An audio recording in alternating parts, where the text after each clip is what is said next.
They are your champions for World Sport Series 2015. Walk racing. Certainly always walked it this weekend.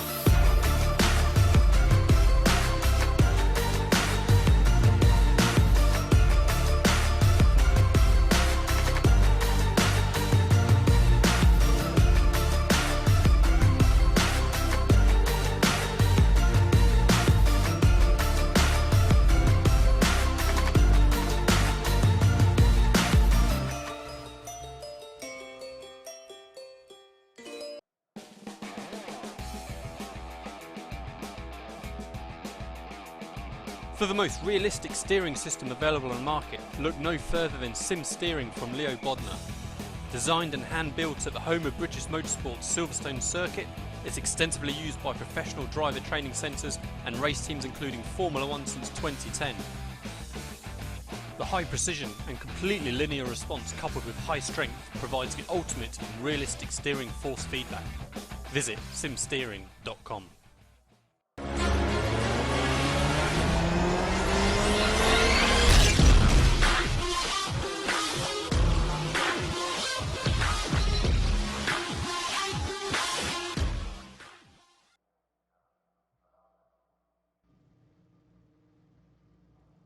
Sound resumed.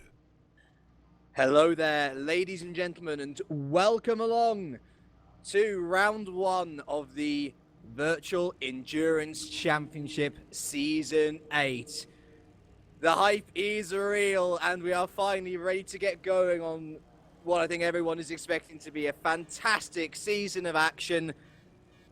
It's lasting months, one race a month. It seems like too long at times, but we are here at Silverstone International Circuit, and our field is off and away. If you are unaware of how endurance racing works, of course, then we've got 4 classes here. We've got LMP1, your fastest vehicles, your LMP2, the second fastest of the 2 prototype classes. Then we've got the GT Pros and the GT AMs rounding off the field. If you need any more information on how this championship works, then please feel free to head on over to VEC.com. So then, my name is James Kirk, and I shall be taking you throughout the majority of this championship, bar maybe a couple of breaks here and there. And on cameras today, or for the majority of today at least, will be Mr. Joshua Anderson. He's putting in a big stint of 7 hours and will be on commentary later today to fill in while I go off and have my dinner. But it is sure to be very exciting indeed as our cars are off on their one formation lap.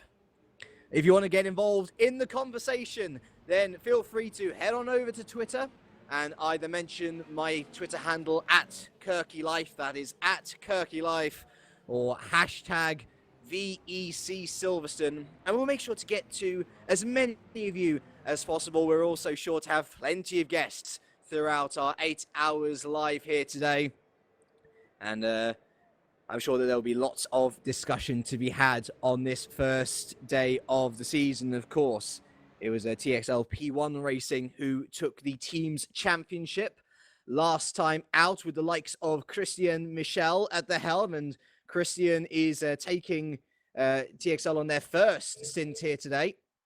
He's qualified second behind Raphael de Blonde for PRL Racing Team, with Martin Furman for P1 Racing rounding out third place. There were a couple of penalties in qualifying, a couple of cutting infringements, so the grid not exactly as it would have been after qualifying. And of course, if you want to see future qualifyings, then there is a live broadcast which happens the week before every race gets going. And I'm inclined to remind you, of course, that if we do have another stream going, of course, that is for our second server. So if your favorite drivers are not here today, then that is probably because they are in the other server. So do check it out. There's no commentary on that one as well, but there is commentary here. And we are about to get started for Season 8. The drivers will be allowed to let go here at the end of turn 18 at Club.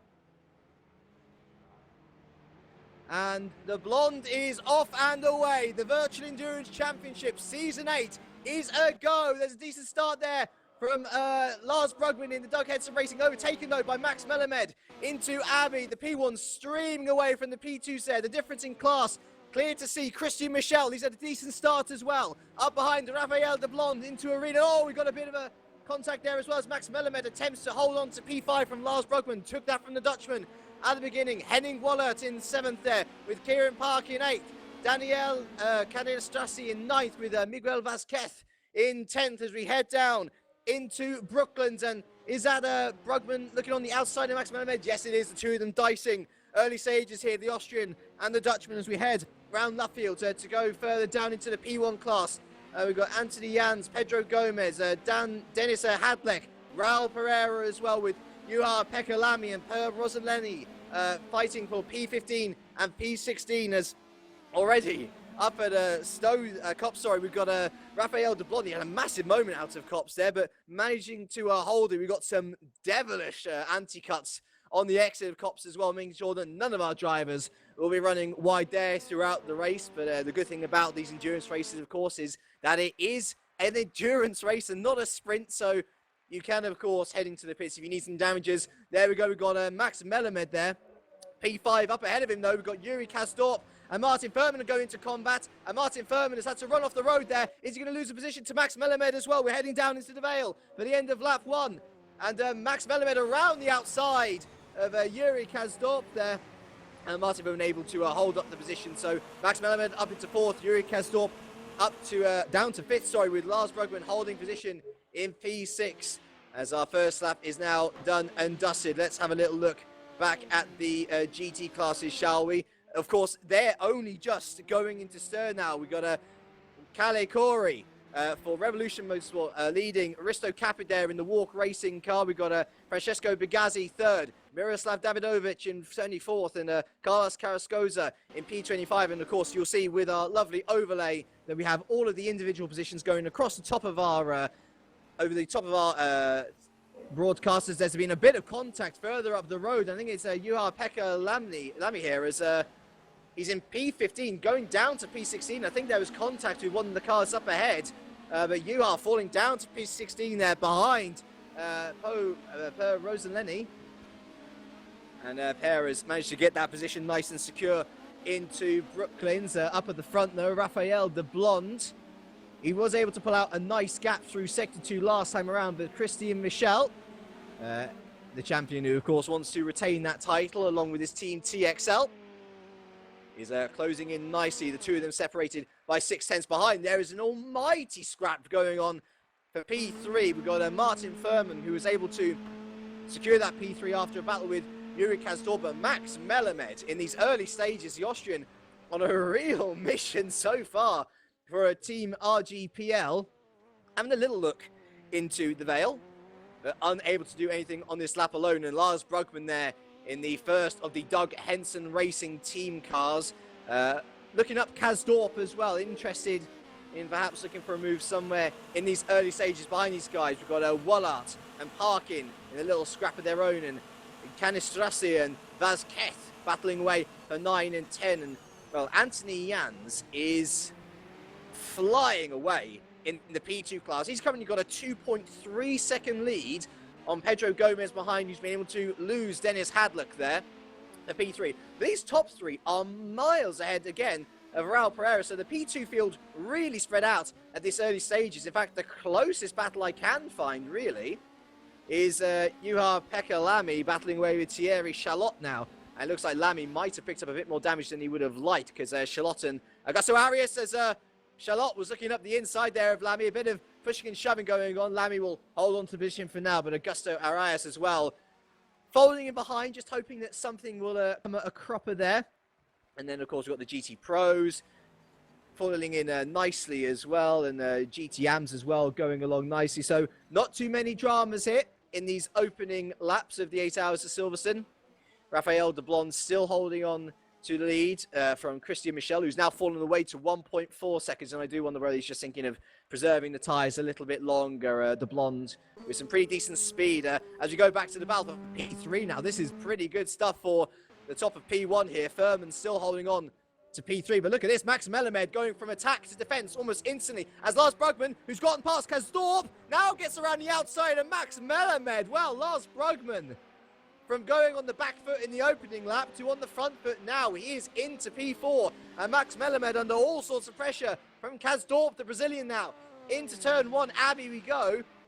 Melamed.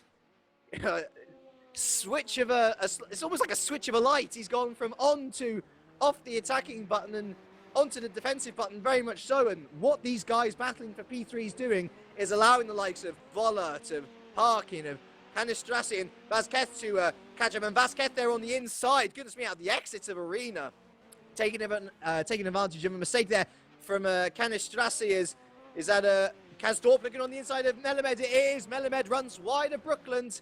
And Kazdorp then is through to P5. And that early charge from Melamed, an excellent start from him. All going to pieces. And here goes Vollert up the inside of Woodcote. The Austrian losing positions hand over fist on lap 5 here. And into Copse we go. I think Vollert thinking that safety there is the better option to take as he clouts the anti-cuts and allows Kieran Parkin through around the outside of Maggot. So it's all chopping and changing in the P1 field here today. And of course, while I'm rattling off all these position changes, if you would like to join me in the commentary booth and add to the discussion around the race, then please make sure to head on to TeamSpeak 3, onto the official Virtual Endurance Championship TeamSpeak server, and head to the waiting booth. We'll be having 3 people maximum in at a time. But the caution is, oh, that's someone off, that's Kazdorp. Kazdorp off at into Vale there.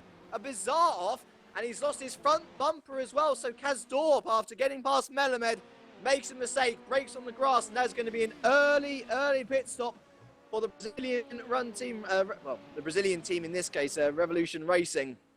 I'm not sure who else we've got to come into the car just yet. Oh, we've got Dennis Hadlock there as well, who's had to make an early pit stop. So not good signs for Revolution Racing and for Dennis Hadlock either. Definitely good signs for Rafael de Blon, though, who maintains his lead over Christian Michel. Max Melamed actually giving a bit of a reprieve there. He's now back up into P4 because Lars Brugman has made a mistake. He's down to P9. So what happened to Lars Brugman, I wonder? Let's see. Oh, he must have made... I wonder, did he make a mistake as well? Ah, interesting. He was going for a move on Furman, and then he got caught up on the... interesting. On the GT AM classes behind. Contact with Schmick there in the Ferrari 458, and he has lost a whole host of positions. So really unfortunate there for Lars Brugman and for Yuri Kazdorp, early movers and shakers in the early stages. And it means that Martin Furman, who was under a lot of pressure for that P3 position, all of a sudden having a big let-off, and now he's got to get past Taylor here in another Ferrari 458, and that's allowed Melamed and Vollert right back into the hunt for P3. Manic scenes here at the start of our first round of Season 8 as we head up to Stowe then for the 6th time of asking. Furman from Melamed, from Vollert in the beautifully liveried 3-wide motorsport car, if I may say so myself. As Melamed there is getting past Leo, I think that is Leo, sorry.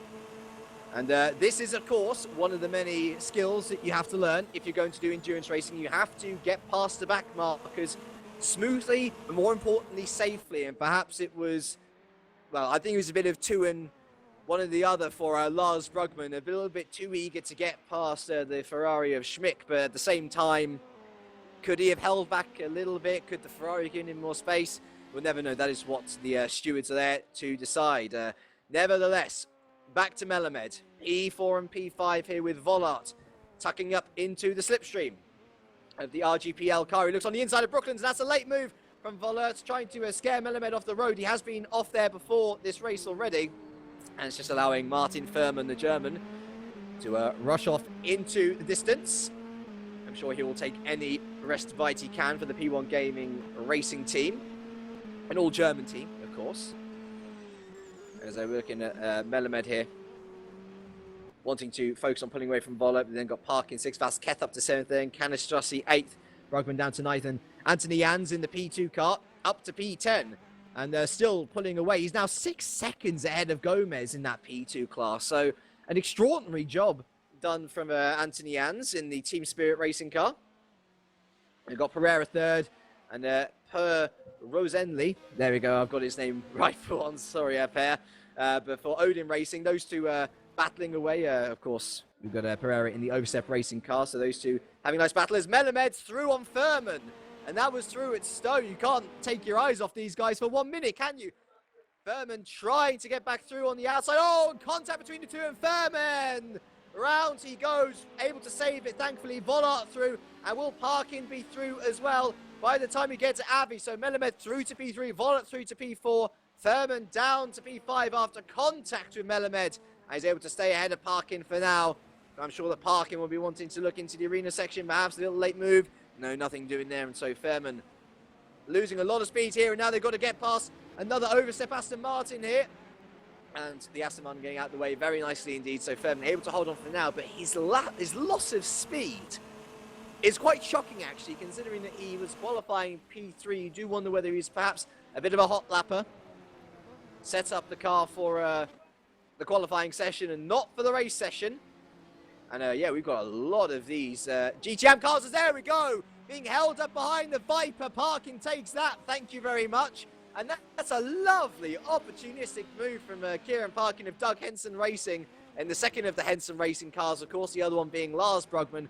And he is through into P5, but look at Furman, he is on it already, wanting to take that position. Look, we've got so many LMP, not LMP2 cars, we've got GTM cars strewed across the field, and through Maggots and Beckett's, this tight and twisty section of Silverstone Circuit, you do not want to be a back marker here, because you're in your own race. You want to be gaining positions as well, not giving them up to people behind. Thankfully, all of these back markers going along very nicely indeed, as we should be having a couple of people into the room sooner or later. But there we go, Furman back through on Kieran Ryan into Stowe, and I think the main job for Furman now will be to get back in a groove and try and get on it. As I've just noticed, Lars Brugman in the second of those Doug Henson Racing cars, he's already caught back up to Parkin and Furman. So that early spin not deterring the Dutchman one bit. And I think we'll just wait and see whether Brugman can make any further progress. I do wonder whether his teammate Parkin here will allow him through. Nope, not at the moment anyway. You can see there on the rims, the two of them running separate tyres. So Parkin running the darker of the two tyres, so that is the harder compound, whereas Brugman is running the softer of the two compounds. And there, I do wonder whether Parkin is moving over to the inside, either to attack Furman or to let Brugman through. Indeed, he does let Brugman through. So the Dutchman now hoping to get involved on the action with Martin Furman ahead. Given that the paces Brugman has been showing these early stages, I don't think it should be difficult for the Dutchman to be able to get past the German. Up to Kops we go. Seems to have cleared the GTM field at least. And yeah, carrying so much more confidence through Kops is Brugman. Around the outside of Maggots, he will try. No, he's just going to pull in for now. It would have been a brave move, trying to force Furman into mistake. It's not going to happen though. I imagine we will get another look up into Stowe though, as Brugman's got a very nice exit, and look how defensive Furman has gone there already. Onto the hanger straight. He moves over. Brugman's going to take the inside though, and that was a decisive move from Lars. And oh, Furman trying to get in there again. I don't know why he was turning in on Brugman, to be fair. That was a little bit silly from Martin, in my personal opinion, of course, and that's going to allow him open to Parkin on the inside, just about holds on, and that is Brugman into P5. And so as we head on to lap 10 then, we shall welcome in our first guest. And so we welcome to the room Curtis Kenyon. So hello, welcome Curtis. What team are you with, and what is your involvement in the Virtual Endurance Championship this time around? I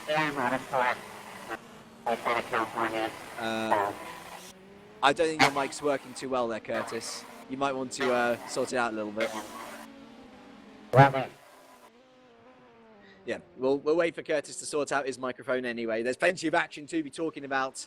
In the meantime, however, let us have a look through the field and see where we can perhaps go to. I think the GTs are perhaps our best bet, because, I mean, the racing down there was looking absolutely manic. Let's have a look.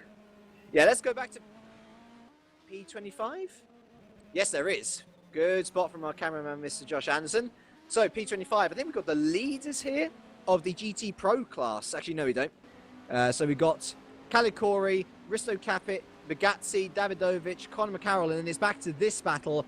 Carlos Carrascosa versus Salvo Sardina, and Sardina in the Aston Martin, they're looking down the inside of Brooklands, unable to do anything for now. Carrascosa in the ZDB Competition, and Sardina in the Scuderia GT Italia car.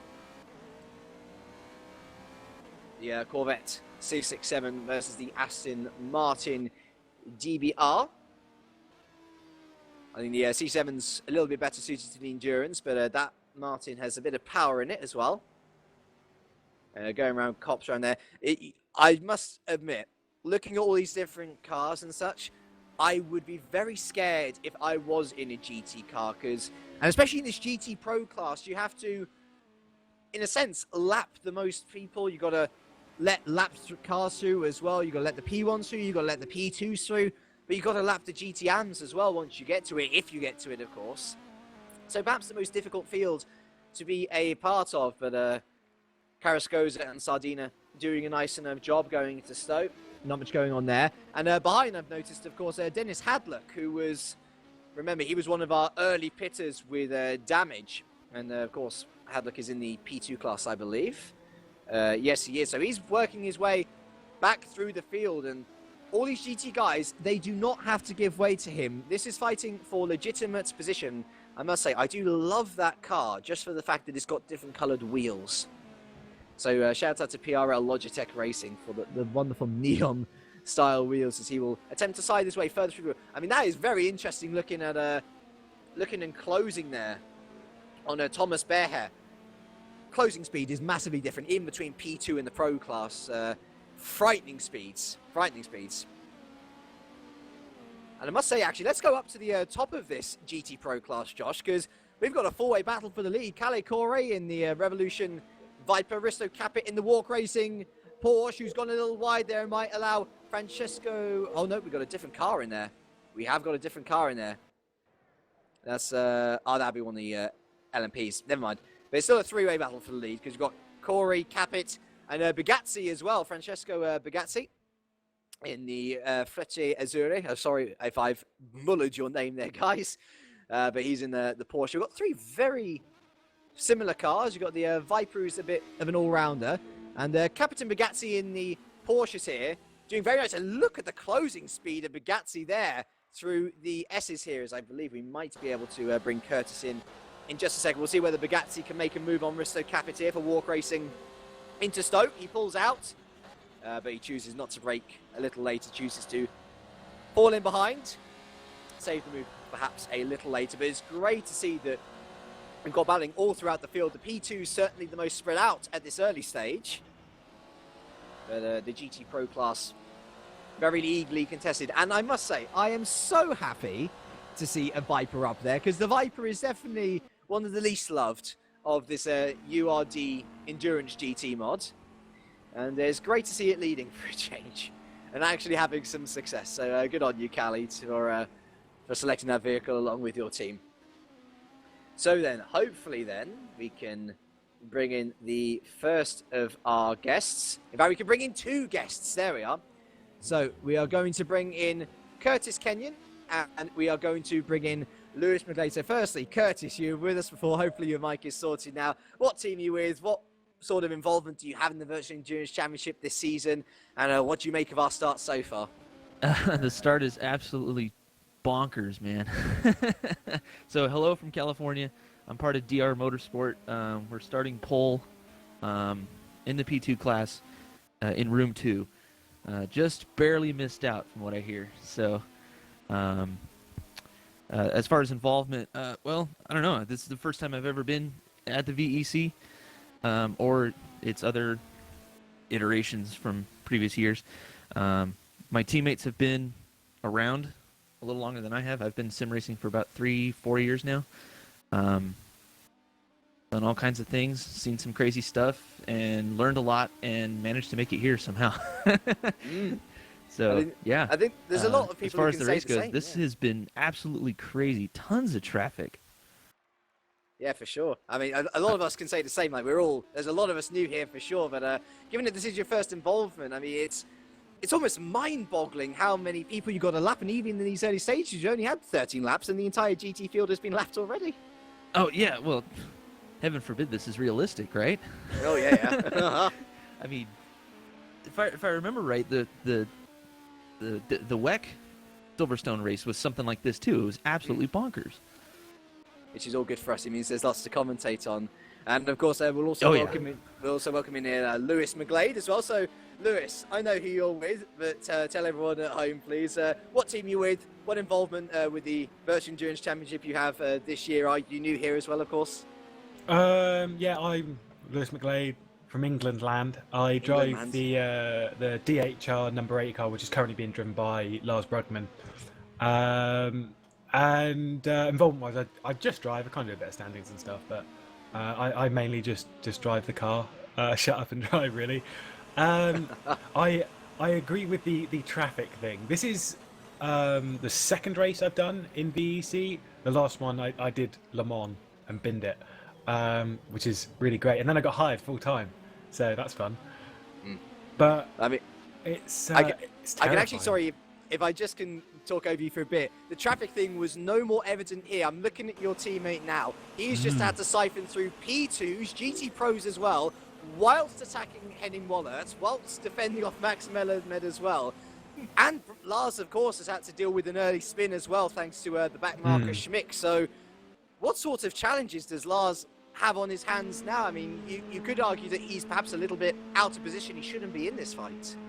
Yeah, we thing was when we did qualifying, we were a bit out of place with the 5th spot, the starting spot that we had, because I qualified the car. I qualified second, but my fastest lap had a bit too close to track limits, and we didn't want to risk it. So we submitted the second fastest lap, which was totally clean. It was good enough for 5th, and so we were a bit out of place on the start anyway. And I am the slowest person in the car, so we kind of put Lars in the car. First off, I think this is his first endurance race in R Factor 2. He's had lots of endurance racing in R Factor 1. But he knows what he's doing. He's not, he's a smart guy. So, it's not surprising to me to see him scything his way through the field. It is terrifying as someone else is, like, I'm sitting there going, yeah, I've got to get in that car later. Because I didn't have so much of an involvement at Le Mans. I wasn't as like nervous and stuff back then, but like here where we've got a full season involvement with me, Bailey, and Lars, and it's terrifying sitting here twiddling my thumbs, going, oh no, you shouldn't be diving like that through the traffic. Oh, there's like 8 cars around you. It's terrifying. It's really scary. Well, I'm sure that you'll be no more terrified than now, as Lars is looking for a move on Henning Wollert here, looking to get back into P3s, left Max Melamed by about a few tenths, but of course if Wollert holds up Brugman anymore, then I'm sure that Melamed, who's had a very exciting start to this race, having moved up and back down the field, taking advantage of spins and whatnot, will reel his way back in, and we've got more traffic now, which might allow Brugman in. No, it's Davidovich in the Viper there getting out the way, so a decent backmarking effort there, and I think backmarkers do provide one of the most exciting. Oh, Melamed, yeah, he closed in massively there and went up the inside of the exit of Magus. He's mad, but he's made it sick as well. So Melamed up into 4. I didn't even notice him creeping up. Thank you, Josh. So already we've got more people, and Lars is back through on Melamed now into Stowe. Yeah, he takes advantage up the hanger straight, lower wings, I think, on that Henson Racing potentially, and they're still siding their way through GTs. I do not envy these guys at all. Into the Vale we go now, and it's a status quo as we started that lap. I think, Curtis, perhaps you seem to share Lewis's views there, that while you're not in the car, it is very, very scary looking at what's happening and worrying about whether they have to pit or anything, because we've seen in Server 1 already, Yuri Kasdorp from P1 and Headlock from, who else was here? It was Hadlock, sorry, from the P2 class. They had to pit in the early stage, and so they're already handicapped by a pit stop. It's a nightmare fuel almost, seeing your car going into the pit before a scheduled stop. Well, you know what? Almost. You really have to kind of trust your drivers. you practice with these guys for months on end. You know, in my case, I've been with this team for 2.5 years now, and you know, your guys are good. There's no reason to not trust them, but the destiny is not in your hands. So you just kind of hope for the best and hope the car's in one piece by the time you get to it. It is what it is. Welcome to endurance racing, I suppose. Welcome to endurance racing. Indeed, welcome to many of you out there who are probably watching a virtual endurance race for the first time. This is certainly my first. Actually, no, it's not my first time. I've done a couple of them, but definitely in terms of full-on commentating, this is my first one. And it's already provided plenty more action than I was expecting. We're at the half-an-hour mark out of our 8 hours. Oh my goodness me, that's when the P2's going off the road. I'd stick on the black stuff if I were you. Let's go through your orders then. So in P1 is Raphael de Blonde, who is leading by 3.1 seconds now from Christian Michel, the reigning champion with TXL. P1 Racing is then Henning Vollert, P3 for 3 wide. Lars Brugman P4 for Doug Henson, and Max Melamed rounds out the top 5 for Team RGPL. Remember that Yuri Kazdorp, who was in that top 5 battle, he suffered a crash into the Vale early laps and had to pit for a new front bumper. He's currently languishing down in P12 and still on the lead lap, thankfully, for Revolution Motorsports. In terms of the P2s in our server 1 here, we've got Anthony Jans currently occupying P10 for Team Spirit Racing, ahead of Pedro Gomez for Sim HQ, and Raul Pereira P3 for Overstep, with Juha Pekilami P4 for Doug Henson in their LMP2 outing, with Federico Suave P5 for Scuderia GT Italia. In our GT Pros, the top 3 is led by Cali Corey for Revolution Racing, Risto Capit, P2 for Walk Racing, and Francesco Bigazzi, P3 for Frecce Azzurri. The 3 of them still scrapping away for the lead, but no moves as of yet. And GTM is led by Federico Leo, who's got quite a sizable gap over Adam Taylor in P2. Federico Leo with Scuderia GT Italia, by the way. Taylor with Dark Racing, and P3 is rounded out by Texas drivers, and this guy doesn't sound Texan, so where this name has come from, I've got no idea. Valentino Mazzatenta, or maybe he's an Italian who's moved over there. I certainly know that in the past there have been plenty of Italians who've moved over to America. So apologies, Valentino, if you are genuinely Texan. That'd be nice to be an interesting combination of accents, I'm very sure. Maybe he's Texas for today. So, yeah, just for today. Just for today, he's Texan. Yeah. I've got a little bit of an update on JP Lammy, who's in the 18 car, the Doug Henson racing car. Or it's not really on him; it's just on that car. Is that car was supposed to have Jimmy Broadbent in it, who's the one that qualified that car, and he has actually had to rush off to go. I think it's to go and get a car because his car failed its MOT, so he's had to rush off and go get on pretty quick. So we're not really sure whether Jimmy's actually going to be in the car. As in, this is Jimmy Broadbent, not Jimmy Allison, who will be in the car later anyway. But Jimmy Broadbent, who's away at the moment. Hopefully he'll be back for the end of the race and can do a little bit, because I think he's the fastest car, or the fastest driver in that car. But yeah, that's an interesting one. It's funny actually, because all these real life scenarios that perhaps come up, I think, Curtis, maybe we can go to you on this.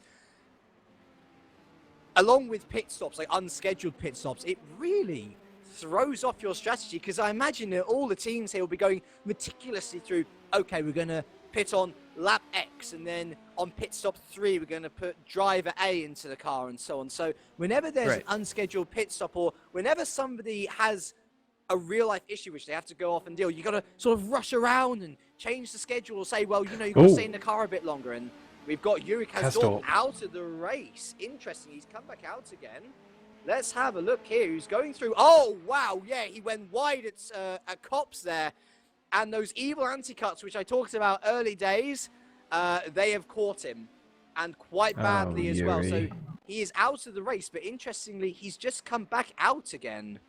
Yeah, apparently it was disconnected. He disconnected.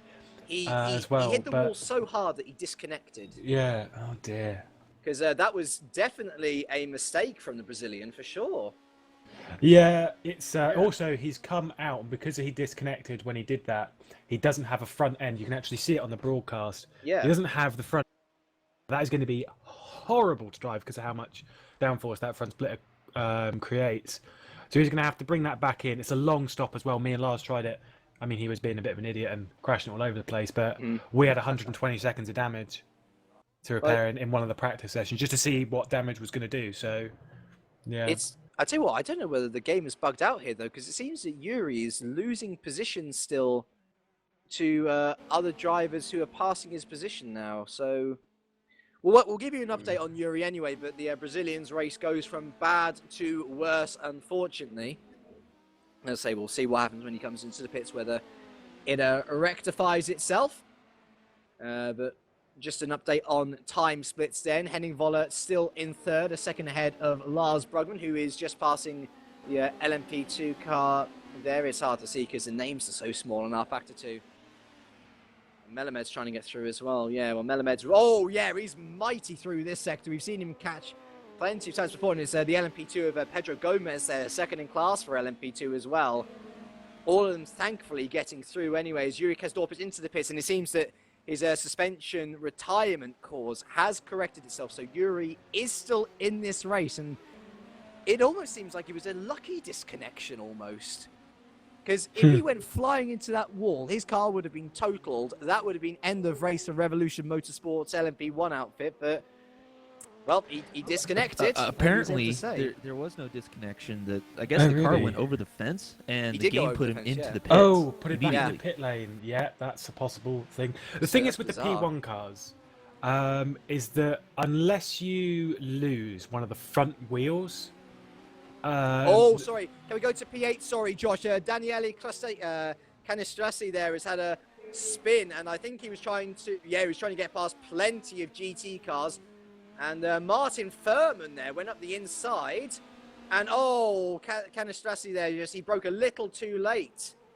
Who was that? That was a Corvette, and he caused Martin Furman to be caught up there as well. And Furman himself, he went flying across the pit straight there, lucky not to collect anyone. It seemed the entire of the GT class went past him, and the two of them come out in the same positions.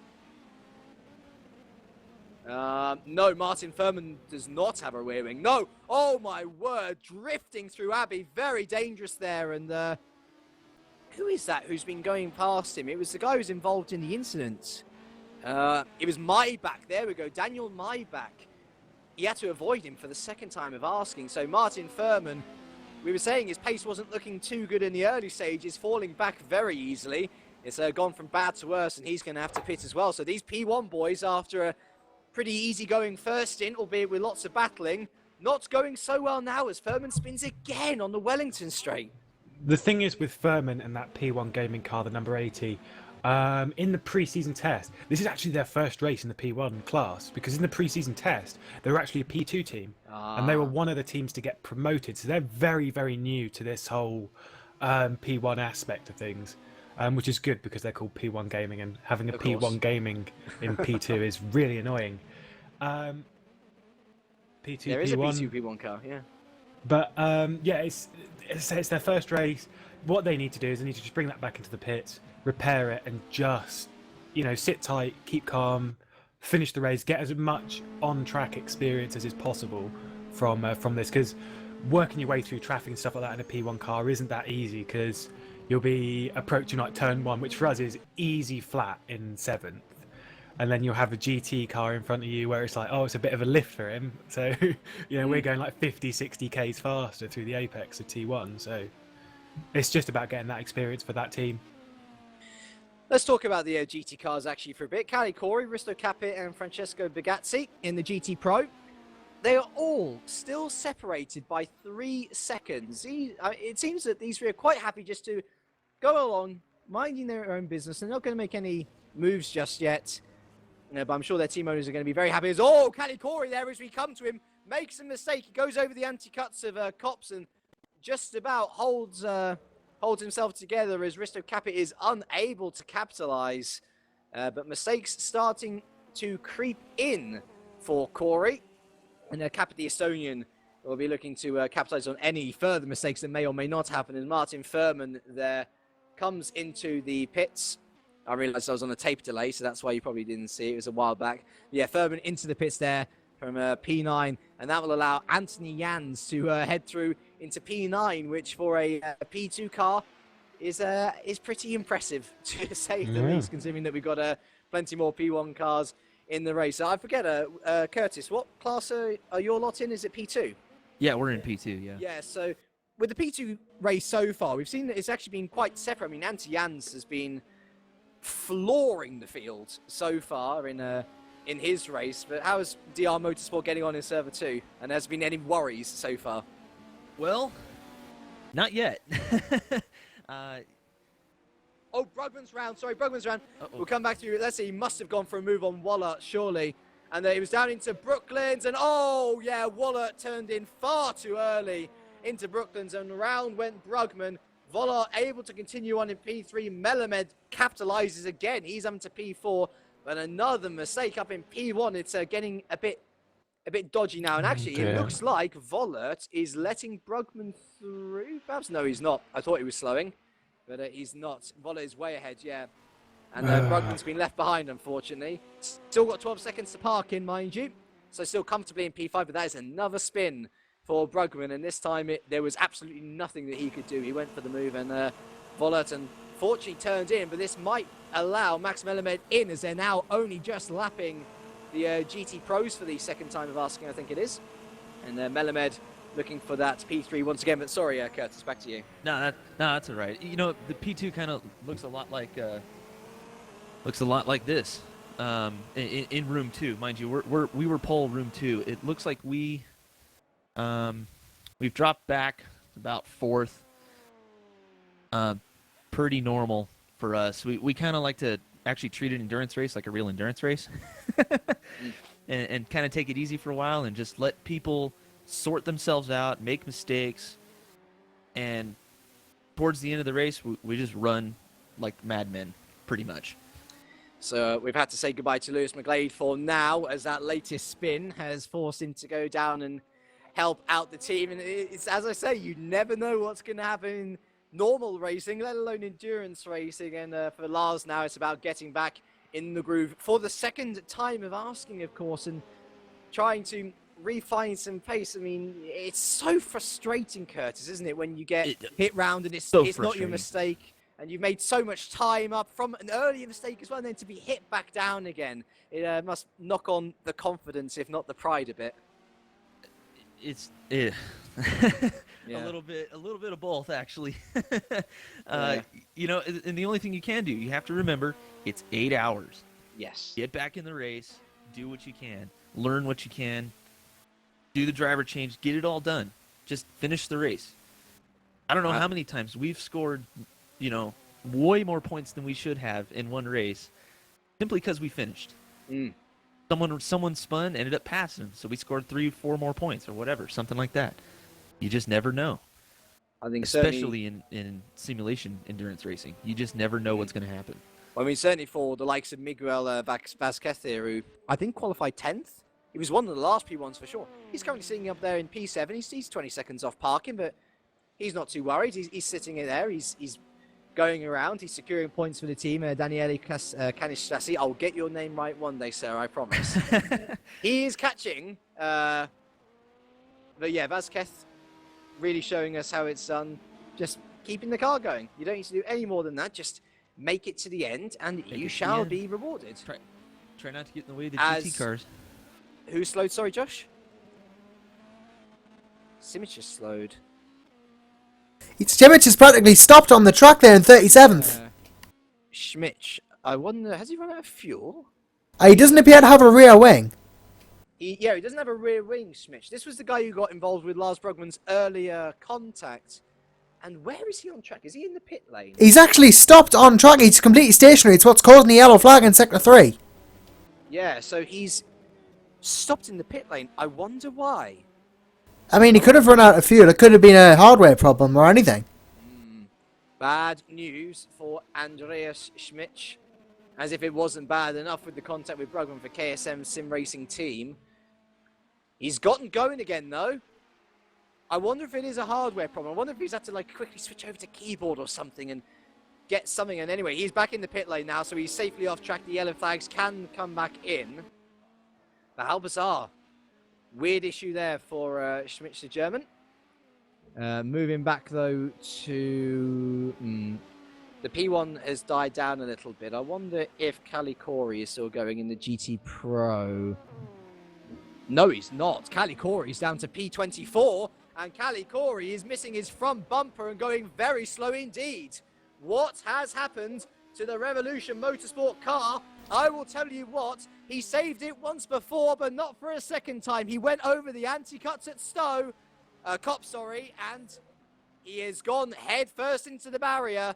And unlike Yuri Kazdorp, who was a little bit lucky, went over the barriers, he is missing a wheel, and he is being forced back. So that means we've got a change of lead. Risto Capit now in that lead, but Francesco Bigazzi, he's woken up and smelt the bacon. He's thought, oh, hello, I'm not just fighting for second here, I'm fighting for the lead. And he's looking on the inside of Risto Capit now, not enough speed. But all of a sudden, the battle between a Viper and two Porsches has become a battle for the lead between two Porsches. And I think this is perhaps the more expected scenario from today, because these Porsches are mighty around this track. So those anti-cuts. The anti-cuts are deadly. Absolutely deadly. Yeah. I've been surprised that so many people have saved it so far, as they have already. And I was expecting a lot more of the accidents like Corey's, to be honest. But that's a real shame for Cali, because he's done a wonderful job to hold P1 in that Viper, which, as I've said earlier in the broadcast, it isn't the most favourite of everybody's cars. As who, sorry? As who's in the... Okay, so Corey is into the pits. That's good to hear. Oh, yeah, he's going mightily so, isn't he? Oh, dear. Hopefully he can make it. And Federico Suave is in the pits as well. So... Corey in the pits, Suave in the pits. They're all pitting now. Goodness me. Well, we're about 45 minutes in. That's about right.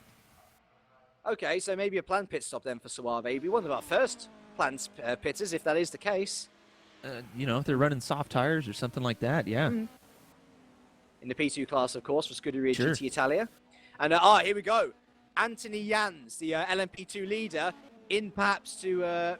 stop the undercut, if there was an undercut to be had. I don't think Suave was providing too much of a threat to Jans, given that this person in second position, Pedro Gomez, wasn't providing much threat either. But look at that, Pedro Gomez follows him in, and Corey still unable to get into the pit lane. He's still stuck there.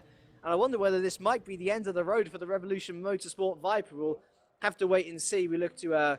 there's Martin Furman, he's in P1, so we won't be expecting him in. Perhaps Raul Pereira, though, who's P3. And I tell you what, Gomez and Jans have blown everyone else in this P2 field away so far.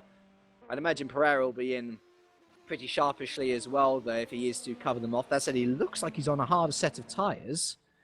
But nope, into the pits Pereira comes as well. And thank you, Lewis McGlade. JP Lammy is a lot easier to say than you, Harpeka Lammy. And he's currently dicing away with some of the P1s. As Corey has finally made it back to the pits, thankfully. And Gomez has jumped Jans. So, well, we've got a change of position in the pits here. Pedro Gomez for SimHQ comes out ahead of Anthony Jans. Maybe Jans going for a much longer stop. JP Lammy, by the way, goes through to inherit P2 then. And Anthony Jans will come out P3, but that's a much longer stop than we were expecting. Maybe just putting more fuel in the tank, maybe changing tyres as well. We'll wait and see. Either way, he comes out ahead of a big chunk of P1, so he's going to have to let them through sooner or later. But Thierry Charlotte in as well. Raul Pereira now exiting the pits. Augusto Arias as well in.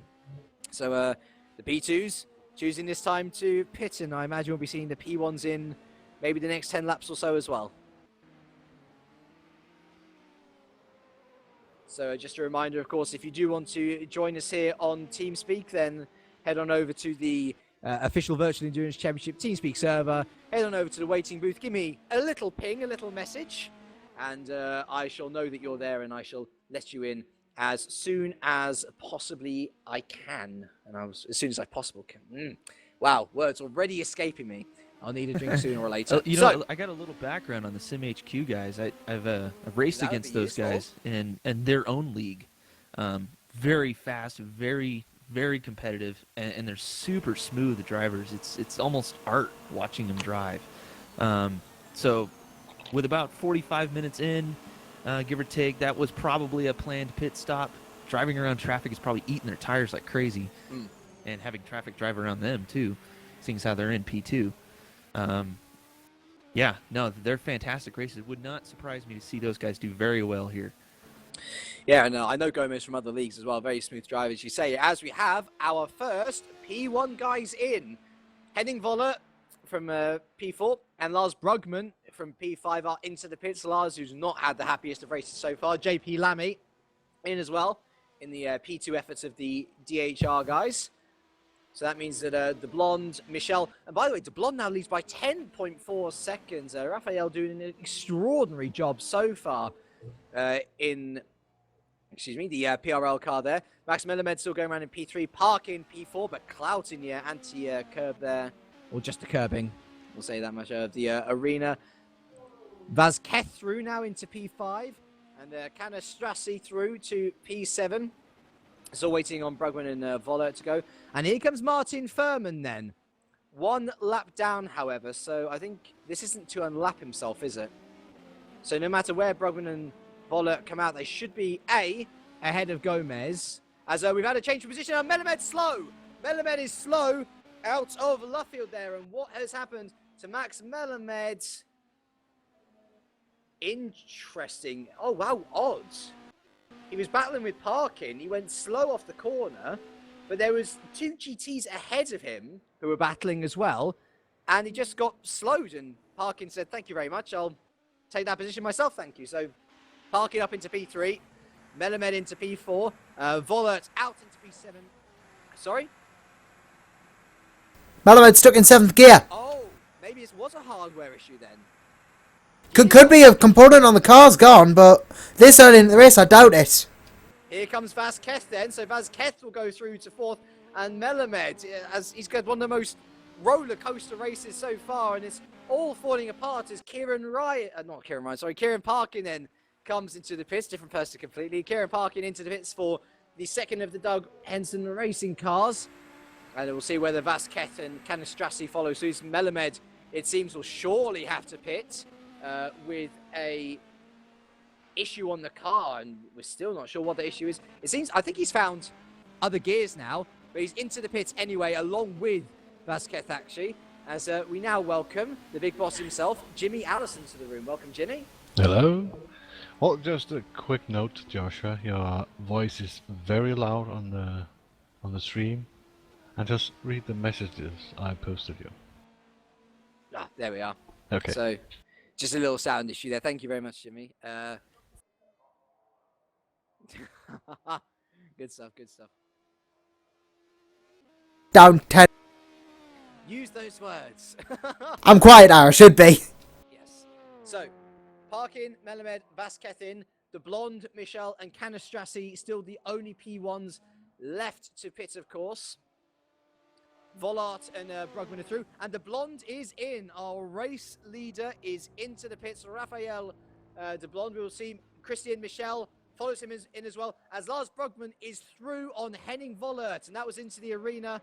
So a great move there from Lars, and Daniel Canastrassi is miles behind, so it will be a long, long time until we see that Canastrassi might pit or not. So Brugman through to P4, Vollert down to P5, and Parkin in P6 there, out of the pits, as we welcome in Jimmy once again. Hello, Jimmy.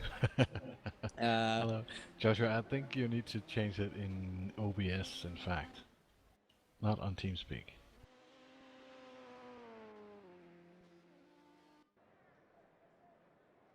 Yeah, apparently you're painfully loud, Josh. And I wouldn't want to put that on anyone, but Sorry about that. of course, there are sure to be technical hitches here and there, as was the case for Melamed, who is pitted and has seemed to have found something else other than 7th gear now. And he's back out into P8. But interestingly, look at this. Christian Michel has overtaken Raphael de Blonde in the pit. So Michel now takes the lead of this race. 6 minutes away from our first hour in out of 8. Daniel Canastrassi through into P2. And Raphael de Blonde only leaves the pits now. He is very safely in P3. And once Canastrassi pits, that'll safely be BP2, I should say. But a long pit stop there from the blonde. I wonder whether he was expecting it to be that long. Then, of course, we've got Brugman and Vollert still in close proximity, P4 and 5, Park in 6th, Vasquez 7th, Melamed 8th, Furman now back up into 9th. A decent recovery drive, and yeah, hopefully that's a little bit better for everyone at home now. Welcome to Josh, by the way, who's stepping in on comms and everything. He'll be our main spotter. Pedro Gomez still leading P2 then, after overtaking Anthony Jans in the pit stop phase. Raul Pereira in P3 in that class. And going down to GT Pro, was led by Cali Corey for the majority of that first in, not anymore. Risto Capit leads from Francesco Bagazzi. Now Conor McCarroll for Overstep Racing is in that 3rd position. We then go down to the GT AMS, still led by Federico Leo. Valentino Mozzatenta is P2 with Adam Taylor fallen down to P3. So Valentino has actually overtaken Adam Taylor in the time that we've been with them. So well done to the Texas drivers racing outfit there. Making a good pit stop for themselves. Canistrassi is in the pits then, so we will surely be expecting Rafael de Blonde through. I'd imagine that Brugman and Vollert will be through again. The question is, where will he be in context to Kieran Parkin and Miguel Vasquez and Max Melamed, of course. That is about where they should be pitting. So Michel through, then we'll see how far away he is from the Blonde, who's currently navigating traffic. 17.3 seconds, so it went from... So the Blonde lost 26 seconds in the pits there. That is a long, long time to be in there. And I can't figure out. He must have had some sort of repair that needed to happen. Maybe, yeah. But he's been leading this race from the get-go, though. Well, you never know. If you tap a GT, you lose a little winglet or something. Yeah, might have been an There's 20 unseen error. seconds. Yeah. Good point. Good point. As Brugman then goes through to P3, Vollert through to P4. And I tell you what, Canistrassi has done very well for himself. Jumped a couple of people. He's up to P5. So a great effort from the Texas drivers. P1 outfit here. Daniele up into P5. And he's a good 13 seconds, although that's surely not 13 seconds. We'll see by the next split. I'd say it's about 6 seconds ahead of Parkin. Vasquez 7th. And then Melamed trying to catch up to Vasquez in 8th then. So I'm going to try and find the next closest battle for you guys so that we can watch something at least. As Dennis Hadlock's there is into the pit for the second time. And Risto Capitan is in as well for the GT Pros. And that means that Francesco Bagazzi will take the lead of the GT Pro class. And, that is a chase for position. Let's go to P15 then, shall we, Josh, with Henrik Hoyer, who is with Power Max Sim Racing, and Thierry Charlotte for Kyushu Sim Sport. This is a P2 class battle, and these two are currently occupying P6 and P7 in their class. Is Capella in there as well? Capella's not too far behind, but the main battle here is between Hoyer and Charlotte. And they got Vasquez here, who's trying to get through them as well, providing an extra dynamic to this race. Capella, by the way, is with Scuderia GT Italia. And actually, I think there might have been an early driver swap then, because it said it wasn't Capella earlier in the race. Or it might be a different GT Italia car I'm thinking of. Never mind. Either way, I believe we might get someone back through. So yeah, James Wilson. Welcome, James. He says that De Blonde is on softs. He might have taken tyres. Michel is on hards, so might not have taken them. So maybe a tyre stop in there as a different tyre choice for De Blonde could be considered. Maybe That maybe would not. sound about right.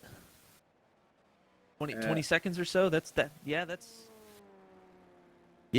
unless let's see. If so, who'd you say was on hards? We're saying that Michel's on hards, whereas De Blonde is on softs. And I tell you what, De Blonde is notably on softs as well, because he's cut that gap down to 12 seconds from 16 seconds in the space of maybe 1 or 2 laps. It's possible that they may have taken just 2 tires. Very interesting. Very interesting indeed. I love the strategies in endurance. It's a shame that you have no idea what everyone is doing, but at the same time, it's very exciting that you have no idea what everyone is doing, because it means that the race plays out in ways that perhaps we wouldn't have expected. But looking back to this battle then, for overall on track, P15 and P16, in class P6 and P7, Hoyer and Charlotte. Hoyer's stepped on the accelerator a bit more, though, and has pulled away from Charlotte. He's got to overtake a couple of back markers again, though. Is that JP Lamy up ahead? Yes, it is JP Lamy.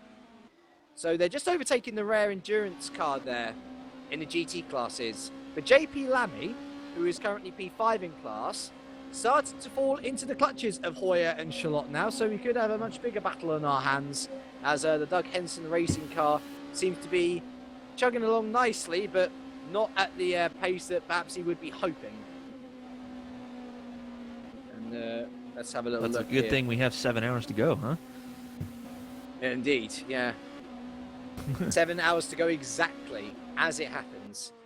Just going to open my Twitter now as well, so I can have a little look. So, update from Walk Racing, one of our sponsors here today. And we will go through our sponsors once again. So if you're just joining us, welcome along to Season 8. It's the first round of Season 8 of the Virtual World Endurance Championship, as sponsored by Sim Steering by Leo Bodnar, Walk Racing, and of course R Factor 2, the simulator which we're running this on, created by ISI. All our partners in this, and all very welcome, as our first hour of racing here has provided plenty of thrills and plenty of spills as well. Walk Racing tweets in to say that Marius has found and bought a wheel, because there was a bit of a worry for him pre-race. He actually broke his wheel, and so he's had to go out, buy a wheel on a Saturday, pretty late in Germany, and he's stuck in a traffic jam now.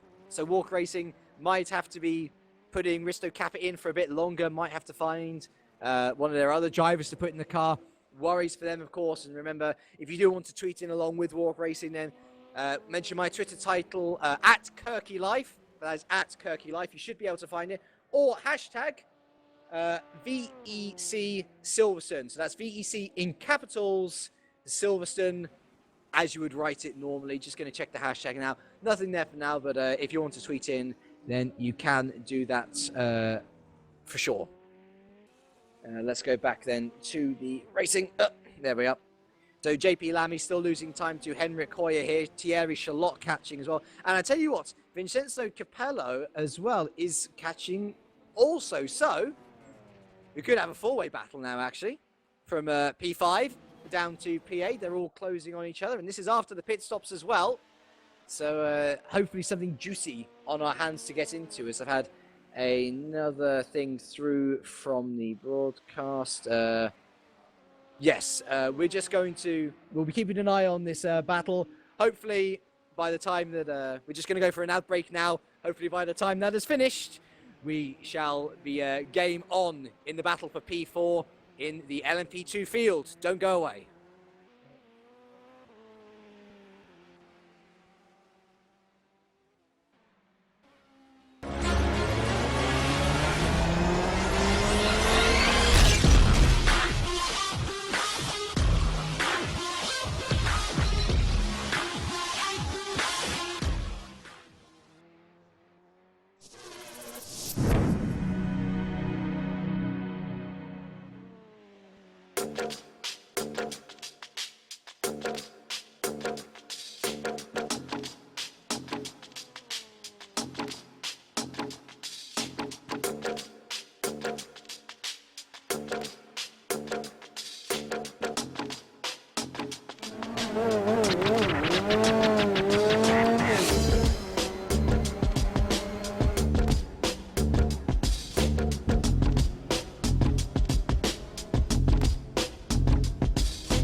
For the most realistic steering system available on the market, look no further than Sim Steering from Leo Bodnar.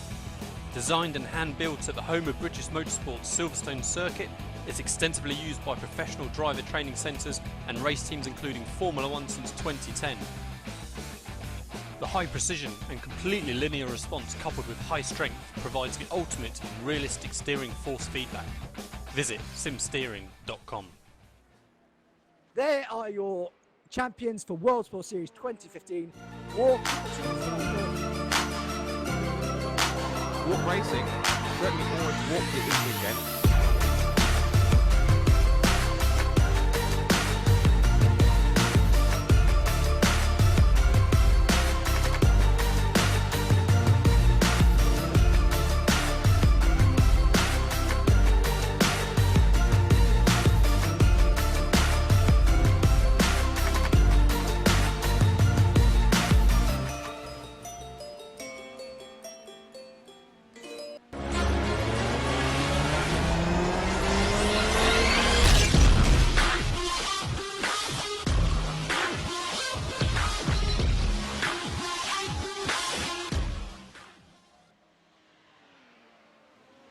the first round of the Virtual Endurance Championship Season 8 as sponsored by R-Factor 2 first and foremost, the simulator which we are running this on, created by ISI, Walk Racing and Sim Steering by Leo Bodnar.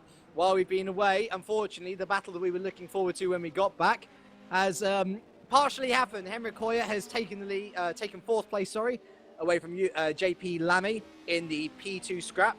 But JP Lamy has now fallen back into the hands of Vincenzo Capella. Also, Thierry Charlotte had a bit of a spin, unfortunately, and he fell out of the battle. So Augusto Arias is now in his place in P8.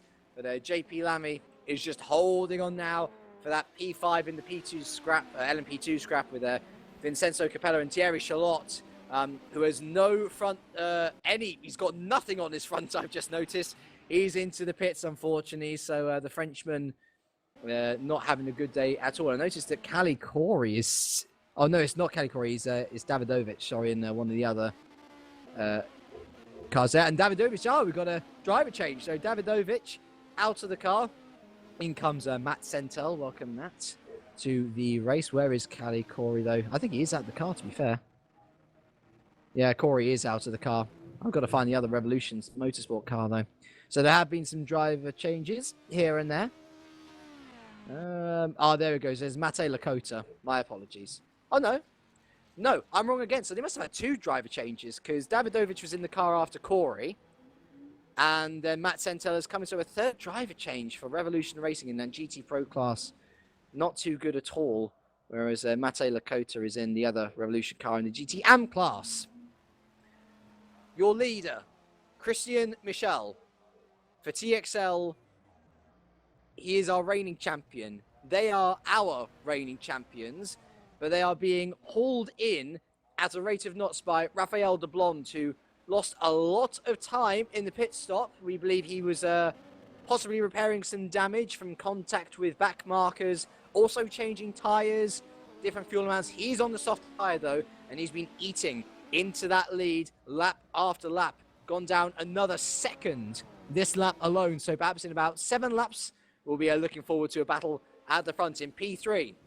Lars Brugman, despite 2 spins this race alone, one of them was a 50-50 spin with a back marker Schmick in a Ferrari 458, whilst the other one was the fault pretty much, I think, universally laid on Henning Vollert for turning in a bit too early after Lars was attempting to make a move through Brooklands. And you can imagine, where would he have been if he had not had those spins?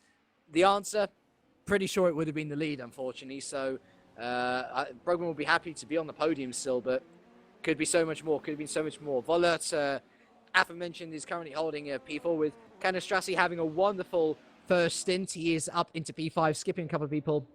And Max Melamed, who was stuck in 7th gear for a bit of his first stint, he's now into P6. He's gotten past Miguel Vazquez, who has had a nice, calm stint, if unspectacular. He currently occupies P7. Anthony Jans, by the way, is back through on Pedro Gomez for the lead of P2. We didn't catch that. I didn't actually been catching Gomez at all, to be honest, but Gomez has fallen behind by quite a margin from Jans. We believe Jans is on the soft tyre as well, by the way. His pit stop was a little bit longer than that of Gomez, with Pereira still in third, and of course Hoyer's fourth, and you have the battle for P5 now well and truly on, with Juha Heka Lamy battling away with Vincenzo Capella.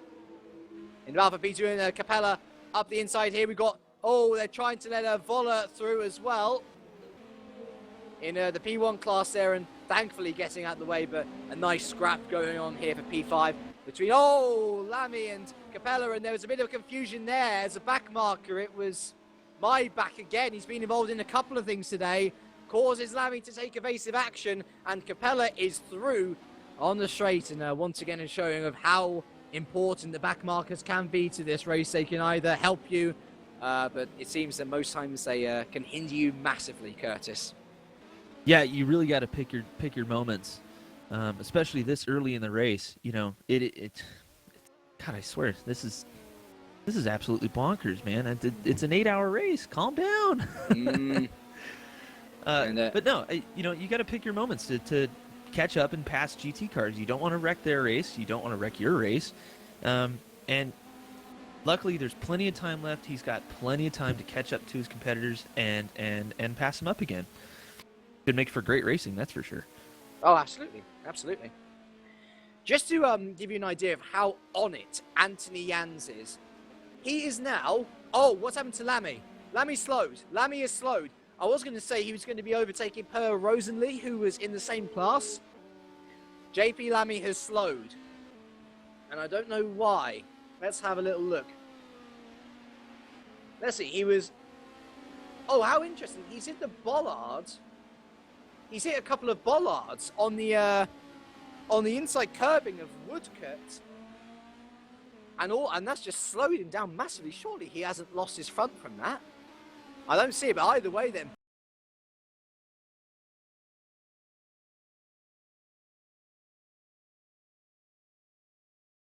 Gear as well. But a real shame there for Lamy, who's he was looking to have a defensive sort of stint on his hands, but all the work has gone to waste now. Looks like maybe some possible suspension damage or a cut tire. Maybe he's back on it now. And re-overtaking my back, who caused him the initial stress in the first place. How odd. How very odd indeed.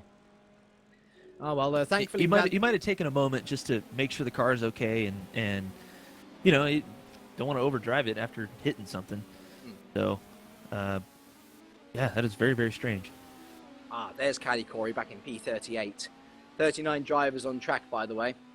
And no retirement so far, which is good to see, but because I've said that, there will now be a retirement. So sorry, whoever retires from this race, the curse is now on you.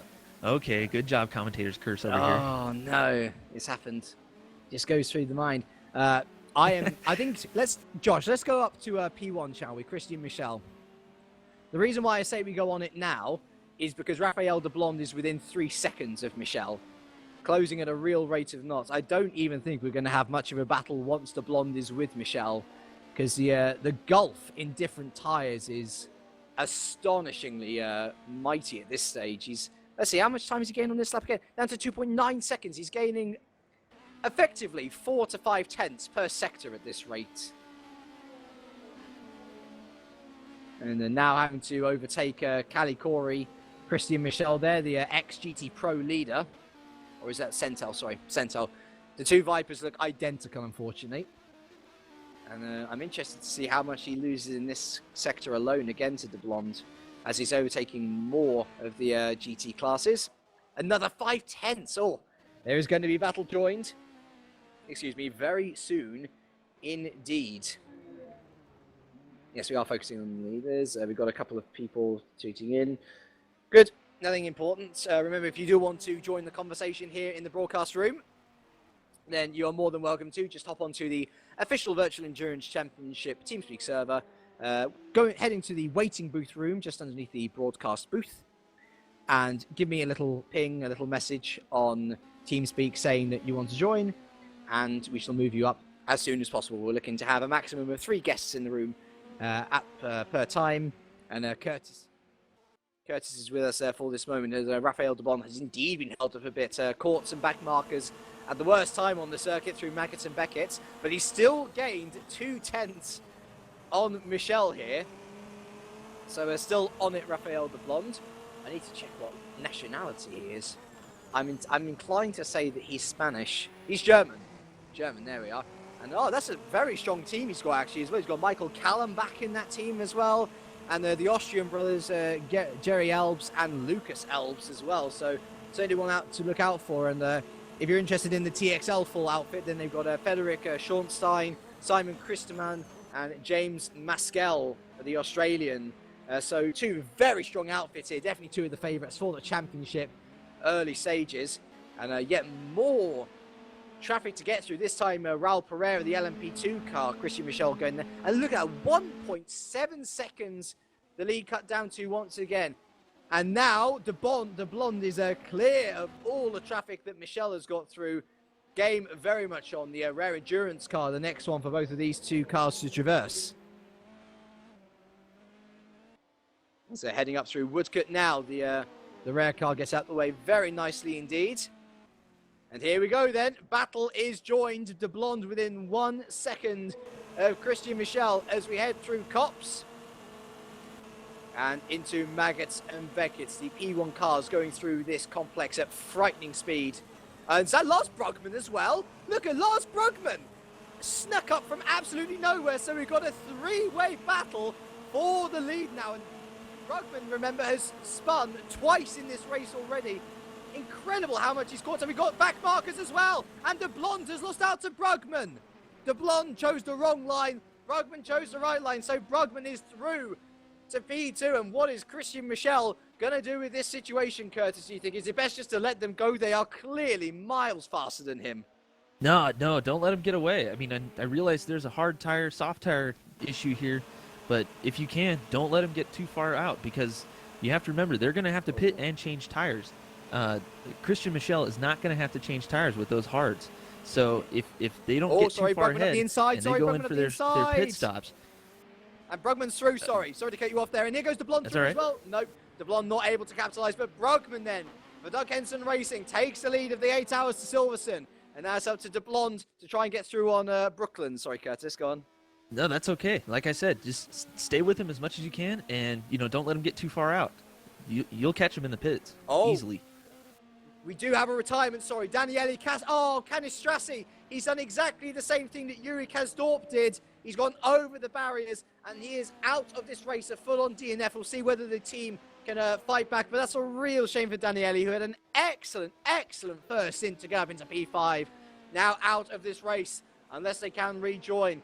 Back to the battle for now is P2. I tell you what, Doug Henson Racing is not pulling away with Lars at all. Michel still with him, and Daniele has just rejoined, by the way, so he will be able to come back into this race.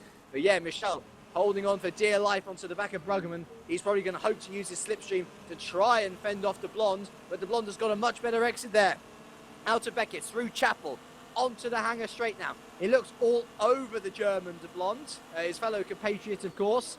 He looks to the inside, can't brake later though, and De Blonde really has to get a move on here. He needs to get past Michel to stay anywhere within touch of Brugman, who is lightning. He's pulling away at a case of knots here around the outside of Vale, unable to do anything to Blonde. Michel making an excellent nuisance of himself ahead of his compatriots, and onto lap 43 we go now. De Blonde, he sees the opportunity, he's going up the inside of, of Abbey here. Pulls back in though. Be a very dangerous move to go through there. Will De Blonde replicate Brugman's move though? Michel goes defensive, goes on the inside of Mayer there in the car which was once occupied by Hadlock, who of course had early troubles. He lost his front bumper, had to come in and pit, and he's being held up even further here. De Blonde takes the initiative. Michel goes ultra defensive already, and it looks to me like De Blonde has been held up even further though. He is through. And Brugman has already gained 2.5 seconds, traversing the traffic so much more effortlessly than these two, who are having to get through LMP2, GT Pro, GTM, the whole lot of them. And Michel not very happy. He was hoping for better service there. I think, to be fair, as was Raphael De Blonde. Through Copse we go then. This is where De Blonde's softer tyres will be helping a little bit. and into Maggots. And then Beckett's once again. Look as the blonde closes and then closes again. So this tricky section is where the soft tyres will be helping him the most. And right onto the back of Christian Michel. That was a perfect sector 2 for Raphael de Blonde. And onto the back straight. He tucks up into the slipstream of Christian Michel. Michel goes defensive. But the blonde seems not to have any answer down that straight. He is completely unable to make any impact. And I do wonder whether Michel's just running the lower wings. And here goes the blonde. He goes for the move down into the Vale. But Michel sees it coming. And actually he goes off circuit to avoid the blonde. And the blonde around the outside very much forced the move there. Michel off circuit. The blonde through back into P2. But he's lost 5.7 seconds to Brugman. That would not have been something that he would have liked to see at all.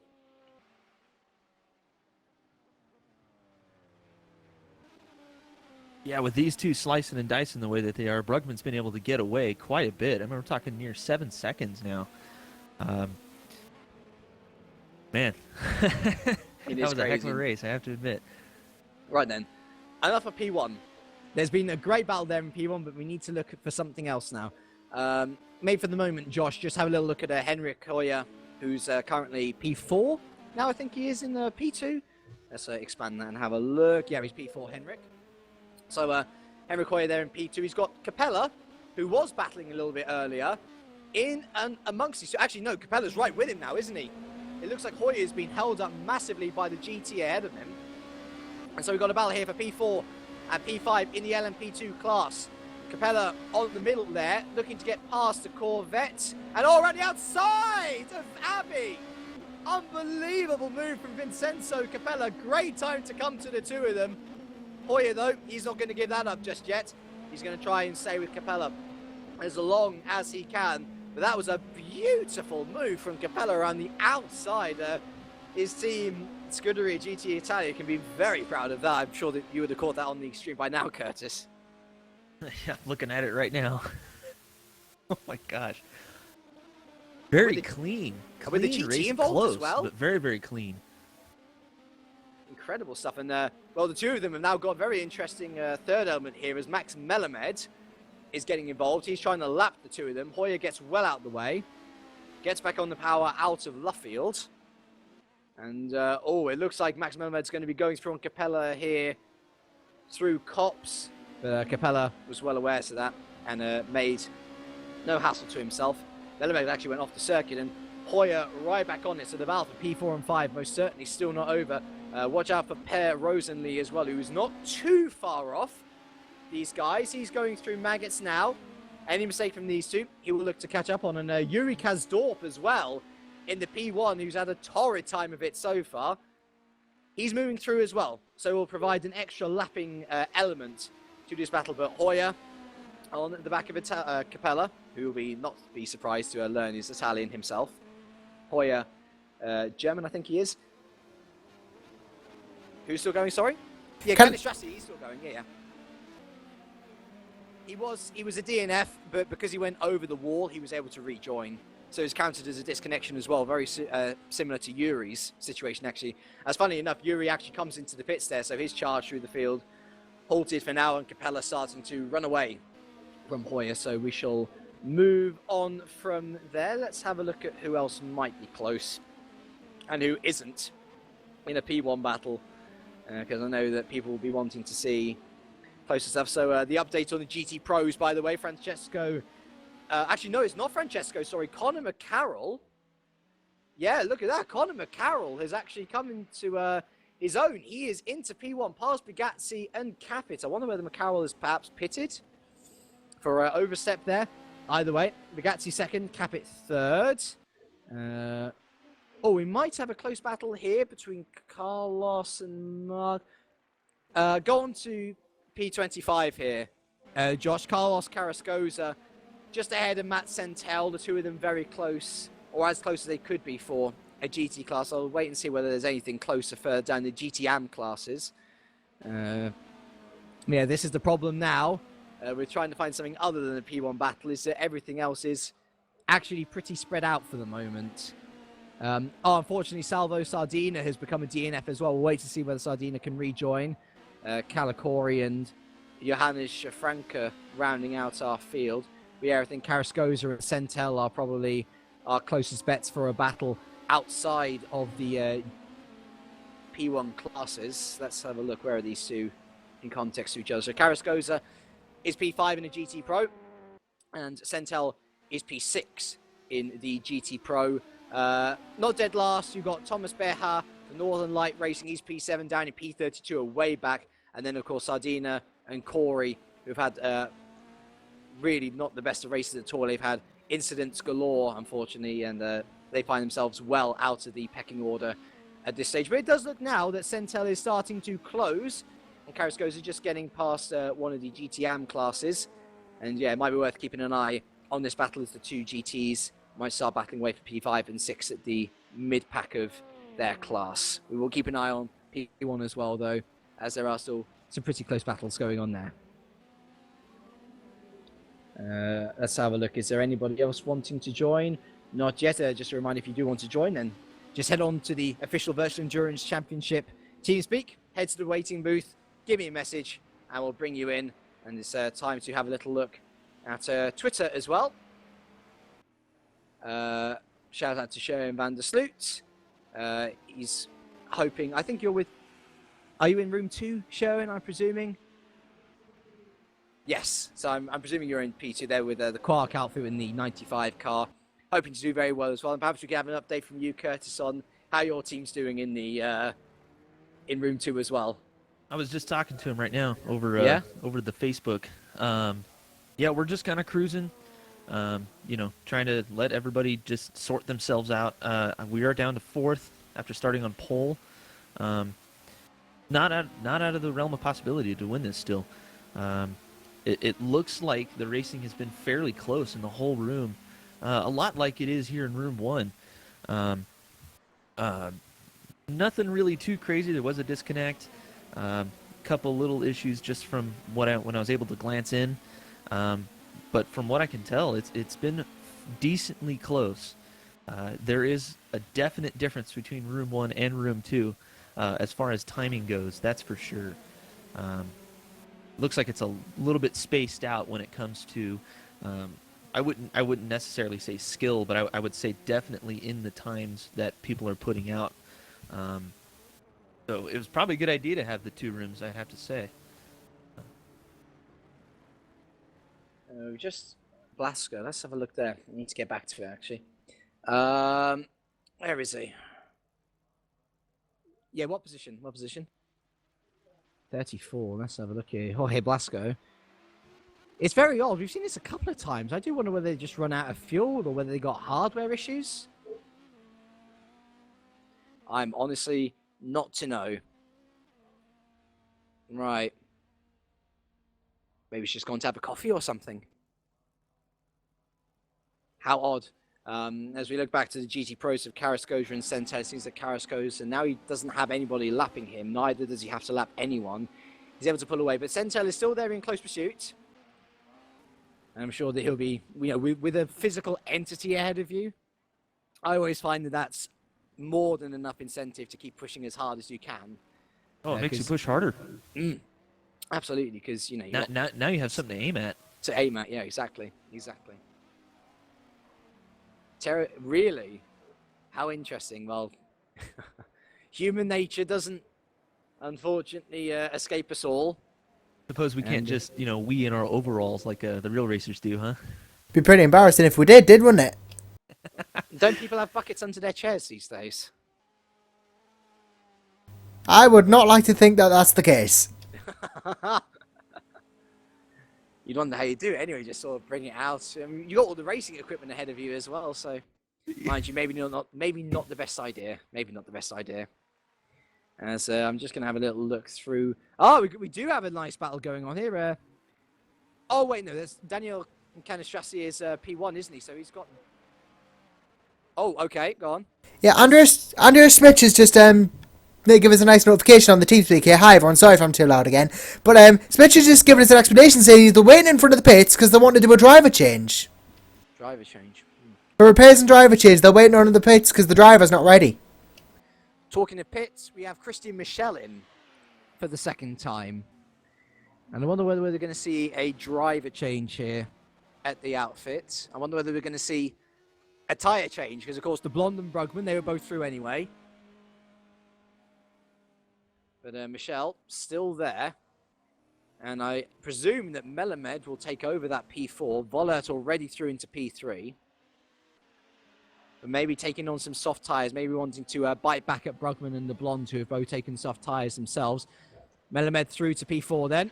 And yes, there is a driver change. So driver champion Christian Michel makes way for fellow driver champion Simon Chrisman. I believe that's the correct pronunciation anyway. If it's Simon Chrisman, I do apologise. But Simon then out onto harder rubber again, though. So seemingly going for the longer stints here, TXL. And out into P5 they go, well ahead of Miguel Vasquez, but way behind Max Melamed. Our leader in P2, Anthony Jans, again calling the shots. He's in, along with Vincenzo Capella. So I imagine we might see a couple of other driver changes here as well. Is 1.5 hours per driver seemingly a reasonable amount of time for you, Curtis, or do you think that reasonable? It really does come down to driver preference. If they're running 2 stints and at about 45 minutes each, that's about right.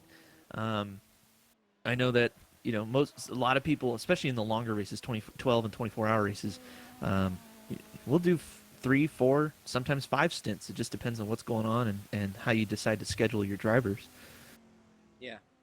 Well, anyway, I've also noticed that there's been a fellow German change here with Mats Hutzfeldt in for Martin Furman, sorry. And that's in the P1 class with P1 Gaming Racing. Of course, Lewis McGlade, very keen to note that P1 are one of the outfits that were granted entry to P1. They were originally a P2 outfit, so they've had their issues here today, but not doing too badly. Anthony Jans, by the way, staying in the car, and more impressively, I would say, staying in the lead of P2. So comes in the leader, comes out the leader, and Gomez is still in there. Raul Pereira will come through then. He is, of course, with overstep, and he will take P2. And I do wonder whether Gomez, who's been in the pits quite a while, if there's a driver change going on here, because it seems he's longer stops. No, Pedro going out again. So just a regular stop, and he's going to come out ahead of Daniele Canestrassi, who, of course, is P1, working his way back through the field after an off and disconnection at Copse Corner. We've seen quite a few of them today, unfortunately. So Gomez back out into P3 from P2. Where were we before? We were with Centel and Carrascosa, weren't we? And the two of them have actually pulled away. So that GT Pro battle is, or GTM battle has gone down the drain, sorry. So yeah, it seems like we're going to have to find another close battle to try and cover here, ladies and gentlemen. Since people are pitting all over the place. Cool, everyone seems to be in their own space. There's either people being lapped or nobody in the same area. Is that those two close? Yeah, let's go to Conor McCarroll in P22, Josh. He's currently P2 in our GT Pro class, and Risto Capit and himself have both pitted. Risto Capit seems to be closing pretty nicely, though. So we will keep an eye on these two as they work their way through some other bits of traffic. We'll go to Twitter once again. Remember, if you want to get involved, it's hashtag VEC Silverstone or at Kirky Life. Carsten Dindergaard, sorry. Hoyer is Danish. Thank you for the correction. Much appreciated. And Nick Dawson-Lathan says, somebody buy me a decent desktop so I can get wrecked at hashtag VEC Silverstone. Well, I think you're a little bit late to join in on this one, unfortunately, Nick. But yeah, I must say, R-Factor 2 is certainly one of those games which looks gorgeous when you have the machinery to run it.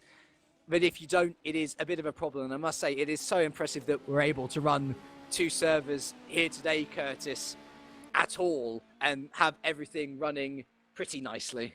Yeah, it seems like everything's running decently smooth. Haven't had any complaints from anybody yet. In fact, I mean, the racing seems to be very close in both servers. Just looking back at the live timing for Room 2 is very, it looks very similar to Room 1. So hats off to the organizers for that one, for sure. 100%. The organisers are, of course, always to be congratulated and thanked for running these wonderful, wonderful events, and ones of such scale as well. As we have a few more pitters within the LMP2 class. We got Capit. Oh, Capit has lagged off, and for our sponsors, Walk Racing, this might not be the news. Risto Capit for Walk Racing has disconnected from the server, so from almost what seemed to be a guaranteed P3, Walk Racing have got a bigger race on their hands now, and what a shame, because Capit was doing a great job for the team. But problems have struck yet again as we have a battle for P13 and P14 on track here. Josh, it's JP Lamy against Raul Pereira, and a JP who's had a couple of gearbox issues, we reckon. Back through, and I think that's P4 again? Yes, it is indeed. He's back through on P4 for P2, so working out decently for Lamy there, who I believe is Finnish. Again, apologies if you're not. Juhal just sounds like a Finnish name though, doesn't it? And behind... Oh, and he cuts what? Who was it then? It was Raul Pereira there. Sorry again if I'm too loud. I've tried turning my microphone down. Yeah, But, Pereira's lost a lot of time, yeah. Pereira just careered over the anti-cuts there, and yeah, he's lost quite a lot of position there, and he's, well, ruined any chance he would have had a P13. Yeah, it's a real shame. So Pereira, P14 then, Lamy, P13 up ahead. We've got Per Rosenly, P3 in that class, Gomez, P2, and of course Anthony Jans, who, apart from one stint, has been absolutely lightning in that LMP2 Cup. And I'm sure that Team Spirit Racing will be very happy indeed with the performance, as Lamy is indeed in. And so Raul Pereira will retake that P3. And I did think it was odd to see Lamy up there, to be honest. I thought he was a bit further behind than that. And indeed he is. Into the pits he comes then for the Doug Henson Racing LMP2 outing. I think Sam McDonald, who has taken over in the Revolution Racing car in LMP1 from Yuri Kazdorp, will move through then to take P14 from him, as will Vincenzo Capella, Christian Mayer as well, probably, and Augustin Arias and Henrik Hoyer. We'll wait and see how they go along anyway. So, let's take you through your top three for each category. Actually, no, let's not, because up at the front, our race leader, Lars Brugman for Doug Henson Racing, is into the pits. And with plenty of people performing driver changes now, I wouldn't be too surprised to see Brugman changing. We'll see whether De Blonde, Vollert, Melamed, if they react as well. And it's okay for the moment, I think. But yeah, De Blonde stays out then. Vollert in, though. And we'll wait and see as to what Melamed does. But we'll see where De Blonde comes in, or comes out, sorry, in relation to Simon Christman, who, of course, has already made that driver change from Michel. And onto the harder tyres perhaps as well. So Lamy back out of the pits, by the way, into P18. As we keep an eye on Brugman and Vollert to see whether any driver changes do occur. Oh, pardon me. Melamed just coming down the hangar straight, by the way. See whether we have any overlaps of the pits.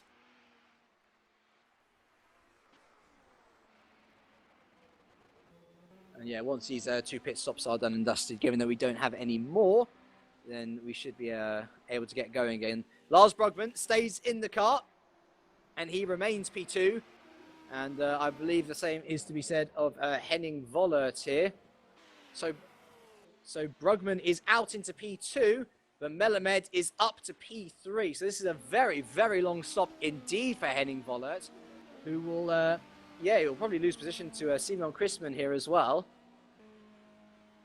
Indeed he does, so Christman through, and Vollert will stay in the car as well, but Christman is through to P4, so that was a mightily long stop for Vollert there, safely ahead of Miguel Vazquez, as Risto Kappa has rejoined the race for Walk Racing, but finds himself all the way down in P34 now, so a real shame there for the Estonians.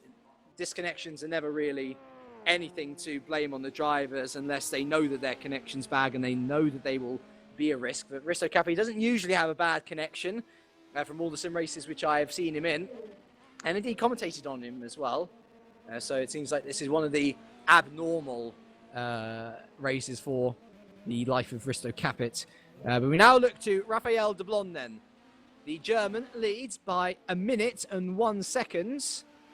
But surely he is to pit soon. Brugman and Vollert have sort of pulled the trigger, as has Christman. The Blonde still yet to react, and a little bit of a wiggle out there of Luffield wouldn't have helped either.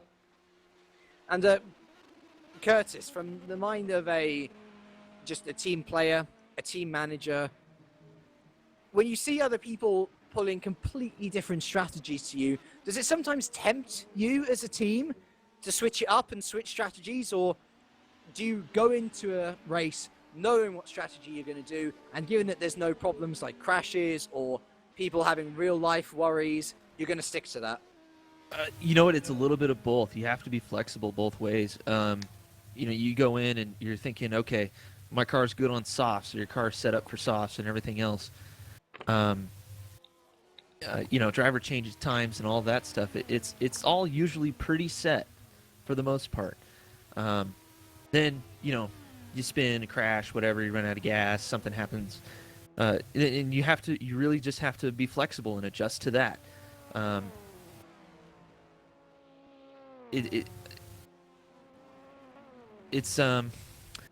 It's really tough to explain because for example, our team DR Motorsport goes in with a set plan. Around the time it starts to get dark, maybe we change tires, go to softs instead of hards or something like that. But otherwise, the fuel stops, you go till you run out of gas. Extensive testing has to go into all this stuff, and I'm really certain that everybody here has done all that testing to figure out just how far these tires can go. And trust me, they can go quite a while, especially the hards. I mean, we're seeing people double stint the hards easily. So, it really does depend on how the traffic plays out, how everything else plays out, and you build in the adjustability to the car and everything else to make sure that you have the room for flexibility. It seems like the Blonde's handling these softer tyres much better as well. He was pulling away from Brugman for one lap, but I think that was purely because Brugman got held up in traffic. Brugman now starting to pull back the gap, and while we were having a little chat there, Max Melamed has pitted from 4th position. He's back out into P7 behind Kieran Parkin in 6th. Henning Vollert in 5th, and Henning Vollert will soon go into 4th there as Vasquez is in, and Raphael de Blonde, as soon as I say that he's handling his tyres very well, also pits. So our race leader once again is in, and I tell you what, Vasquez, it shows how fast these guys are going, because Vasquez, a fellow P1, getting lapped in the pits now. I wonder whether he'll be able to come out, of course, but these top 4, lightning pace. And Brugman and Vollert have been involved in contact and spins as well, so on another level almost, these top 4 teams. So then, Vasquez is out then, so he will certainly go on to live another day in terms of not being lapped.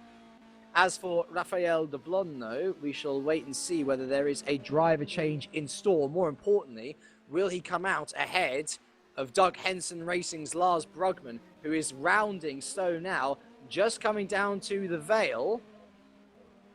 In he goes. And out he goes through turn 17 into Club. And I reckon he's going to retake the race lead here, Lars. Yep, indeed he does. So Lars Brugman then retakes the lead of this race at the 1.7 hour mark. De Blonde still in the pits, and now we look to Simon Christman. Will De Blonde lose out to the German? He's out, so De Blonde stays in the car, and he's of course got the one right next to the pit lane exit. So he's out nice and safely ahead of Christman. And that was a very, very smart move to stay in the car. It would have taken a lot of time in the pits. He probably would have been dropped down to 3rd because of that. Very smart move. But what is to be said of TXL? I mean, they were doing decently with Michel, but they seem determined to stick on these hard tyres, but it's not exactly working out for them. But so TXL far. is on mediums right now. Mediums? Okay. Yeah. and it seems like it's working for him a lot better. Maybe the track has cooled off a bit. I can't really see any of those statistics, but they may have just tried something a little bit different and it wasn't quite working, so they modified their plan. Like I was talking about earlier, you got to be able to be a little bit flexible. And luckily, it looks like their car is running very well with those medium tires. So definitely, just to make sure that I'm not under any false impressions here, softs are yellows, mediums are whites, and hards are orange. Correct. Good. And according to the live timing, TXL is on mediums. They are on in mediums, third place. certainly. That's pretty good. The Blonde is on softs, and Lars Brugman has been on softs as well. But what I'm saying is that it seems that though pace-wise, Christman and Michelle haven't been doing too badly, length of stints has been actually quite disappointing. They have not been going as far as the Blonde or Brugman have, and not as fast as the Blonde or Brugman have in the 2 or 3 pit stops which they've each had. Well, at some point too, you have to factor in driver comfort. Yeah. That the mediums, as far as I know, and I know in P2 and probably GT, mediums will last 2 stints easily.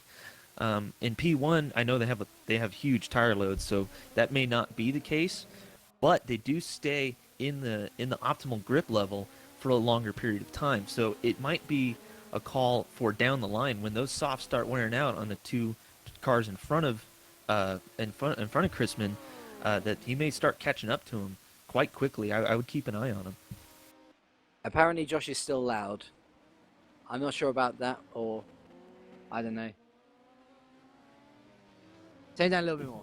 I'm sure you'll be fine. We'll minimum level. There we go. Right then, so welcome to Daniel Schmidt.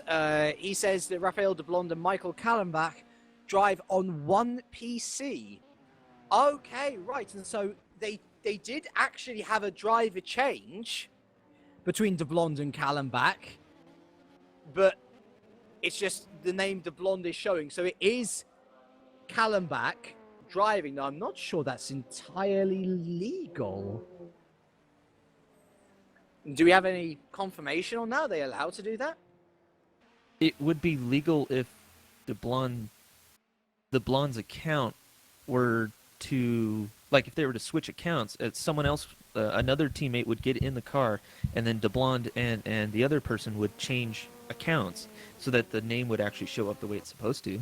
Yeah, but it's not, because he still shows up as Raphael de Blonde. And indeed, in comes de Blonde, or Kallenbach as it is, sorry, because he's missing his front bumper. Now, what happened to de Blonde?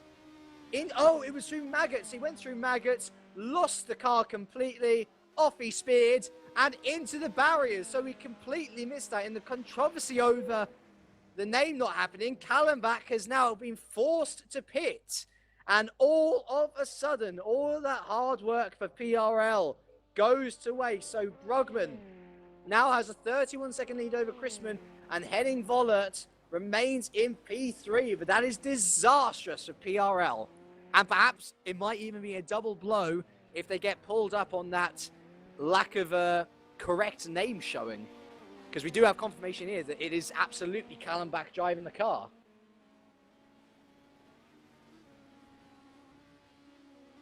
How very interesting. Either way, Kallenbach is now out of the pits and well ahead of Miguel Vasquez, who's now in 5th. He's having a lovely, calm race, Vasquez, and I noticed that he is on the hards. So going for the longer stints, Vasquez, and hoping that works out for him. All right, gentlemen, I'm going to have to get off of here. I got to get ready for my own stint. Oh, sure thing. Good luck, Curtis, and thank you very much for joining me. Oh, you're welcome. Thanks for having me. I'll talk to you soon. We'll see you a little bit later for sure. Of course, a reminder to everyone, if you do want to come and chat, then come and chat. Head on to the Virtual Endurance Championship server, head into the waiting booth next to the broadcast room, and give me a shout on messaging. Say that you want to commentate. Oh. I can't hear you now, Josh. It's bizarre. Turn it up a little bit, Josh, because I've had someone else come through saying that you were fine a few minutes ago. You bring it up a little bit, just a little bit. Oh, of course. Yeah, well, it's good to have all the stuff sorted, isn't it? That sounds better for me. We'll go with that. If he's loud again, shout to make all the noises, everyone, and we'll... But actually, we can't shut you up soon because in 10 minutes, I'm going to be taking my break for dinner. Yes. 2 hours has flown by, and I'm going to hand you over in the capable hands of Mr. Anderson. And I will implore you, do come on to TeamSpeak. Oh, hello, as we have Mr. Allison rejoining us. Hello, Jimmy. Hello. Yeah, do come and join us. Head into the waiting booth. Come and talk to Josh. Keep him company, because I get all lonely on my own. He does get very lonely, and he needs someone to talk to. Yeah. Because he could talk for all of Newcastle, this lad. And But of course, if I don't have people to keep us company, then it's not really worth it, is it?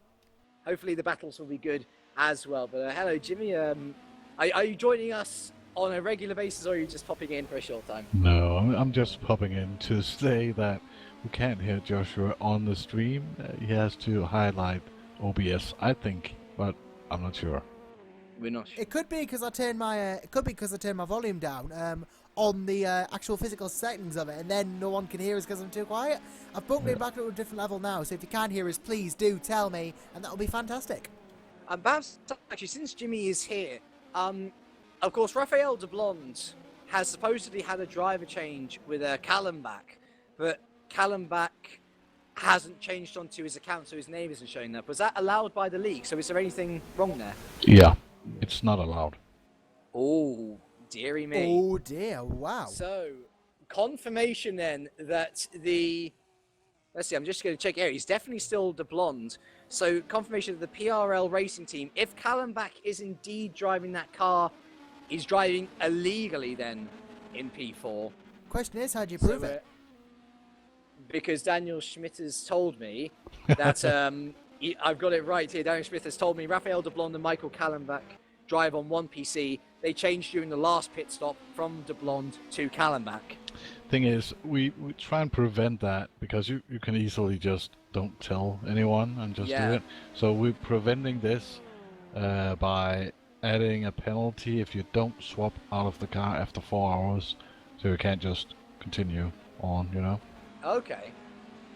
Very interesting. So there's a penalty for the 4-hour switch, of course, but there's also the deeper issue that we do have confirmation that it is absolutely Callenbach driving the car.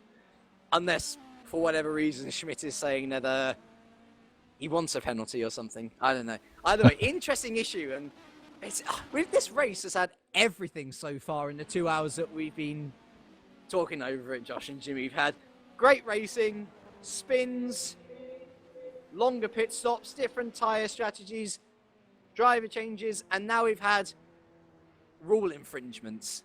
Everything.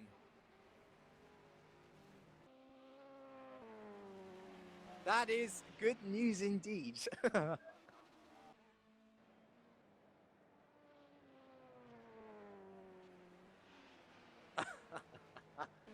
Oh, perfect. There we are.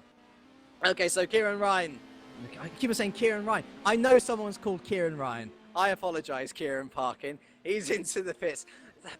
This is the problem. When you commentate on someone else, who's felt sorry in P7? Almost crashing into the back there. Who was that? Was that? Yeah, it was one of the Revolution Vipers. I imagine that might have been Corey's old Viper. No, it wasn't. It was the Pro one. Sorry.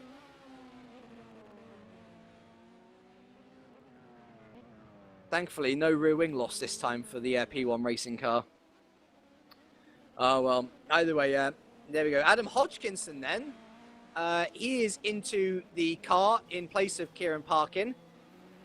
So the Englishman will be hoping to make up some lost ground on Mats Hutzfeld, for example. Reminder of your top three in each class. We have Lars Brugman. We've got a battle going on. It's Max Melamed and Miguel Vasquez. And Melamed has just got past Vasquez there for P5 and P6 through Abbey and into the arena. So a nice move from the Austrian, but to go through your top three in each class. We have Lars Brugman in P1 leading by 33 seconds from Simon Christman, for DXL P1. Henning Vollert rounds out the top three for 3 wide. Motorsport, he's a further 8 seconds off Christman, We then have in the P2 class Anthony Jans for Team Spirit Racing, leading by miles from Sim HQ Motorsports, Pedro Gomez, Raul Pereira, and Overstep, a constant P3 there.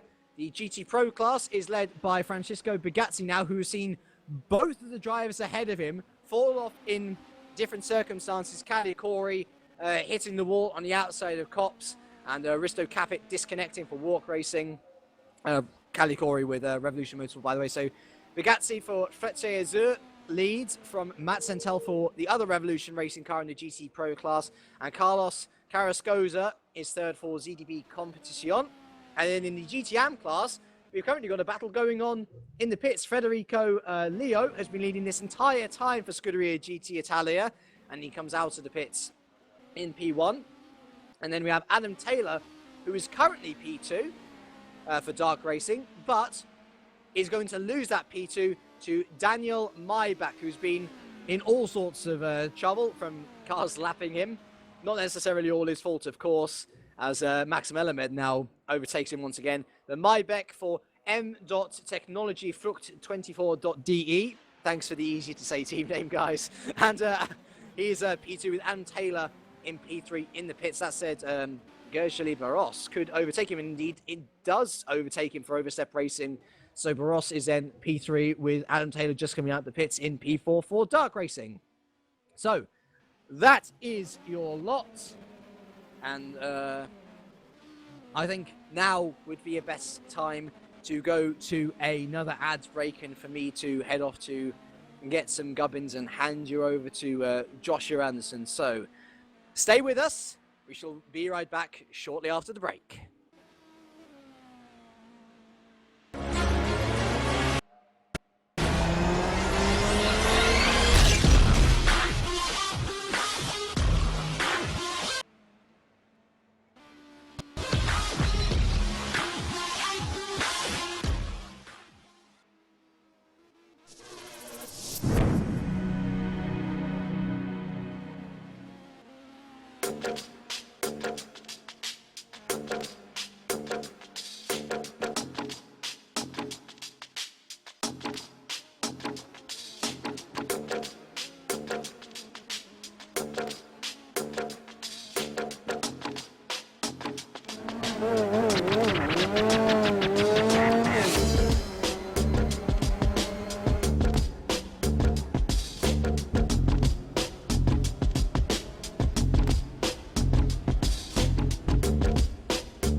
For the most realistic steering system available on the market, look no further than Sim Steering from Leo Bodnar.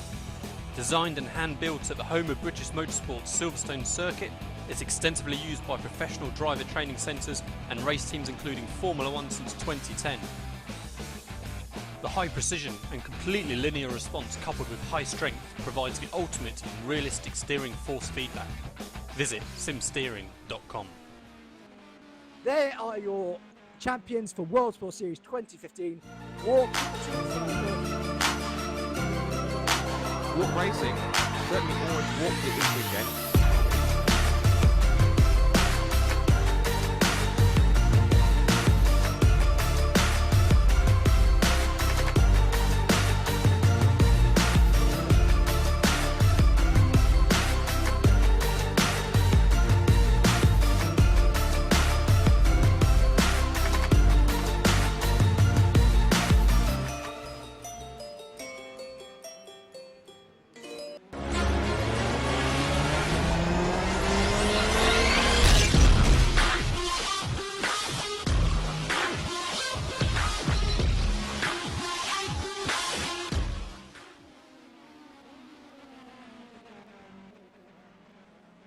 Hello everyone and welcome back to the 8 Hours of Silverstone, round 1 of Season 8 of the Virtual Endurance Championship here from Silverstone, presented of course by R-Factor 2, made by Image Based Incorporated, and Walk Racing and Sim Steering by Leo Bodner. You join us now with just over 6 hours to go in the race, and Lars Brugman is leading for Doug Henson Racing in the number 8 car in the LMP1 class. He's got quite a healthy lead ahead of him, but will he be able to hold it with 6 hours of racing here to go? So of course, yes, this is the first round of Season 8 of the Virtual Endurance Championship, and of course, we are more than welcome to have visitors. So if you'd like to join us, there's many ways you can get in contact with us two. Well, I say us two, it's just me in the booth at the moment, because thank you very much to James Kirk, who has unfortunately had to go for his break, as all human beings have to do. But luckily we should have him again with us in about 2 hours time. But if you would like to join me in the meantime, in this TeamSpeak, just head on the official Virtual Endurance Championship TeamSpeak and pop yourself in the waiting booth, and I will move you in to have a chat with us as soon as it is possible. And of course, if you're a bit voice shy and you want to get in touch with other ways, nil just random, there are many other ways to do that. First of all, you can get involved in the official YouTube chat of the stream. Just pop your comment in and I'll see if I can catch up with them every so often. And you're more than happy to, it's more than acceptable, in fact, if you would be so kind, if you want, as to go on to Twitter, because we are on Twitter. You can tweet me at my personal Twitter handle at joshams_cosmo. That's at joshams_cosmo. Or you can use the hashtag VEC Silverstone, and I will try and keep an eye on those tweets as they come in as well. So we're just coming up to the 6 hour mark of this race. A quarter race distance we will have consumed by this point, and it is Lars Brugman currently, and Simon Christman is quite a ways behind him, but in the championship winning car, which the championship last year's champion ran, of course, in the P2 TXL car. And then it's Henning Waller for 3 Mine Motorsport in P1, directly behind him, just trying to get past some lap traffic here in this track here. And what I'm going to do now, I'm just going to take a couple of moments just to turn push to talk off, because I have to hold the right / key just to speak. So if it's quite alright, I'm going to rectify that now, and in just a moment I should be back with you.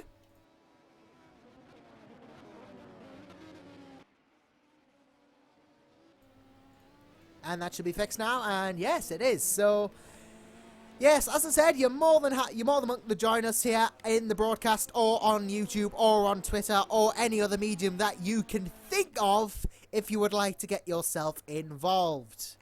So it has been a very energetic, frenetic race so far, but we're now 2 hours into it. Hopefully things will be settling down a bit, which will be brilliant for me, of course, because I only have so much voice. And hopefully I'll be able to save it, and I won't be completely brain dead by the end of it, because, well, there should be some action. Unfortunately, I am doing cameras and comedy, so apologies in advance if I do miss some of the interesting action out. But hopefully no problems will occur, and everything will go smoothly.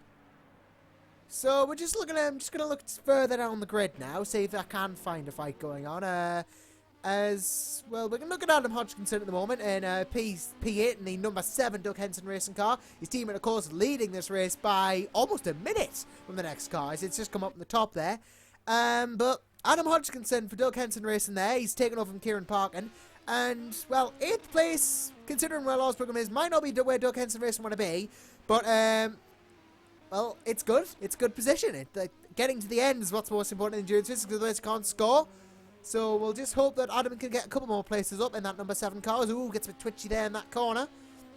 And it's a very difficult thing to do, drive P1s, because you have to get past all your other P1 compatriots and then get past all the other cars as well. And you have to lap all the other GTs, the slow GTs, but luckily they'll try and make life easier for you. But Daniel Maybach thinks he's losing a couple of positions there. He's in the pits, that's why, in the N-Technology 24.de car. He's just in the pits now and comes out. So, loses a few places, but nothing disastrously bad for him. As Thomas Bear in the Pro Class Northern Light Racing car there, behind them all in P31. Might not get past my back, no he won't. But as Max Malamed is actually gone through there. Max Malamed through on Rafael de Blonda in the PRL. And this could be a battle right here as de Blonda trying to go down the side, but he's got a lot of traffic to deal with as Malamed locks up a little. But this could be interesting what's about to heat up here. Malamed, I completely missed that, has gone through into P4 after a problem we saw earlier with him. So he's recovered very, very, very well. And it is good to see that Malamed is back up there in fourth. Hopefully we'll see his skills shine through. But that's assuming he doesn't get fourth, taken off the bike. De Blonde, who gets caught up by one of the, I think he got caught up behind the KSM car there. Yeah, he did. He's caught up behind the KSM car, but luckily he's got past that more than easily. De Blonde then trying to get past all the remaining traffic to get back up to the Malamed and challenge for P4. PRL, of course, the winners of the preseason race at Indianapolis, which I was lucky enough to commentate along with Mr. James Kirk. But yeah, they were the winners of the preseason race. Not quite doing as well here, the P5, but there are still 6 hours of race to go. So anything can happen. Anything could still happen as we're going to take a look at Matt Hutzfeld now in P6 in the P1 gaming car. This is the P1 car as opposed to the P2 P1 car, which got mixed up with last time. And Hutzfeld is pretty much running his own race at the moment. He's not massively within distance of any P1 car or P2 car or any other team that might want to have a strike at him. As he's got to get past, I think he's got to try and get past that. I think he's just been lapped, actually. Yeah, it was. Would have been lapped by Henning Vollert for 3 Wide Motorsport. And, well, that's not going to help him. He's in P1 being lapped by a P1, and that, well, shows just how really far ahead these top few teams are. Lapping their own opponents in the same class, nonetheless. And let's go to the P2 class, because we've talked quite a bit about P1. I think Anthony Jans is still leading in that. Yes, he is.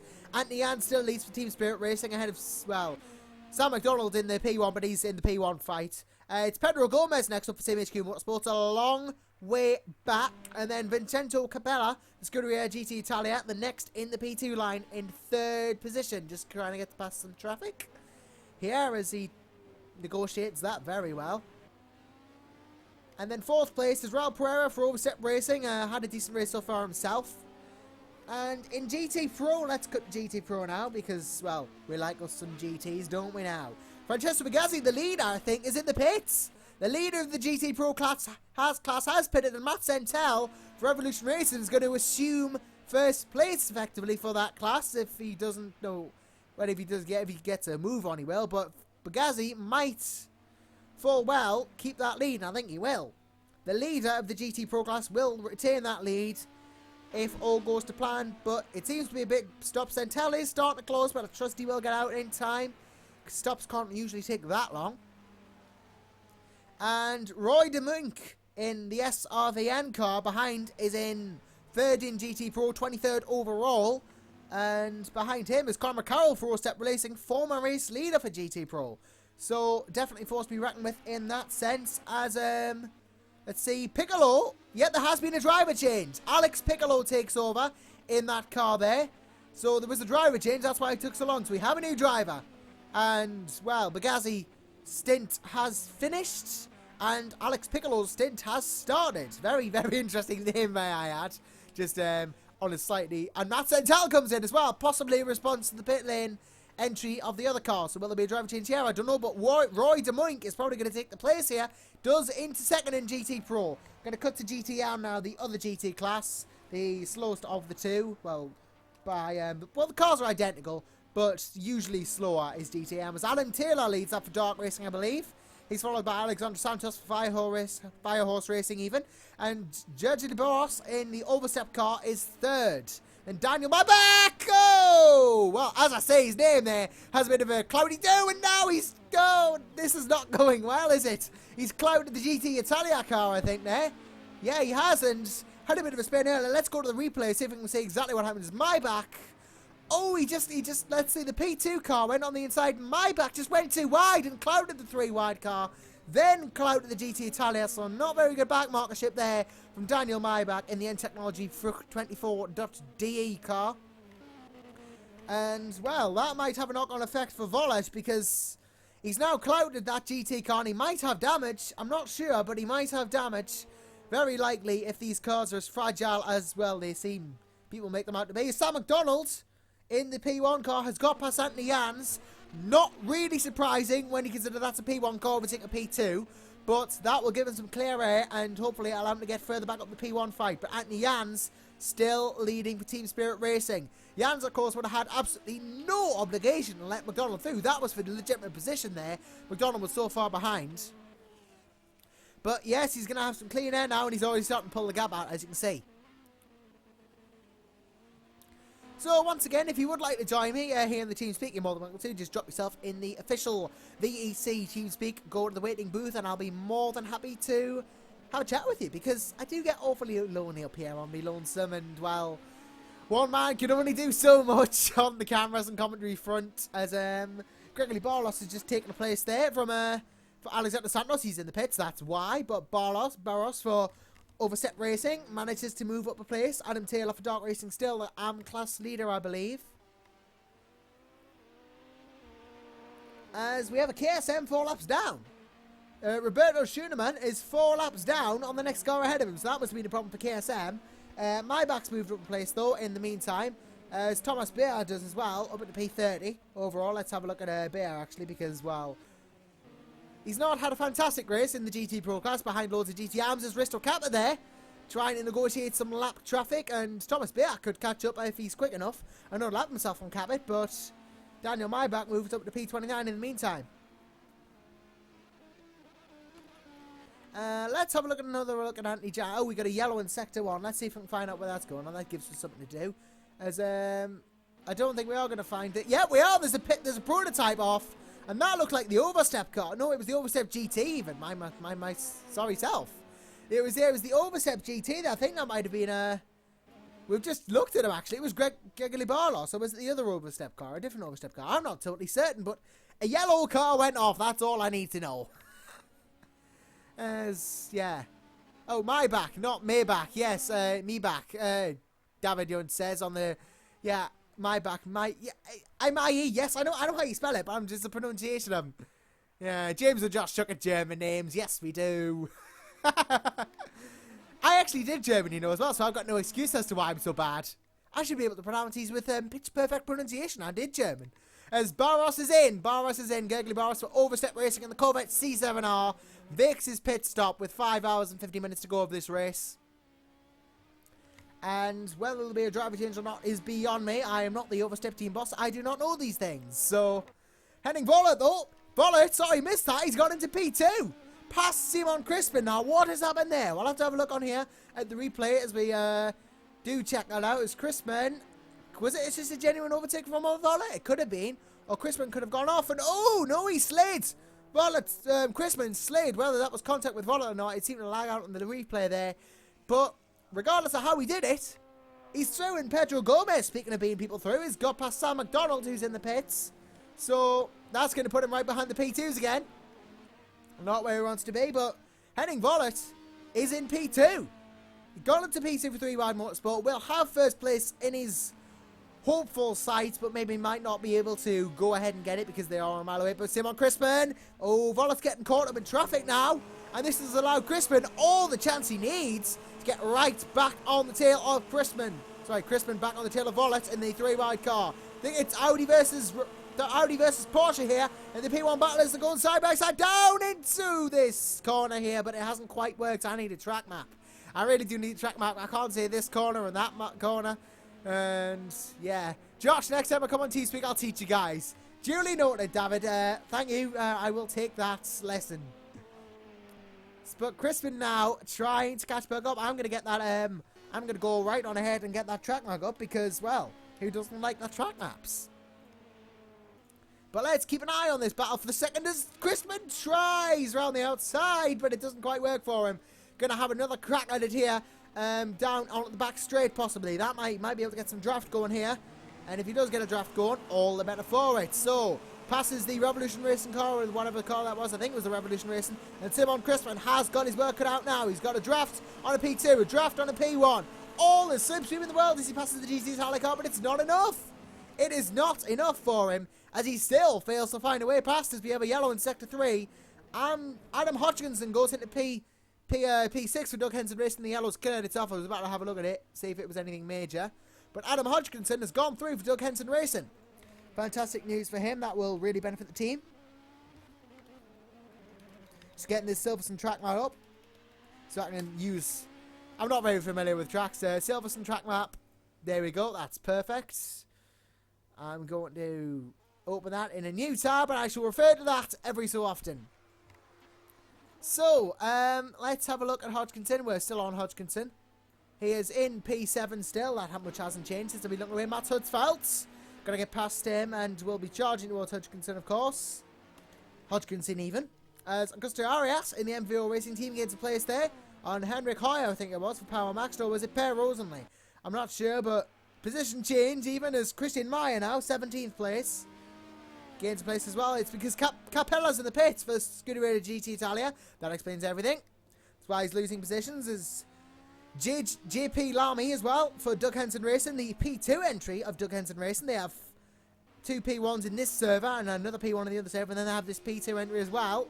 A lot of drivers they have. Yeah, Lamy's possibly already got through. As Mathieu Decrop on in Kyushu Motorsport even for P20. We're looking at now is Alex Piccolo then in the GTs. Again, a very interesting name there. P21, I think he's still leading the GT Pro class, so he's having a fantastic outing in that Porsche. Long way back from Roy DeMunk in P22nd. It's alright, Josh, we love you, says David. Yes, I know you all love me. Who doesn't love us? I think that's Matt Huttfeld in the pits in the P1.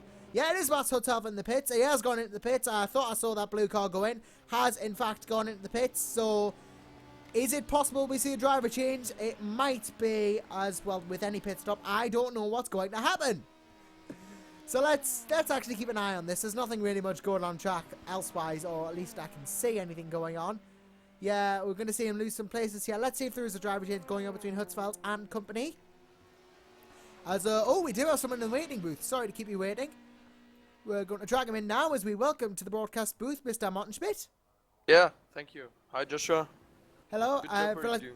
It's a pleasure to have you here, Martin. Just for the benefit of the viewers, tell us who you're with and how is your race going? Yeah, I'm actually driving in the P2 class in the second grid. Oh, right, you're on server 2. Yeah, we're on server 2. Our prototype is really doing well. Right now, Tim Brockmeyer is driving our car on the second position right now. Well, that's fantastic. Yeah, of course, but our 2 GT-AM cars on the first server are having some turbulent race. So they had several incidents with prototypes they hadn't, which wasn't their own fault. So they are, I think, P39 and P35 or something like that. Yes, so the KSM team, the KSM cars, they are 39th and 35th at the moment, yes, as we saw Biagio Milano go off in the Texas driver's car, but yeah, 2 KSM cars in 39 and 35th. You've had a couple of problems, but ultimately endurance racing really is about getting, it's about the long run, isn't it? Yeah, you're right. It's about what happens in the long run. So hopefully we'll see your cars, Danny Schubert in 35th in the number 84, 73 car. It says 84, but it's 73 really. So Danny Schubert, obviously P35, but yeah, has the race gone to plan aside from the incidents with the prototypes? I don't think so, because it was planned that Andreas Schmich and Armin Binder drive the whole race. So I don't know what happened, why Danny Schubert is now driving. Oh wow, well there you go, ladies and gentlemen. Something we didn't know, that Binder and Schmich were going to do the full race by themselves. So Schoenemann as well in the other car as well. So slightly unforeseen circumstances it seems for the KSM boys, but hopefully your race will improve as we see. Let's go back over to the front now. Let's have a look at Lars Brugman in first place. Prototypes obviously very different to GTs, but it's a different style of racing as well, as they've got to get past all the GT cars as well. But Henning Voller not that far behind in P2. Yeah, it's a really great race the prototypes are doing. very interesting to watch. Yeah, it is. It's always interesting to see. It's different. It's always interesting to see multi-class racing in general. I think it brings out a bit of something that you don't really see in normal racing. You know, you've got the concept of faster cars not only having to deal with cars that are their same speed, but slower cars as well, which always makes for some interesting moments. Yeah, I think that's what it makes the difference to the normal GT racing, for example. You don't only drive against the drivers or the other cars, you drive against the track and against everything. So everything that can go wrong will go wrong, I think, if you don't have the luck of the winner. Yeah, and speaking of things going around, Biagio Milano for Texas drivers has just had another off. It's not really going his way at the moment. He's dropped down into 10th position now, and, well, that's going to ruin his tyres, because R-Factor 2 has this really, as we know, well, or some of us might know, it has obviously a brilliant tyre model, where, you know, sliding in the car, spinning the wheels, flat spots, these sort of things all affect the tyres in the long run. So these issues that Milano's having with keeping on the track, these are probably going to come back and hurt him later when his tyres aren't in as good condition as it could be. Yeah, tire dealing is a really tough thing. You have to really watch your tires, so if you have one bigger slide, you lose the complete grip, and you have really to slow down and cool your tires down, that you can go your further pace. Yeah, I found that a lot myself when I make mistakes in R-Factor 2. It always does have a knock-on effect on your handling and your grip, and you just have to let it go for a minute to get your tyres back. But it takes a lot of rubber off the tyres as well, and it's not just the concept of flat spots as well. As Max Melamed is through in P3, because Simon Chrisman's gone into the pits for TXL P1 Racing, so that explains that. And, well, we see the Texas drivers GT car there come out of the pits. So we were talking about Texas drivers, now we're talking about Texas drivers even more. But yeah, Simon Chrisman in the pits, and this is going to help all the cars behind him if he takes a long time. Hopefully he won't. But that's another interesting part of endurance racing as well, the pit stops, because you can have a strategy, but as we discussed earlier, when your strategy gets thrown off, everything has to change. Yeah, you can't go into this race with a complete plan that you want to do. So you only have some kind of things that you watch, and that's all affects your strategy. So you can't go in this race and say, okay, this driver is doing the first stint and the second this, and he's the third, and stuff. You have always to watch the race and influence your strategy. Of course, yeah, it has to be an adaptable strategy as well, because it's alright having the strategy, but as we've just said, things can change, so you have to be able to... It's more the ability to adapt and to change according to the situation that's really required in endurance racing rather than raw pace. Of course, having that helps, but you need to be able to change and adapt to the situations that are arising. As well, we see a car going to the pits there. That's I think that's a JP Lamy in the P2 Doug Henson racing car there. So let's have a look at him, if we can find him on track, that is. Having a bit of difficulty with that, sorry ladies and gents. As, yeah, it doesn't seem to be happening for us, so we're not going to go to JP Lamy, unfortunately. But what we can do is go to the GTs, because, well, Adam Taylor still leads the AM class for dark racing at the moment, and Thomas Beer still behind him in the pro class, but let's see if we can find the lead of the pro class. Alex Piccolo is still doing a very good job to lead that, and Roy DeMunk behind in the SRVN car, but two different classes of GTs in this sort of race, Martin. The cars are the same, but there's very different racing going on in them. It's really difficult. So at first I thought this Pro and IM classification just were other names, but the cars are the same. But then Andreas Schmich told me that the complete aerodynamic system is different, and that there are until 3 seconds of difference in the times, I think. Oh, well, there you go. Another thing we didn't know until now, ladies and gentlemen. There is a difference between the AM and Pro cars. Thank you very much for that, Martin. Useful information, because now we know why all the AM cars are at the back. We thought the cars were the same as they were in real-life endurance. But no, there is an aerodynamic difference, which means that they are slower. So that's why why we might notice differences. So it must mean that the drivers who were in GTMs and are out racing the pros. That must mean they've got that. See, they're very, very good to do that, of course. But of course, incidents can have an effect on that. But it is interesting. Sorry. No, go ahead. I think the GT Pro cars do have a bit more of power, so I think there are 30 to 50 bhp. They have more. Yeah, they have that little bit extra power as well, which makes life more difficult in terms of keeping the car on the road. So the AM class cars. Oh, we've got an off there. That looked like a prototype. I'm going to see if I can find out who that was. I'm going to see if I can find the prototype that went off there.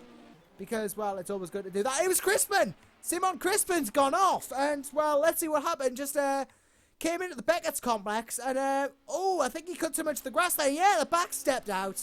And Crispin, through the Beckett's complex, loses it. And, so, there you go. Just proving it's not easy to keep a prototype on the road either, despite all the downforce it's got. You know, Yes. it's all well having all the power, but if you can't keep it on... It's not easy to keep it on the road, regardless if you make a mistake. It's impressive how much downforce these prototypes do have. Yeah, they do have a lot. You know, they're almost on the level of Formula 1 cars, I think, prototypes for downforce these Prototypes days. are above Formula 1 cars, what downforce is. Talking about downforce, but I don't think they have as much power as, I think they have even more power than a Formula 1 car. About Yeah, 500 bhp with those hybrid systems. Yeah, the hybrid systems, of course, in modern day prototypes. I think we are talking. It's mostly the weight and the fact that closed cockpit that slows the cars down, really. But it's as you say, Martin. They do have more downforce than Formula 1 cars, as Andre Lotto actually alluded to when he in an interview after he drove at Spa last year for Caterham. He actually said that he could go faster in his Audi prototype through Eau Rouge than he could in the Formula 1 car. So, proving that the cars really do have that much more downforce, which you'd expect makes them more of a handful, but it can be, when you get into a rhythm and you've got that much downforce and grip, makes life nice and easy for you. And, well, but it, as Crispin's just proven, not easy to keep it on the track. Somebody says, Vollett's in the pits. Henning Vollett is in the pits for 3 Ride Motorsports, and, well, this could be a driver change, because we are now about 5.5 hours left to go. Oops, sorry about that. 5.5 hours left to go in the race, as my microphone cuts out there, but that won't happen again. As, well, he is looking, well, we're going to see a driver change, I do not know. Oh, yes, we are, sorry. Marius Burt in for the car. Marius Burt takes over. So, there you go. Marius Burt in for 3 Ride Motorsports takes over from Hennig. And, well, Simon Crispin nowhere near enough room to go for it. But we have a driver change. We do have a driver change indeed. Yeah, I know Marius Burt from several other championships, and I think he's really fast. We have really good to be able to competitive with him. So to beat him is a really hard challenge. Yeah, I can imagine it will be. Marius Burt then is going to have the task of catching up Raphael de Blonde in the PRL racing team. Winners, of course, of the preseason race at Indianapolis. Now in 3rd place. So they are on course. If the race were to stop right now, which it of course is unlikely to do, they would be on course for that 3rd place. And Max Malamed is in the pits. Sorry that we missed that, but Max Malamed is in. So this could be, he's been in since the start of the race. I highly suspect this will be a driver change, because he has been in for the majority of the race now, Max Malamed. And that's only going to help de Blonde, because I think he's gone through the P2 anyway. That in turn is going to help going to help 3 Ride Motorsport if they can get through. But Stephen Bailey now in the oh yes, sorry about that, Martin. I am speaking quite fast. I'll try and slow down for you. Yeah, thank you. I do that, please. It's just something I have to work on. But Stephen Bailey in the Doug Henson racing car has taken over. We missed that as well. Max Malamed, though, has dropped another place. He's P4. Simon Crispin, P5, might just go through. I think he is going to go through, and he does. Goes through indeed. So, another position loss. I think this is going to be a driver change, because losing a lot of time. Adam Hodgkinson, I don't think is close enough to take the position of P5 from the next car ahead as we got another off. That looked like one of the P2s, but that would have been okay for Hodgkinson because he gets through. And we do have a change. New driver change. David Beranek in for Team RJPL, taking over from Max Melamed. After 2.5 hours of driving, we have a driver change in the 007 Team RJPL car. Yeah, I think they did a triple stint. Whoa, there went the LMP white. I don't quite know about how the LMP1 cars affect the tires, the hard tires. But I think it's can do a triple stint on one set of tires. But Yeah. I'm not quite sure how they are driving when they get used by 2 stints. Yeah, I'd imagine the tyre wear is slightly higher with all the extra downforce the cars have, but as we alluded to earlier, they do keeping the optimum grip level for longer. So you imagine he could triple stint the hards with the amount of grip they'll retain, even though they do wear more. But Stephen Bailey has just lapped David Beranek, the driver for the RGPL car. He's leading, of course, the Doug Henson Racing number 8. Doug Henson Racing, of course, got also close to winning at Indy. Maybe they can take the first win of the season here. Wouldn't be the first race win ever, of course. As Risto Capit, let's have a look at Risto Capit for Walk Racing. One of the title sponsors, well, not necessarily the title sponsor, but one of the sponsors. If they are the title sponsor, I am very sorry. But Risto Capit has gone through into P38 ahead of the KSM car of Roberto Schoenemann. So, good for Walk, not necessarily good for your boys, though, Martin. Yeah, you're quite right. I have a question for you. So, I can't see it in the stream well, but it looked like the tires that David Beranek is driving in the RGPL car are intermediates. Oh no, I'm sorry, I changed the colors. No, it's very fine, Martin. We all realize things we think we've seen at the moment. It happens to me all the time, honestly. I do it all the time. You don't even want to know how many times I think I've seen something, but it hasn't. It's perfectly fine, it really is. Let's go back to Risto Capit then. In P38 for Walk Racing, as he's just going to get lapped here by Simon Crispin in the P1. And Risto Capit actually disconnected earlier, but he's seeming to make a decent recovery. He's in 38, so still very far back, but the fact that he's made a place up is always a good sign.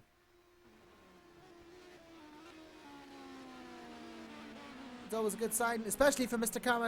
Karamadaru Bogdan, the team leader of Walk Racing. Very major figurehead in the series, with Walk being a title sponsor. So, shout out to Walk, I guess. And Risto doing a canny job to catch up to Daniel Pizzo in Scuderia GT Italia car. Very Italian sounding name, may I add.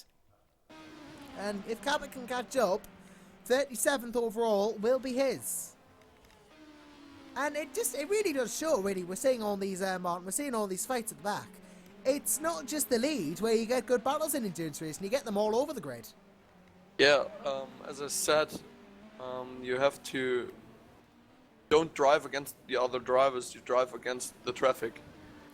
So, traffic is changing everything in this sort of races. It's the problem that you can't say, hey, there's the car, I will lap it now. Like in the Formula 1, when the car in front of you gets blue flags, there are no such thing of blue flags. The GTs are driving the line, and the prototypes have to go around them somehow. And me as a prototype driver, it's really I really have to test and train this in the trainings before the race with as much GT cars as I can, because it's really difficult in some places on this track to overtake a GT. It For is, yeah. example, Oh, sorry. Yeah. In the S's, you can't overtake a GT. The GT doesn't let you go. Yeah, it's very difficult sometimes. As Roy DeMunk there, we saw Risto Capit unlap himself on him after disconnecting, which is an achievement itself, but DeMunk has just gone off the track a little bit there. He's going to lose even more time. And Risto Capit, he might be far back, but I can imagine him making up quite a few positions this race. We've got a yellow flag in Sector 3. I'm sure that'll clear itself up very soon. It has, in fact. But yeah, it's very useful to see all these yellow flag indicators so we can go to where there's action on the track or there's been an incident straight away. It's very useful to have that, and of course keeps the suspense and the action going.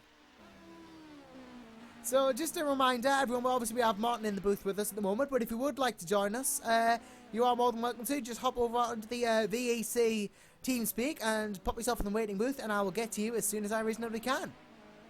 And I think I'm going to take... sorry, Martin? I just wanted to say that that you're doing a really good job here. Oh, thank you. It's really great to watch the stream. And at this point, I have to say goodbye now because Tim is driving now on the second grid for over 2 hours, and I have to go to him and next stint. Okay, So, well, the best of luck. Sorry, the best of luck to you and your team, Martin, and hopefully we'll hear good news at the end of the race regarding KSM's activities in Server 2. But the best of luck to you, and thank you very much for joining us. Here, have a nice evening. And Bye. you too, Martin. And with that, we well, unfortunately, Martin will have to leave us, as he's just said there, to go and drive for KSM, I think, in the Server 2. So yes, we have lost Martin Smith, but if you would like to join us, go ahead and do so. I'm just going to check out the YouTube chat feed right now. Bailey has an issue, says Kieran Parkin. Rev limit's changed on driver spot, but his face seems fine, just running at the red line early. So let's have a look at Stephen Bailey then in P1. He's running into the red line apparently a little early. That won't be good for him. He's going to lose some time. That won't really be good. If we can, let's have a listen and see if he is.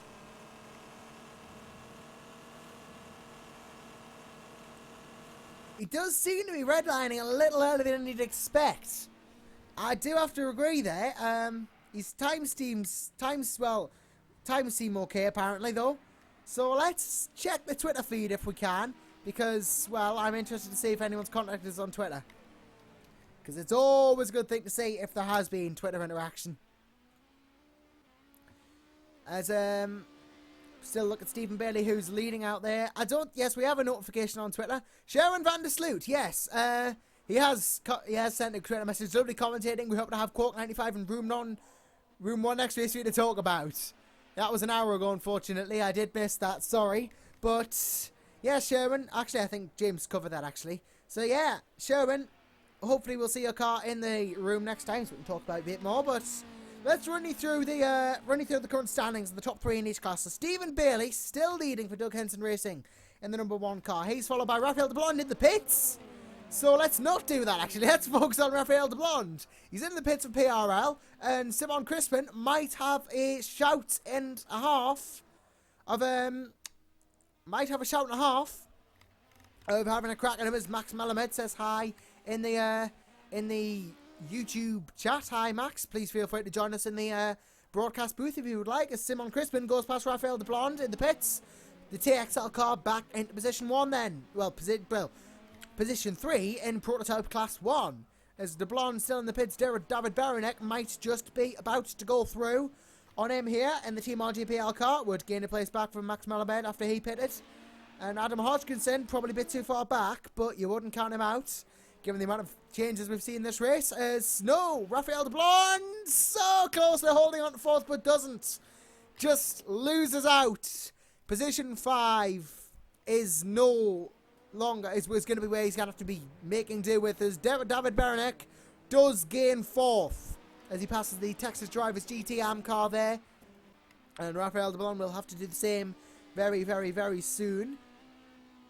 And of course, if you would like, again on Twitter, if you would like to contact us there, you can contact me on my personal Twitter handle at joshams_cosmo, or you can use the hashtag VEC Silverstone. I'm just going to check that out now, actually. I have been a bit negligent, but I will have a look at that particular hashtag on Twitter now. See if anyone has been using it. We would, of course, very much appreciate it if you have been using it. Yes, Sherwin said, getting ready to take over the Quark 95 for my stints about 41 minutes ago. Of course, good luck to you, Sherwin, if it's slightly belated, if anything. We do hope you're doing well. As Raphael Ballon now overtakes a KSM car. And David Baranek, hopefully going to hold his place, but might come under fire. Let's go to P2 now, because we have Anthony Jans still leading for Team Spirit Racing. He's been in that car a very, very long time now, and I would be one to think he'd be coming in for a pit stop soon and a driver change, because one man cannot really go 3 hours unless he was superhuman. I would suspect he would be coming in for a pit stop very soon when Anthony Jans get a driver change out of the way. He's staying out for now, but keep an eye on him. And then it's Pedro Gomez, still a very, very long way behind in Sim HQ Motorsports car. I think second place will be the goal for them at the moment, because Jans has just ran away with it. As we now look at Per Rosenly in the next place for P2 as well. In the Odin Racing car. He's been out all race as well, I believe. Will have to come in soon, unless he is a superhuman.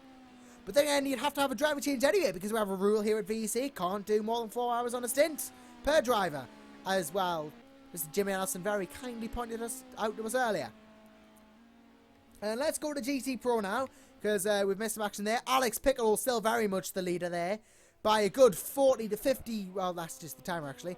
A good while ahead of Roy de Munk in the SRVN car, the Ferrari 458 Italia.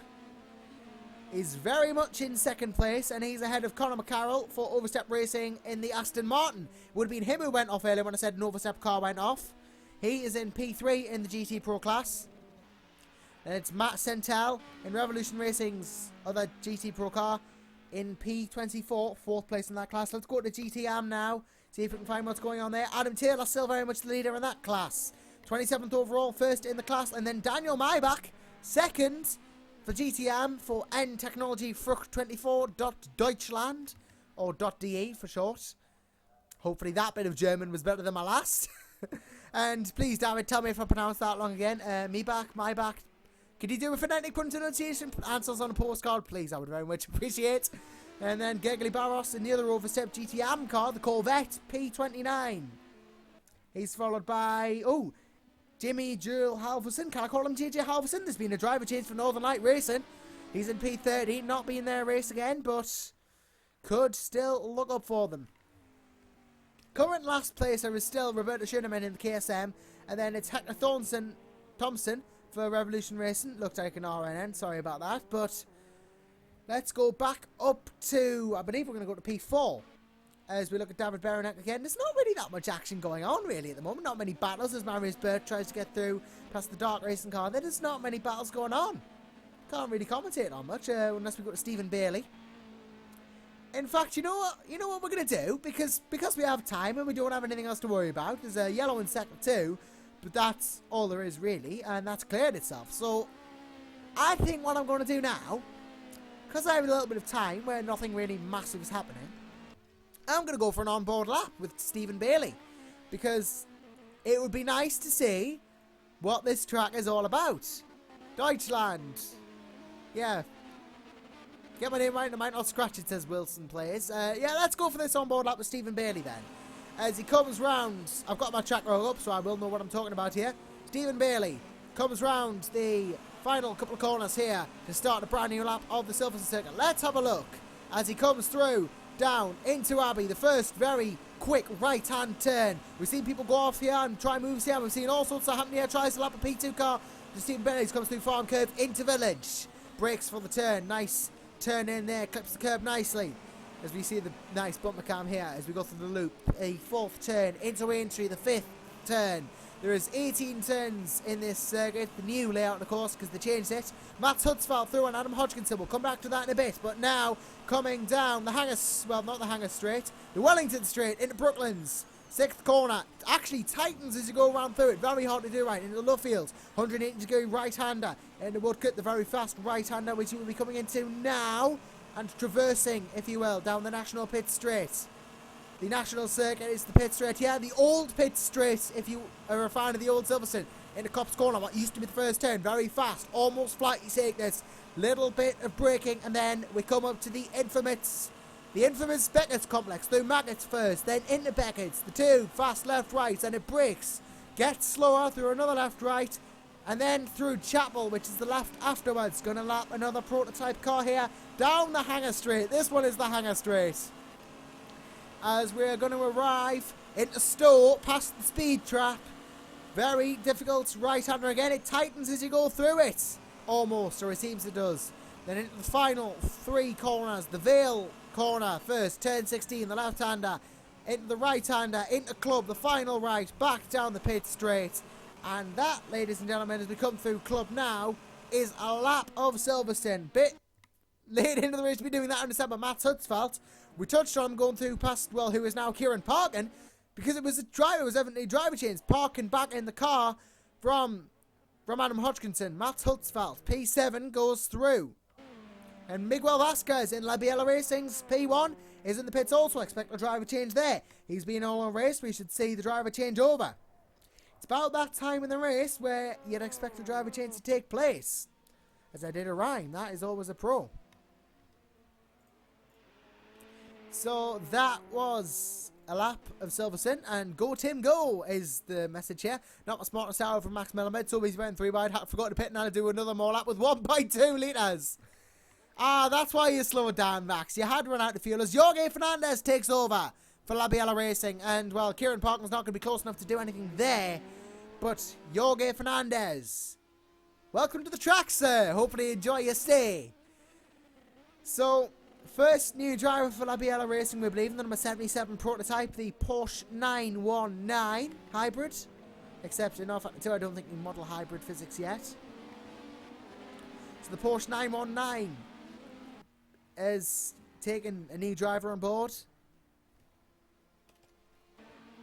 Biagio Milano in the Texas driver's car, they got a lot of traffic to contend with. He has fallen down the order quite a bit from where we would have liked. But he made a couple of mistakes as well, which didn't help him. But he is still running strong, as Max Menowit's teammate, David Baranek, has got to lap him. Yes, you and me, says Max. We wondered why he was stuck in 7th. Thought you had a gearbox problem, but you were just trying to save fuel. Well, never mind then. Happens to the best of us, as we like to say. As Biagio Milano not really gonna... He's gonna hope to try and catch Sam McDonald, but he is very, very far ahead in the Revolution Racing Prototype 1. I think that's an Audi. It looks like from the light configuration. As Kieran Parkin still in P8 for Doug Henson Racing, which got a message through on TeamSpeak here from Ben Willis. Alright. Yep. Just telling me something we need to know for switching the cameras when James is back. When James Kirk does come back, we're just going to try and sort out how Ben Willis is going to take off the cameras, because I might have to leave my computer on, but go, because I can only speak for so long unless I can manage to broker my way into something. As we watched Kieran Parkin still, there's been an elite driver swap position change thing going on somewhere. Raphael de Blonde in 5th place, trying to hold off Matt Hutzfeld and P1 Gamer Car. There is quite a distance between them as Daniel Schmidt go past Henrik Hoyer. Let's have a look at that. Daniel Schmidt, yes, in the P2. The PRL Logitech Racing with the very blue wheels has gone past the Power Max Racing car for P16. Very, very good of him to do that. And, you know, if you would like to join us and have your say on the proceedings, I am getting rather lonely up here. It is very, very hard to keep yourself occupied when there's not much to do, so not much to talk about. Let's have a look at this battle we got going on there for 16th. But if you'd like to join us, please do, you know, feel free to jump on the official VEC TeamSpeak, pop in the waiting booth. I'll try and get you as soon as I can. And please do keep the tweets and comments on the YouTube chat going. Hashtag for Twitter, Jose Jesus VEC Silverstone. That is your hashtag. Hashtag VEC Silverstone is your hashtag. Please do use it because, well, we like seeing your tweets and stuff. We do like seeing them. We like seeing them very, very much. We have a new tweet for VEC Silverstone. Carsten Dynagard. Next off for Power Max will be driver change. Christopher Pickard will take off massive stint from Henrik. Thank you very much for the information. So we will see a driver change when Henrik Hoyer comes in. He has done a massive stint. I agree. 3 hours. Absolutely superhuman stint for the Power Max racing driver. Brilliant, brilliant stuff. I really do agree. That is a brilliant long stint he's done. Hats off to him, but there will be a driver change. We'll finally get some respite when he comes into the pit lane. As far as the lead's concerned, Stephen Bailey still out there doing a sterling job for Dung Henson Racing. He is on a flyer at the moment as he's doing what he has to do. He's leading, and, well, leading he's doing very well. Just took a lap on both of them as well. Very good lap as well. Knows what he is doing, Mr. Bailey. Very, very good at this sim racing log, I think.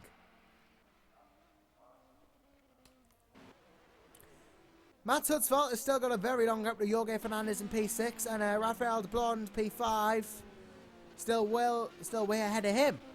I'd say almost a lap ahead. The PRL car is going to, hopefully, if he's lucky, lap Matt Hutzfeld. So that would be interesting to see, and that would put 5 cars on the lead lap, if I'm correct.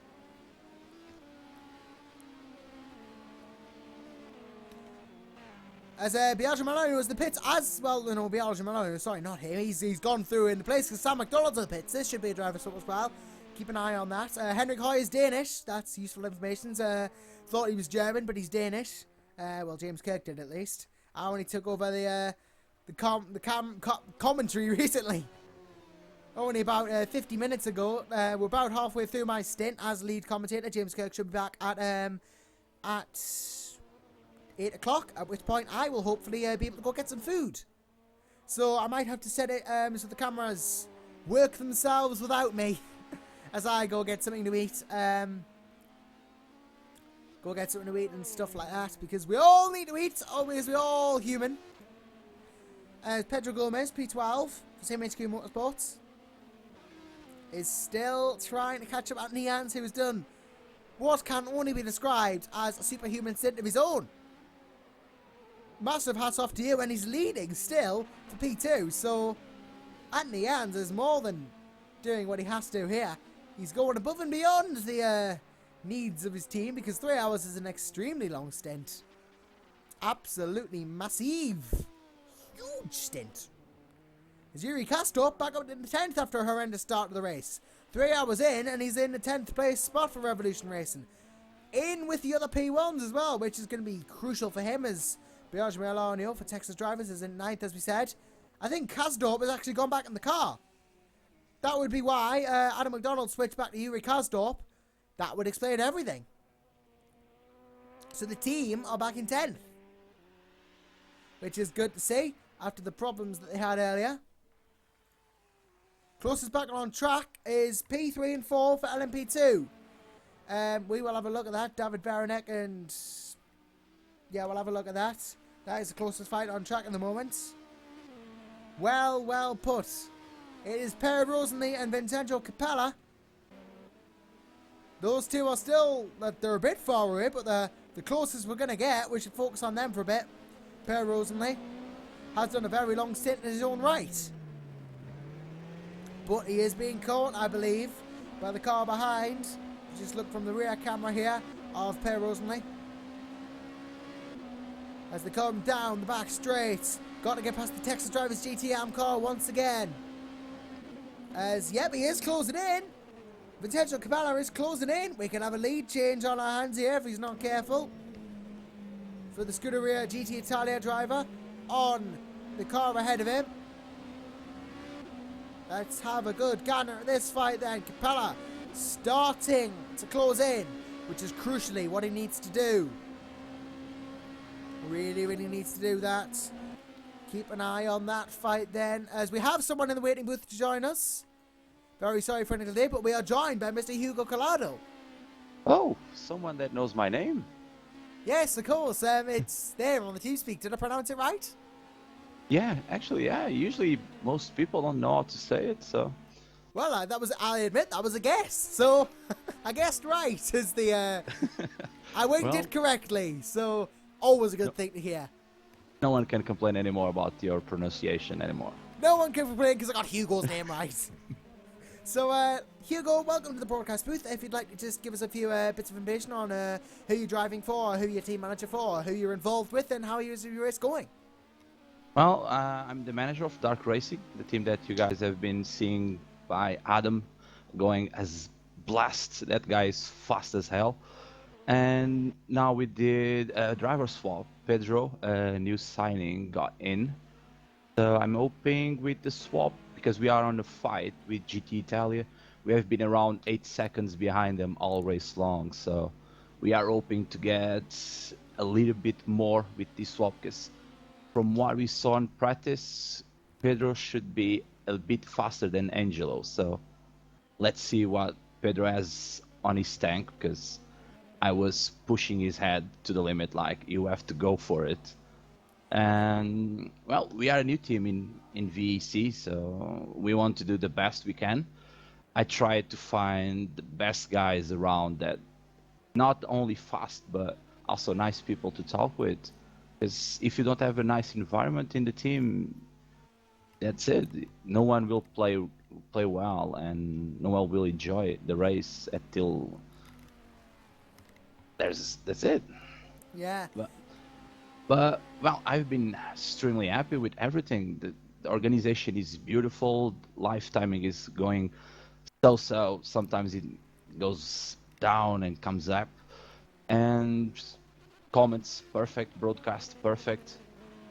And well, I don't know. I've been seeing some people comment on YouTube about some crashes and touches. Yeah, I've been seeing some of them also, and well, it's first race, first round, still a long championship to go. So people have to realize that we are knowing each other, because we are about 400 drivers now. So it's too many people for us to know. So until fourth round should be enough for us. Everyone knows, okay, this guy is this way, this guy is that way. So it will happen. These small touches will happen. Hopefully they will stop at the second round. Yeah. But I think a bit more. They will last a little bit more. Yeah, it's a good thing to see that your driver Pedro Mota out there leading, we believe, for GTM, doing a fantastic job of it. No, actually, we are second. Sorry. Second, sorry, my mistake. I keep thinking you're leading, because yes, you're right. Angelo Luigi Stilo, or can we call him AL Stilio, or how are we going to do this? Let's just call him Angelo.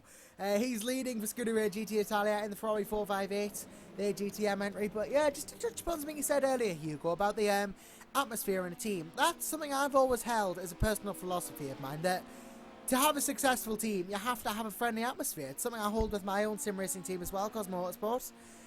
Just a casual plug for them. But they're not in the VEC series, so let's not talk about them too much. But it's an interesting point, because it's something I've always held is very important to have a good team atmosphere. But there are teams out there that, you know, they want to win. They're dedicated to improving it, like improving the drivers and winning. You know, you have teams out there that are like that. It's a fact of life. But there's teams out there as well, which the environment which they're in helps the success.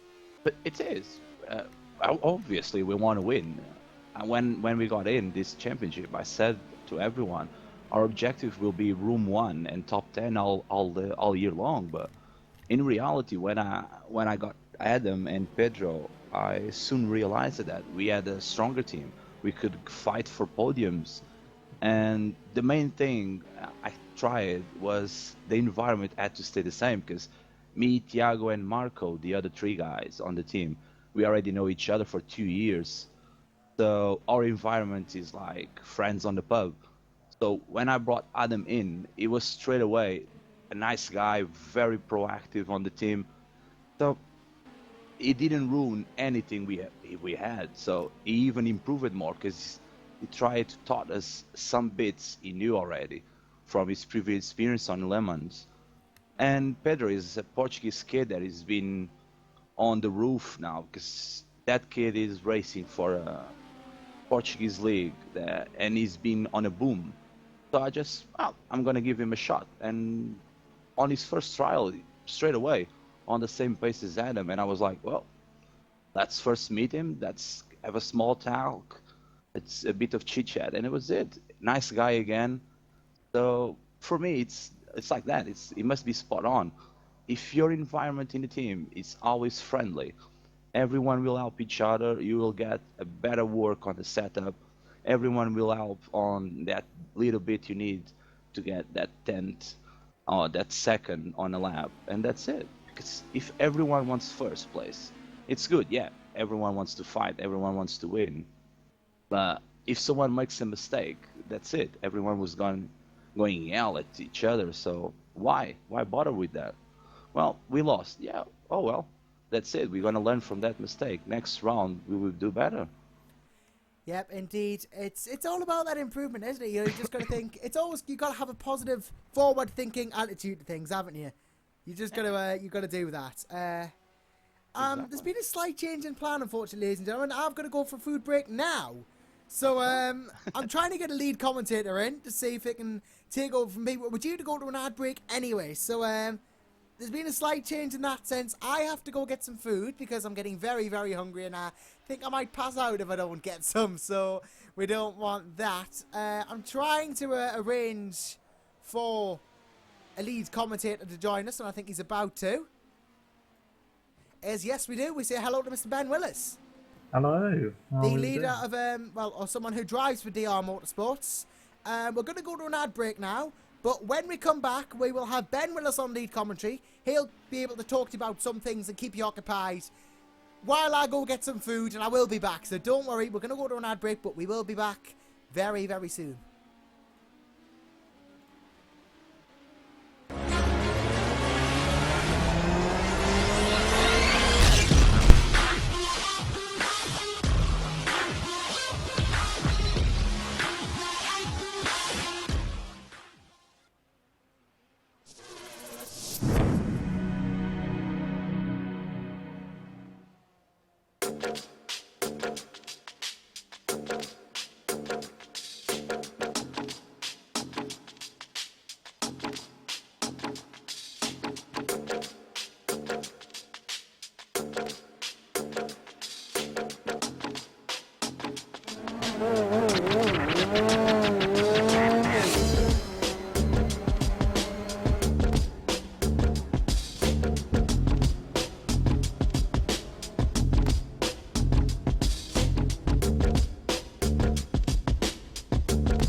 For the most realistic steering system available on the market, look no further than Sim Steering from Leo Bodnar.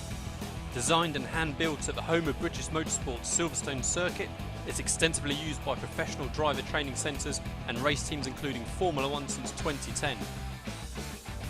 The high precision and completely linear response coupled with high strength provides the ultimate in realistic steering force feedback. Visit simsteering.com.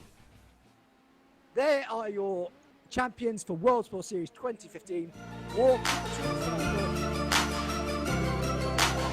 Racing certainly always walked it this weekend.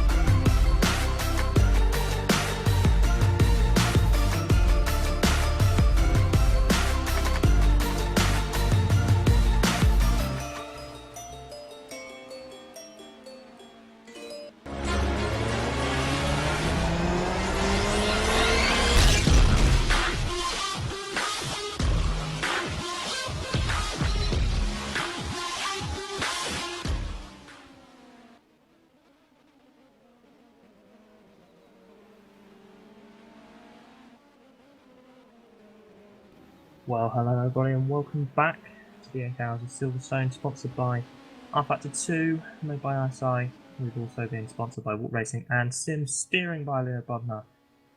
I hope you're all okay. My name's Ben Weiss. Joining me alongside me is Hugo Collado. Hi guys. And we're going to take you through the next few minutes whilst Josh runs off for a little bit of food. We've got just around 5 hours left of this epic 8-hour race. And Hugo, what's your opinion on the race so far? Well, in terms of spectacle, it's been amazing. Actually, in P1s, it's been a fight every hour. It's the first time we have the same leader for that big amount. We saw TXL in front, we saw PRL in front, the DHR in front also. So at this moment, DHR is by far being the strongest. But I don't know. We saw so many changes in a few minutes that maybe something can happen again. I hope not for the leading guys. Exactly. Yeah. But it's been amazing. Well, P2, well, we had a moment. That was it. Unfortunately, that was it. Only that moment, because those guys from Team Spirit, they have been racing beautiful. They have been perfect, spot on. They don't do mistakes. That's it.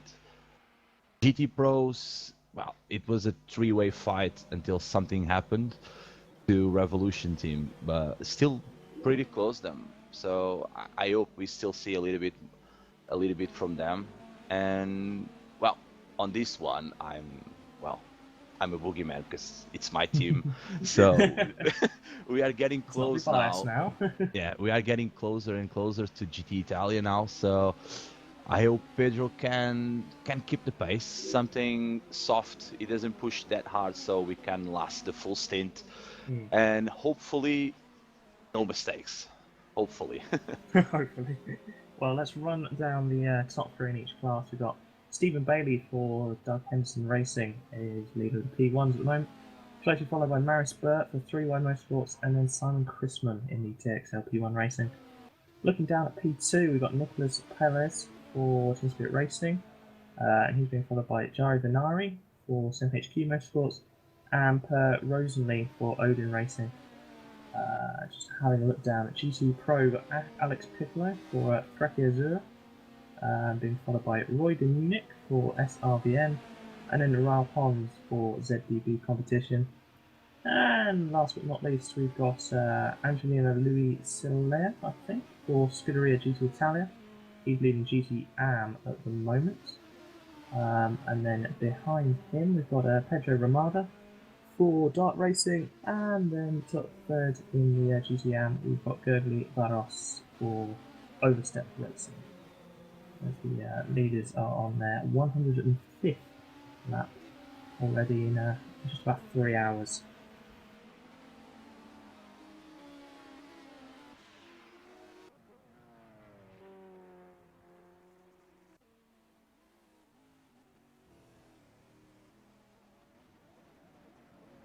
Sorry to be quiet, but I'm giving some team orders. Sorry. That's perfectly fine. You go ahead for the team orders. We'll keep watching this great racing. Interesting to see that the top three in P1 all seems to be on the same tyre strategy. All three running the soft compound tyre at the moment. Obviously, we have 3 compounds in use: soft, medium, and hard, and then we have the intermediate light tyres as well. It was a brave decision on the beginning of the race by TXL when Michel was running on hards against everyone on softs around him. Definitely. Yeah, it paid for a little bit, but no, it seriously paid. But I don't know, Chrisman probably felt a little bit of pressure on those tires and made a couple of mistakes, but they still have time. There's still time. There's still 4 hours and something, so nothing is lost. Exactly. I've been a bit out of the loop. I've been down in the second room trying for DR. And it's been interesting seeing all the tyre strategies going on. A lot of people, especially in the P2 category, seem to start on the medium tyres, and a few switching over to the softs as the track starts to cool a little bit. I actually been seeing more of the soft tyre on room 1 than mediums. Yeah, definitely. I'm just flicking to the timing now, and there's a lot more on the soft tyre. Yeah, everyone.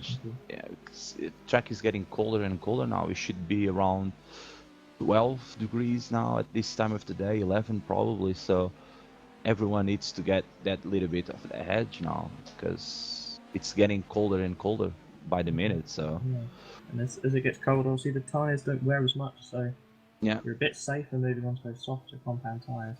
Well, and we are already seeing the desk. So dawn is arriving. Probably half an hour to an hour, we're gonna start seeing some dark shadows, and it's gonna be fun time, because now that's gonna be men's race. 'Cause during the day it's easy, everyone knows their breaking point. So Exactly, yeah. during the night, I remember some years ago, long years ago, I made a 24-hour Le Mans race also, and Oh yeah. I had one of the late shifts during the middle of the night, 4 a.m. and seriously, I couldn't remember any braking spot. I was dead. That was it, blind as a bat. 'Cause I didn't practice at all that during the night, and most teams didn't have time enough also to do it. So let's see. I was brave enough to keep the pace at night. Exactly, yeah. Well, we can welcome back Joshua Anderson now, who's very quickly eating his meal. Hello. I hope you don't have indigestion. I don't know. I'm all right. That guy from Domino's was fast. I guess he was. Yeah. So P1 to deliver the order. yeah. Well, thank you very much for Ben for stepping in. Of course, it is a massive thank you to him, because, well, very, very good of him to do so. We were planning to bring him in anyway, really, just to talk about how his race is going. Who are you with, Ben, and how's your race been? Yeah, well, with the number 121 DR Motorsports VEC car over in the second room, I just got out of the car, handed it over to Ben Russell, and it's been going pretty well. We're sitting around 4th or 5th in the standings over there, and yeah, going alright. Just trying to keep it on track now as it gets a bit darker and a bit cooler. Yeah, because the lights are starting to go out here at Silverstone, starting to get a bit darker. And, well, there's just under 5 hours of the race to go. 4 hours 50 if you're going to be pedantic. 4 hours 50 and 46 seconds if you're going to be even more pedantic. And, unfortunately, that means my stint is, oh, Marius Burt! We've got to change for the lead! Marius Burt's through into the lead because Stephen Bailey's coming out the pits. That is, Burt's gone into the lead thanks to a good, well, Bailey's delaying the pit stops. Burt is through into the lead for 3 Mile Motorsport.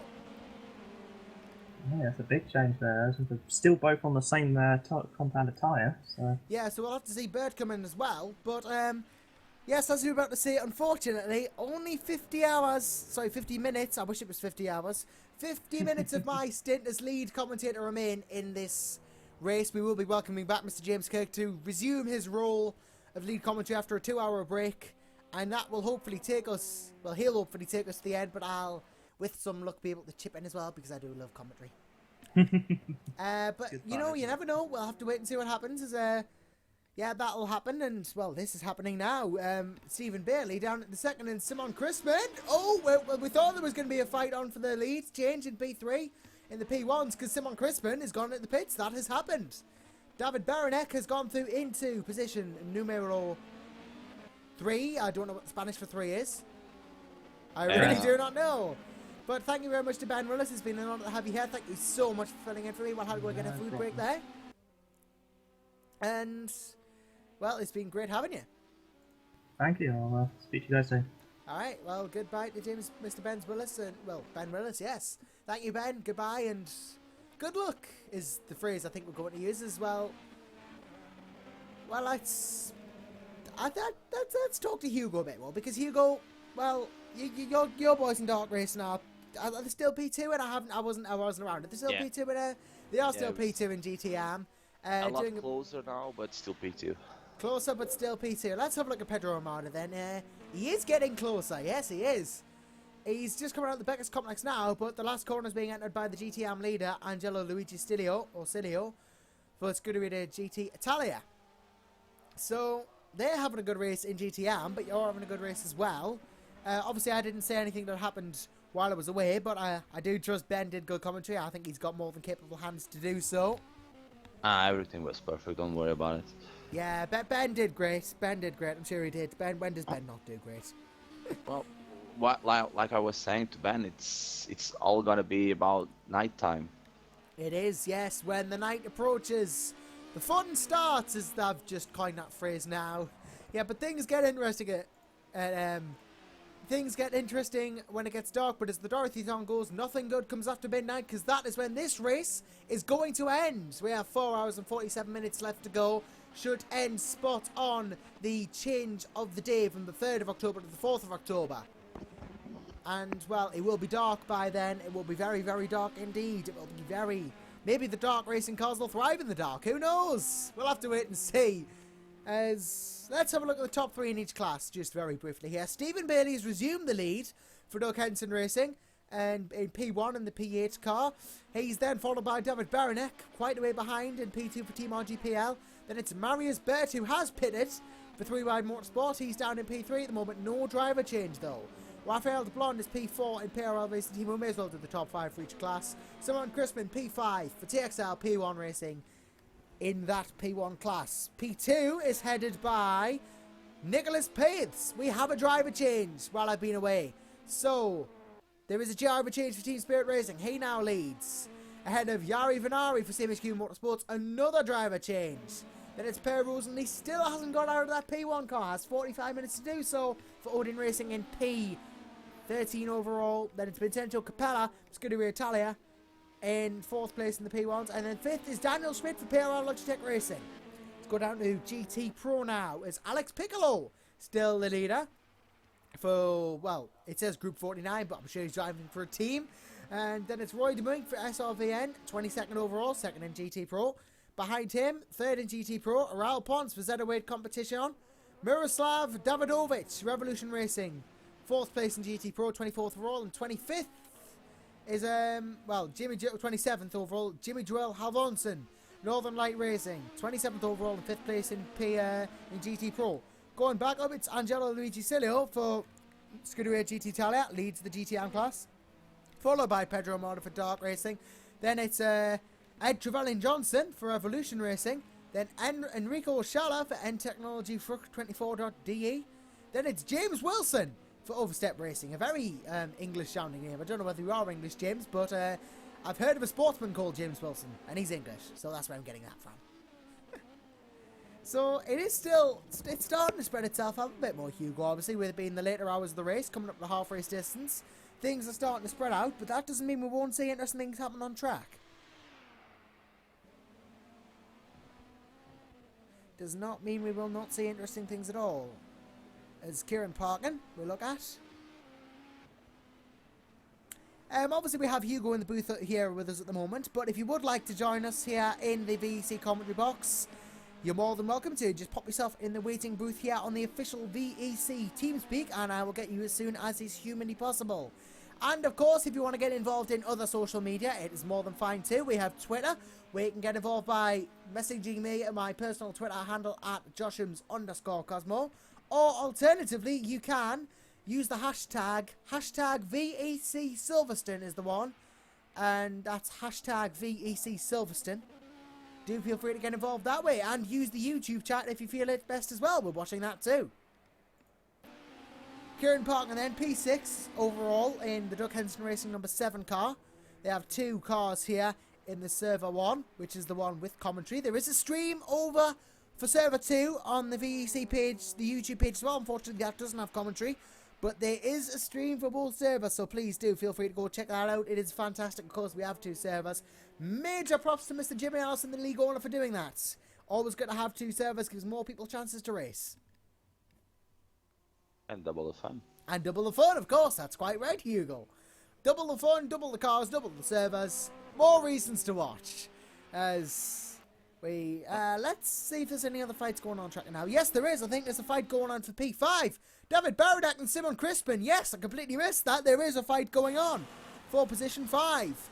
Both drivers driving in that Audi R18 e-tron Quattro P1. That's quite a mouthful, but not a mouthful of some things that we've had to deal with. It is Crispin dealing with Baranek. P4 versus P5. The team that holds the Drivers' Champion versus the team in the 007 car. To get a message through from Lewis McGlade. Lel. Well, I've obviously made it funny then, haven't I? I've obviously made it funny if I've made Lewis McGlade laugh. Right, let's have have a good look at Chrisman versus Baranek then. P4 versus P5 and P1. It does a lot of P's in that sentence, but Chrisman doing a good job to hold him off so far. Doing a very good job to hold him off so far as Baranek will hope to gain the advantage down the back straight here. This is the straight. I haven't got my track map handy. It's the National Pit Straight. That's what it is. Or is it? Is it even that? I don't think it is. I think it's the Wellington Straight. Goodness me, get your track name, track corners right, Josh. Luckily, I don't have to put up with this mix-up for about 40 more minutes. But Baranek still on the back of Chrisman. Nothing doing at the moment though. We'll have to wait for a better opportunity to take the position. Coming through Cops now. Good high-speed corner. Baranek, oh, he slides it, and that's going to make him have to do all the work all over again. David Baranek slides it. He's going to lose a lot of time to Simon Crispin there. That's got to be a lot of weight off the off Simon Crispin's minds there. But Baranek's right back on into the Beckett's complex. This could be an overtake on the cards here. We go back with Baranek as he chases from this brilliant bumper cam. See how fast these prototypes are really going down the hangar straight. But can't do it again. Whether Baranek's just got better wings or something, I don't know. But Baranek is definitely... Sorry, well, Crispin has is beyond us, but Baranek having a hard time here. Catching him up the corners, though! Crispin now goes wide. And, well... By the looks, he probably doesn't have traction control. Yeah, what I think it is either he's not got the traction control on, whether we're allowed traction control or not is beyond me. It probably are, because they're prototypes. But David Baranek... Which means he's on the attack. He's really on pushing hard, because if you keep even on low on the traction control, you're gonna lose a bit of time. So he probably wants to get rid of Simon straight away and goes off. Yeah, probably did. Switch again. That's very useful information from the course. Probably does have the traction control off once. Maximum straight line speed does David Baranek. Will want to catch up on that P4. P1 as soon as he can. He's got the, see, we keep saying this, he gets the advantage at the corners, but he's got nothing doing on the straights. I think Baranek's got higher wings. That must be why. He hasn't got the advantage that he needs on the straight, but in all the corners, he's gaining and gaining and gaining, and if this is going to be an overtake, it's going to be a very daredevil move through one of the corners as Baranek watches the man ahead of him go. I've forgotten his name already. It is Simon Crispin. Gosh, that pop onto the stream there. Crispin goes very wide again. Probably doesn't have the wings, and now he's catching him every single time down through the corners. He's got a much better toe this time, but Crispin's pulling away. Simon Crispin, despite the slipstream, is pulling away. That has to be wings. That has to be wings, because there's no other way that can happen. That has got to be. It has to be that Simon Crispin has better wings. As you see, he's doing it again. Baranek closes in. But nothing doing on the straight. He closes and he closes and he closes. But he cannot get it done. Oh, I think I know why Lewis McGray was saying Lel there. Oh, we've got 3 people in the broadcast booth that I've completely neglected. I am so sorry that way I neglected you there. But we have Lewis McGlade, Lars Brugman and Max Malamed with us. Again, sorry I forgot about you. I got a bit engrossed in the battle for 4th place. Yeah, so it's looking like a pretty good battle, looking at the broadcast. Yeah, it's been a pretty good race. There's been battles all the way throughout the field. A little bit dirty here and there, but yeah, it's going pretty well. Good fun to watch, I guess. It is, yes. We've got quite a lot going for us here at the moment. We are watching the 4th place battle from the rear wing of Simon Crispin. Should change cameras, actually, for a variety. But Lewis and Lars, we know you're both racing for Doug Henson Racing, and Max, we know you're racing for Team RGPL, but let's start with Lars, actually, because we haven't actually heard from you yet. Lars, welcome to the broadcast booth. You did a very good job at the start of that race, but as we look now into P1, your teammate Stephen Bailey is leading the race. Surely the objective will be the win. Yeah, that's what we're going for right now. You would, of course, be pushing for the win with such a healthy lead, and Stephen Bailey did a sterling job out there, lapping the traffic and getting his positions ahead. We're going to look at the other car of yours now, the other Doug Henson Racing car, Kieran Parkin, 6th place. Bit further down the order, but have you got any targets for Kieran's car? Anywhere where you're thinking you'd like the number 7 to finish? Well, hopefully we can get into the top 5, but it's going to be a challenge, but I think it's possible. And we're just hoping to learn about the tires and about the car. So. Yeah, of course you need. They have also had some issues. Yeah, you have had some issues this race in the Doug Henson cars. We had Lars' early spin earlier on as well, saw that as well. But Doug Henson Racing had a very good job with the pre-season test, didn't he, as well? But it was more of a learning race, getting ready for the season. And all this preparation does seem to have paid off. We'll go to Lewis for this question. Lewis, it does seem to have paid off, this preparation, doesn't it? Because you have to be extremely prepared for races like this. Yeah, I've been pretty busy. I mean, all of us have been pretty busy all over the place. But with all 5 of us at the moment in the P1 DHR team, so the 7 and the 8, we've all obviously been working together quite heavily. And there's 5 of us. I probably know the least about setup, which is, I'm glad that I've got the teammates that we've got, because, they've been working so hard to get this car as good as it is. And we knew coming into Silverstone that our car was pretty good. Obviously, I qualified it second, or we had to move back to 5th for reasons I explained earlier in the broadcast. But, the car was, we knew the car was really strong. We know PRL have had issues, and we were expecting that 3 car to be up there fighting with us. They've had a lot of issues, so they've dropped back a bit, but going on to the next round, they're not anyone you can rule out. But we're really happy with the base setup we've got in the car at the moment for the 7 and the 8 car. And so I think the 4 drivers that we've had in the car, obviously I've not hopped in yet, race-wise, the 4 drivers that we've had have all been doing really like a stunning job. It's been a bit tricky with some of the issues we've come across, like bits on the setup changing and stuff. It's interesting, especially considering some of the setup decisions were made before the race, about an hour before the race. But I think we're in a really good spot, and Lars did a great job on the opening stint, got caught up with a bit of traffic and with the 3 wide car, but yeah, bouncing back brilliantly. And considering the issues the 7 cars had, they're bouncing back brilliantly as well. Indeed, yeah, they have. As I'm just going to make a quick comment here on Nico Barkley. I didn't know he was here.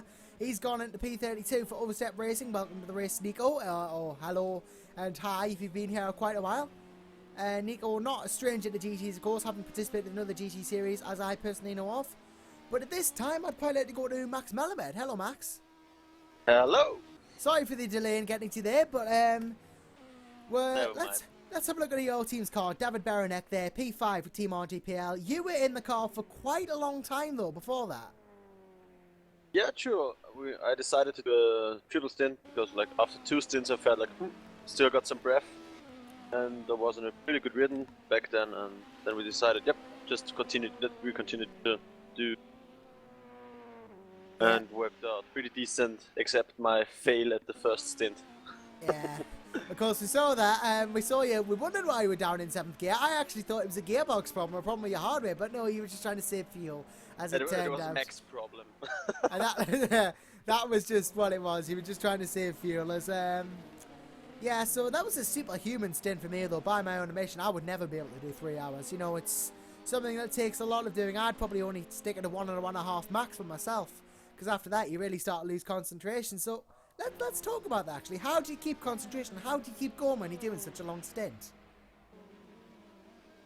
No, actually it's like you're always busy trying to fight another LMP car, trying to gain some time when you're fighting, overtaking GT cars, which is a bit tricky. It's just, you have to stay so focused, otherwise you're just making massive accident, and just the staying focused is really hard. That's the fun thing. It is, yeah. I mean, it's a shortage of action, is there? I mean, there's loads of stuff going on. If you're in a prototype as well, you're always lapping a GT, you're always lapping a P2. You're never short of things to do, and if you're in a GT, slightly more tiring, I guess, because you have to let the cars through. It's always like, let him through. Oh, he's coming out that way. I'll let him through as well. Oh, great, now he's coming out that way as well. Okay, yeah, come on, let's all just go through here. I find that a lot when I'm racing, because I'm just that slow. But says, oh, David Beranek has a little bit of a moment there, goes a bit wide, but nothing massive there. Holds on to the position, obviously. He's not under that much threat, actually. Gary Elbs in the PRL. There has been a driver change. Isn't under that much threat at all, really, Gary Elbs. He's not really doing much of a threat for PRL, but he's down in P5. Yeah. There has been a pit then. Yeah, driver swap as well from De Blonde to Elbs. Yep, we saw that. We saw that in Indianapolis as well. We saw the driver change there. So Elbs is very fast as well. Yeah. Respect to both of the Elbs, Lucas and Gary. They're both insanely quick. Yeah, that's why I was like, Jesus. Yeah, I'd say in qualifying, I did probably one of the best laps that I've ever done, and I was still like 0.3 off. And I was just kind of sitting there going, I honestly, not a clue. Watched back the lap. I've looked like, oh, where could I have gained a 10th or a 2? And it's just like, nowhere. I can't. They're too quick. And you know, you watch on the lap with them, and it's kind of like, oh, I don't think it's set up either. They're just really bloody good. And another thing with that PRL car, they've always been really damn good on their tyres, which is really annoying. But yeah, it'd be interesting to see where that PRL car ends up towards the end of the race. Currently in 5th, whether they get back onto the podium. Obviously, there's quite a big thing with the podiums in this series, because if you get a podium in room 1, well, that means is you're there, or not a podium, but it's like if you're in the top 3 in the standings. So here it is podium, but later on it's just staying in the top 3 in the standings, because what that means is it doesn't really matter as much about qualifying, because you're always going to be in Division 1. Yep, that is, of course, a big thing as well, because the teams will want to be in Room 1, where the fun is, because we have commentary in Room 1. We have all the fun and shenanigans, antics, and cake, I guess, in Room 1. And there's none of that in Room 2, because it's just a broadcast. As an aside, we do have a DNF, an actual DNF, instead of these pseudo DNFs we've seen. It's an actual DNF for Marco Borden in the Texas Drivers GT car. He's not seeming to come out of the pits again. That looks like it is very much race over for Texas Drivers in the GTM outfit. It could be a disconnection. We've had a lot of disconnections. Have a look. It hasn't disconnected from TeamSpeak, but you can have disconnections and stuff which kick you out of the game. But you can jump back in. You'll obviously be quite a long way down. You need to rejoin with the driver that got the disconnection. They're not fun. They're not easy. It just totally takes the fun out of the event when you've had an issue that's pushed you that far down. But it is, yeah. If you'll excuse my French, my French, they are a real pain in the arse, aren't they? Yes, it's the thing is with this series, and generally with endurance racing is. The amount of practice and preparation that goes into an endurance race. This is my first ever season endurance racing, and it's nothing like I've ever been before. You know, coming into this race, I think I've turned 2,500 kilometers of Silverstone, which is a lot for me. I don't usually do that much practice, but you know, I sit there and go, yeah, I've done that many laps, and I've probably done the least laps in my team.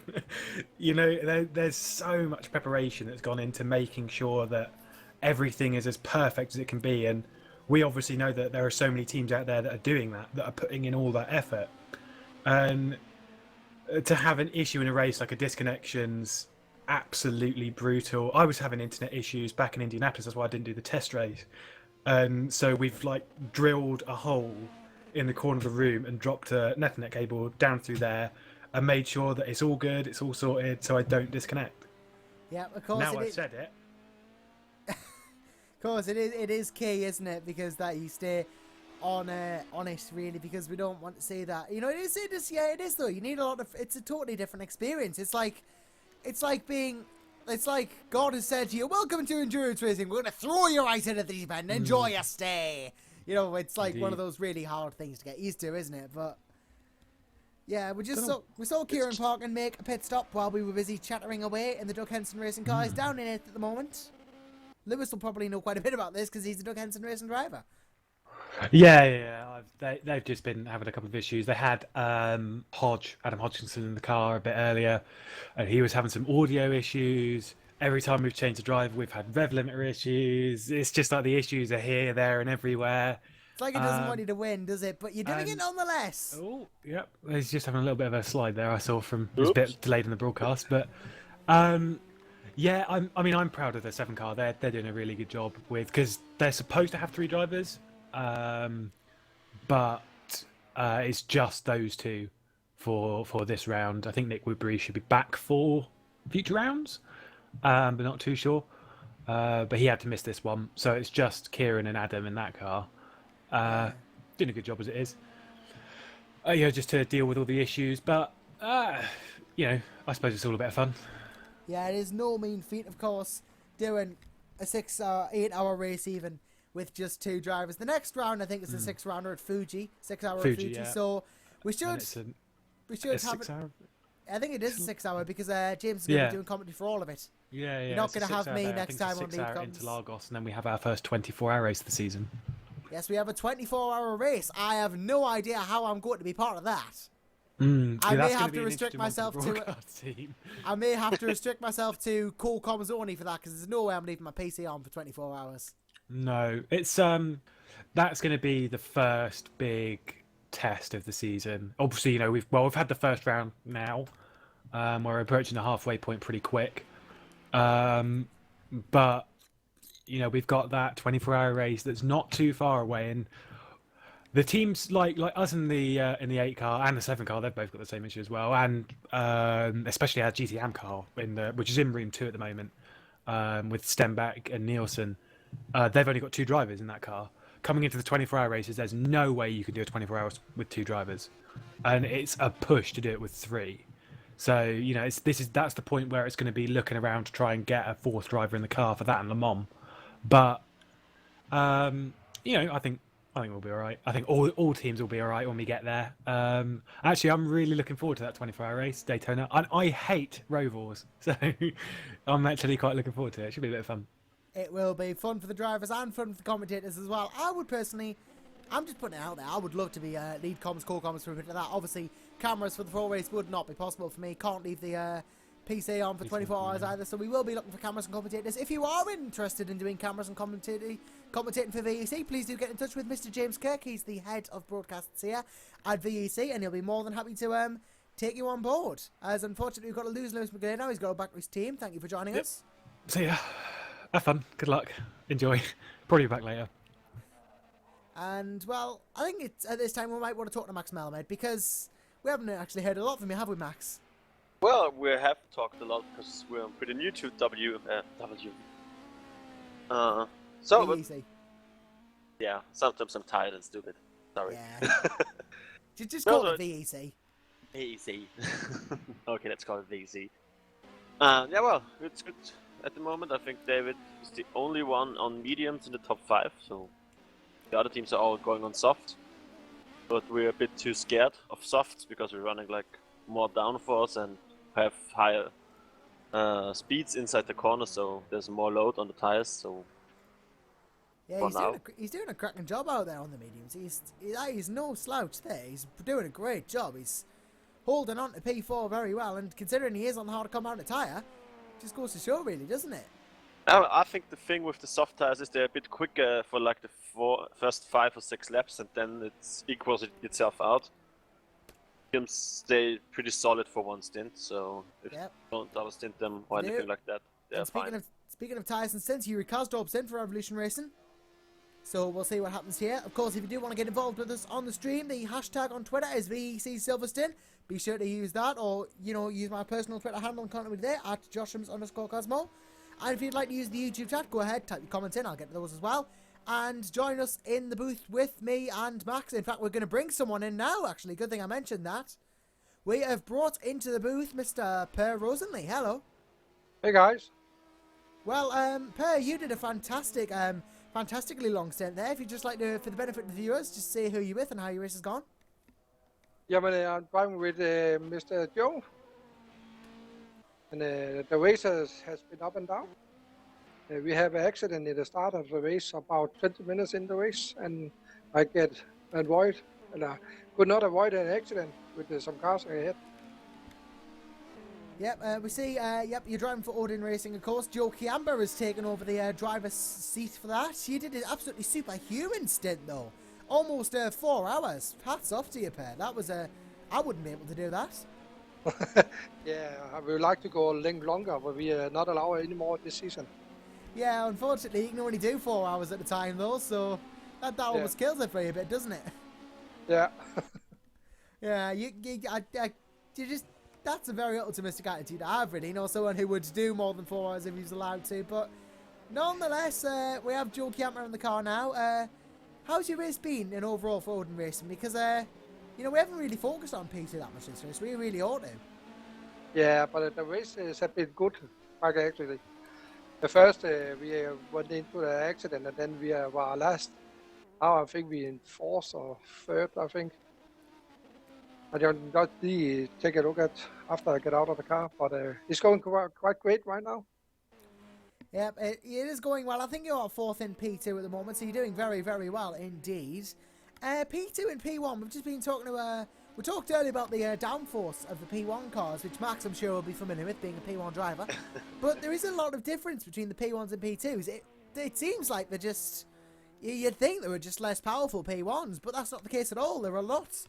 There's a major difference between P1s and P2s, isn't there? Because when you think about it, these P2s all mostly use V8 engines, because that's the common formula for P2, or any other engine combo if you like, but P1s all have all the hybrid systems. So let's talk to Per. How is it? Have you driven a P1?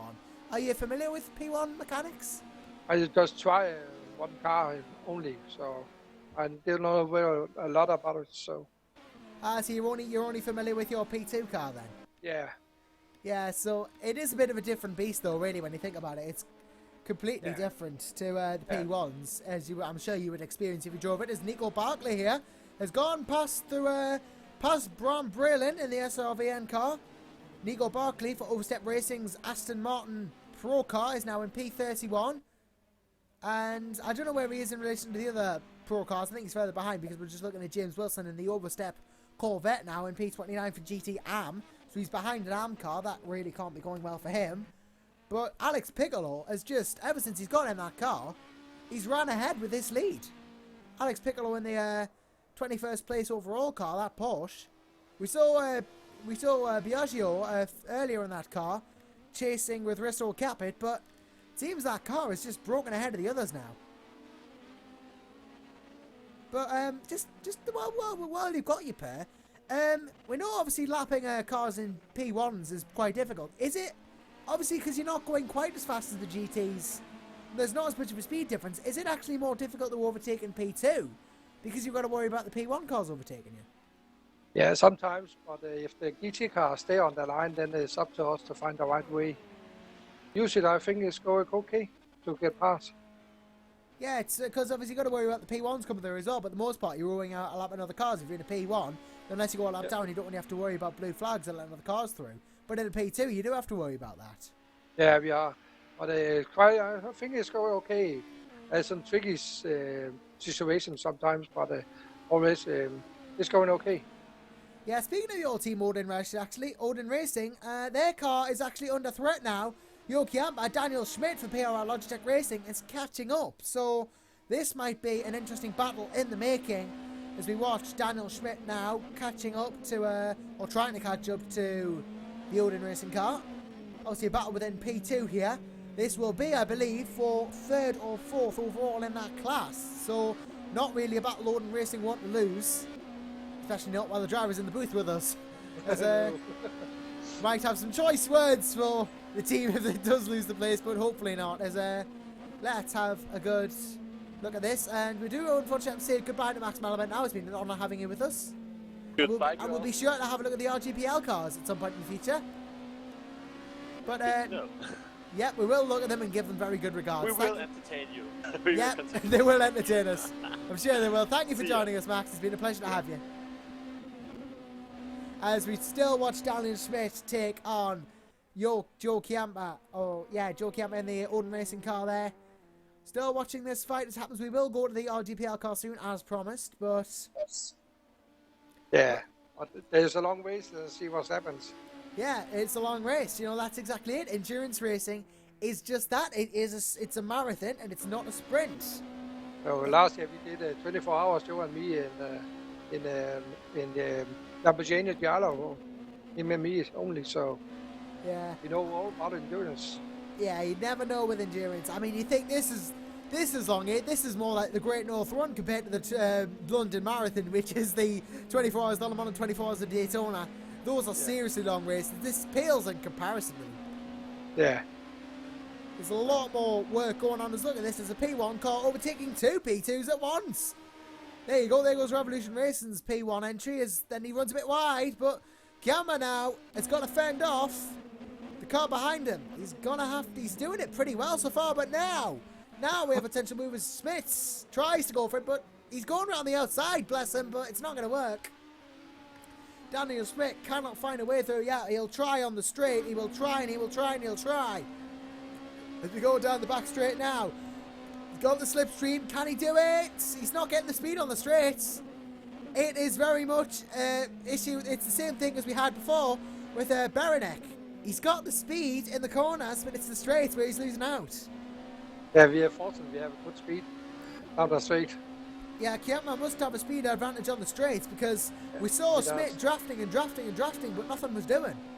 Yeah. I think it's the wings that are probably helping him here. He's going to have to go for a move in the corner. But no, he's not. He's going for it now.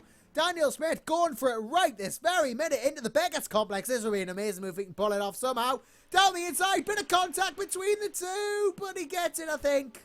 That wasn't very savoury, I admit, but he's given the place back to Kiertman. A very good sportsmanship there from Daniel Smith. He understands that what he did might not have been good, and he gives the place back. Well, I will go down to the camper again. See you guys. All right, well, Per's got to leave us, unfortunately, so good luck, Per, and thank you for joining us. It's been an honour to have you. Okay, though. See you. Goodbye. Bye. And with that, I'm all on my lonesome again, unfortunately.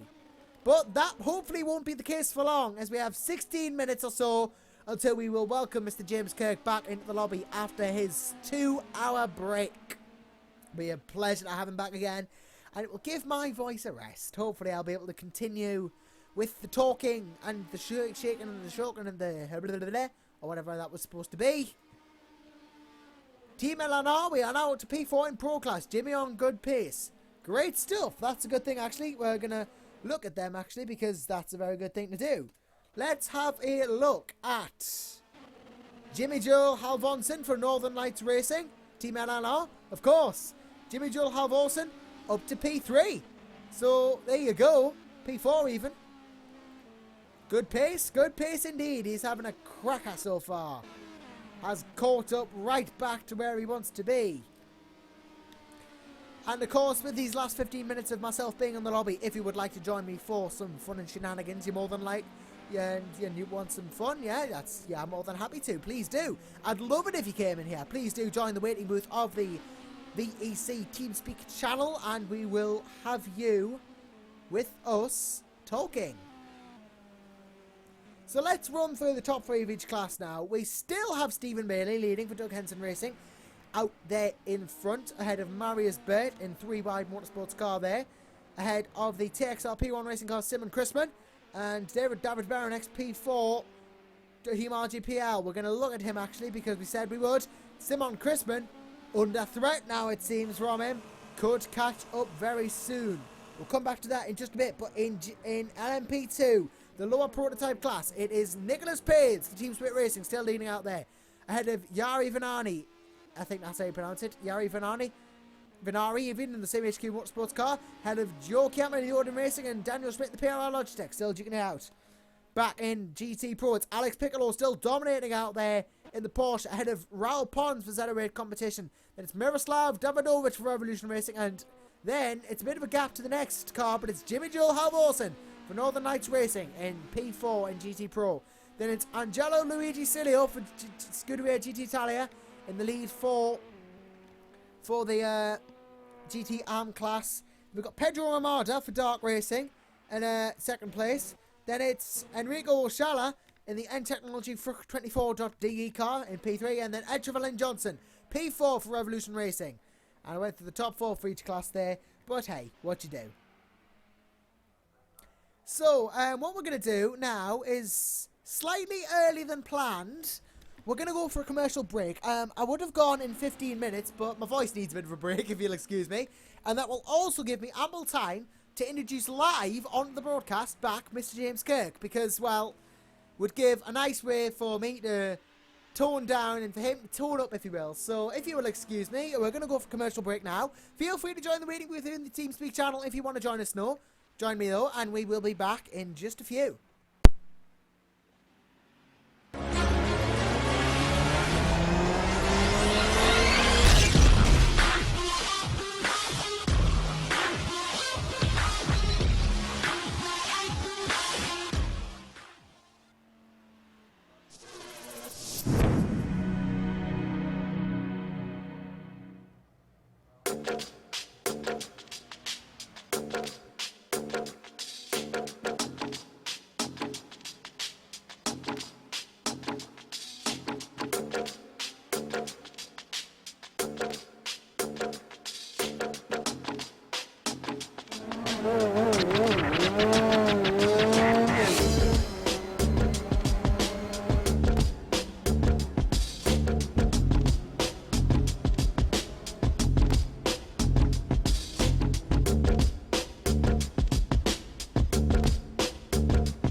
For the most realistic steering system available on the market, look no further than Sim Steering from Leo Bodnar. Designed and hand-built at the home of British Motorsport's Silverstone circuit, it's extensively used by professional driver training centres and race teams including Formula 1 since 2010. The high precision and completely linear response coupled with high strength provides the ultimate in realistic steering force feedback. Visit simsteering.com. There are your champions for World Sport Series 2015. Walk Racing certainly always walked it this weekend.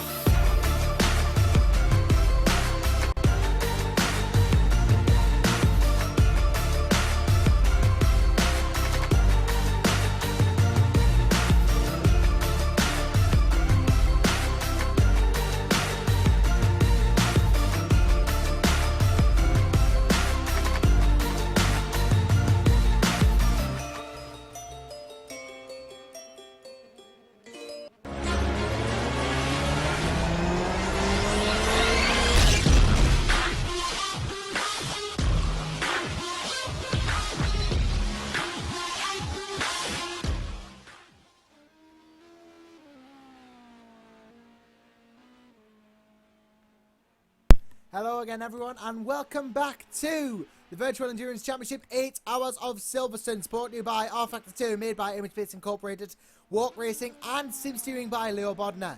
You join us now with 4 hours and 10 minutes to go remaining of this broadcast. And Stephen Bailey is the overall race leader for Doug Henson Racing. He's followed by Mario Spade for 3 Ride Motorsport. Not that far behind, but not that close either. We'll have quite a bit of work to do if he wants to take the lead again, but all could change.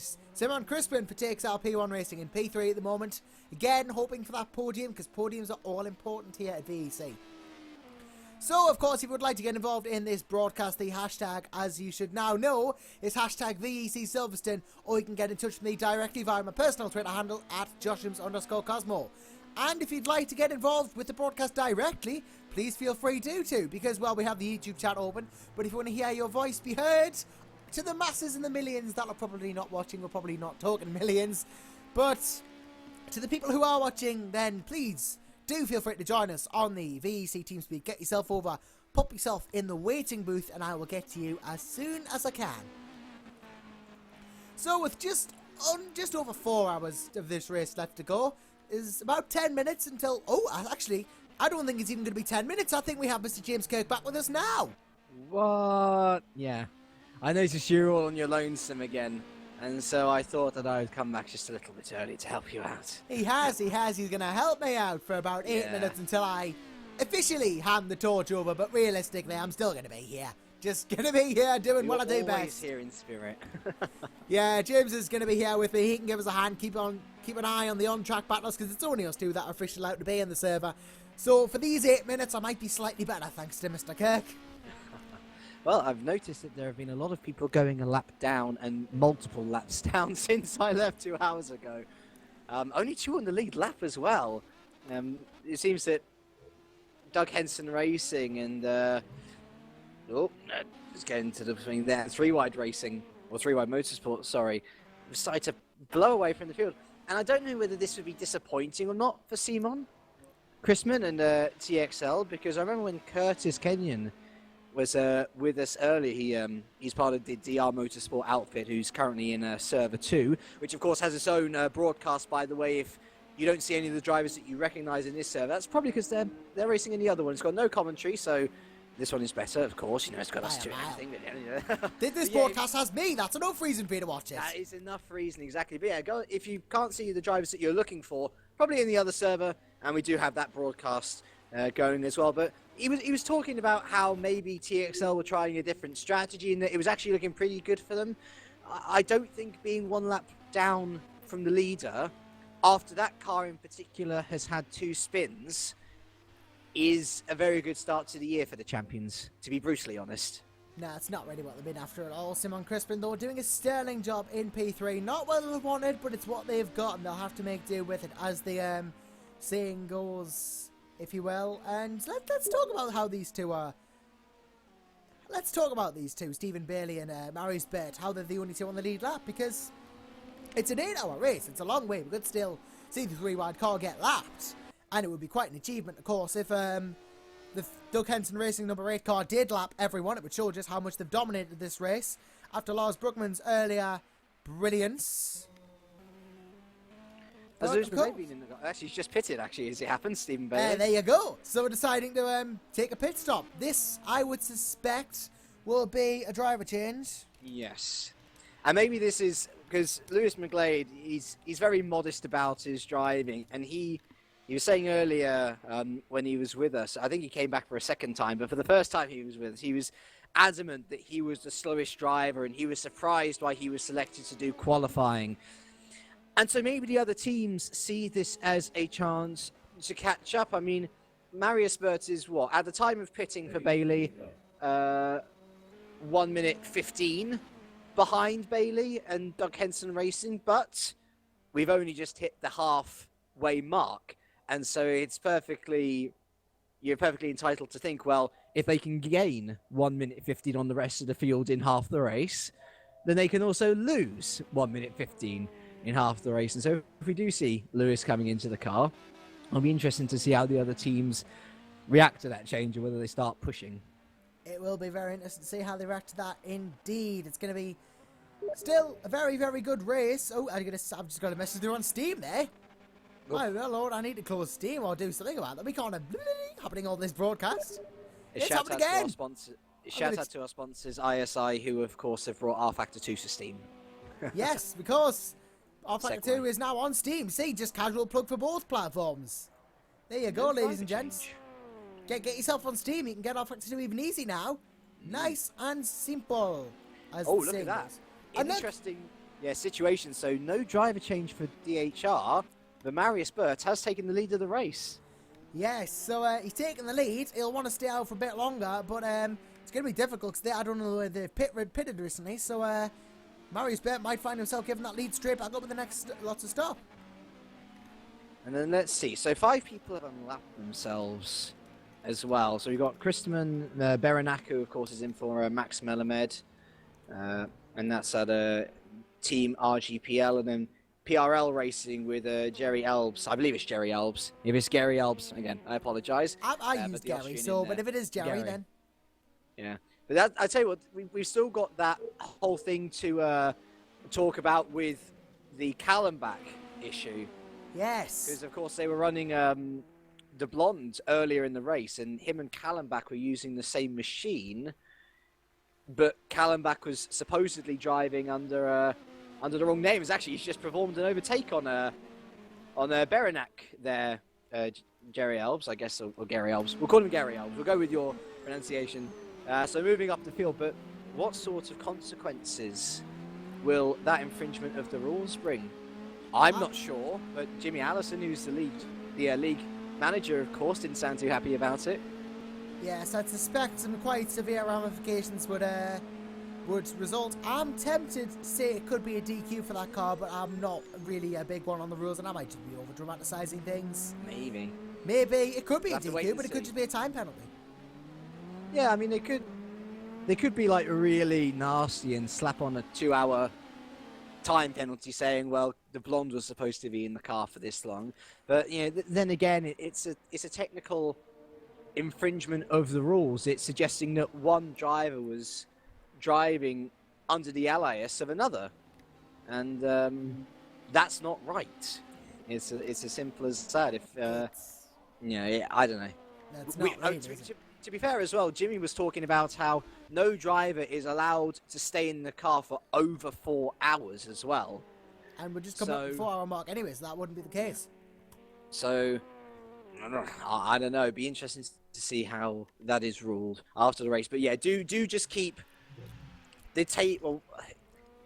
keep the salt canister at the ready, because we do not know whether that position is going to stay or whether it will go after the race. Yeah, don't put the sauce down just yet, as they might say. It's food puns. It's food puns time. Food puns. You know when it's hashtag food puns time when we start talking about keeping the salt on the table. I've just had food, see.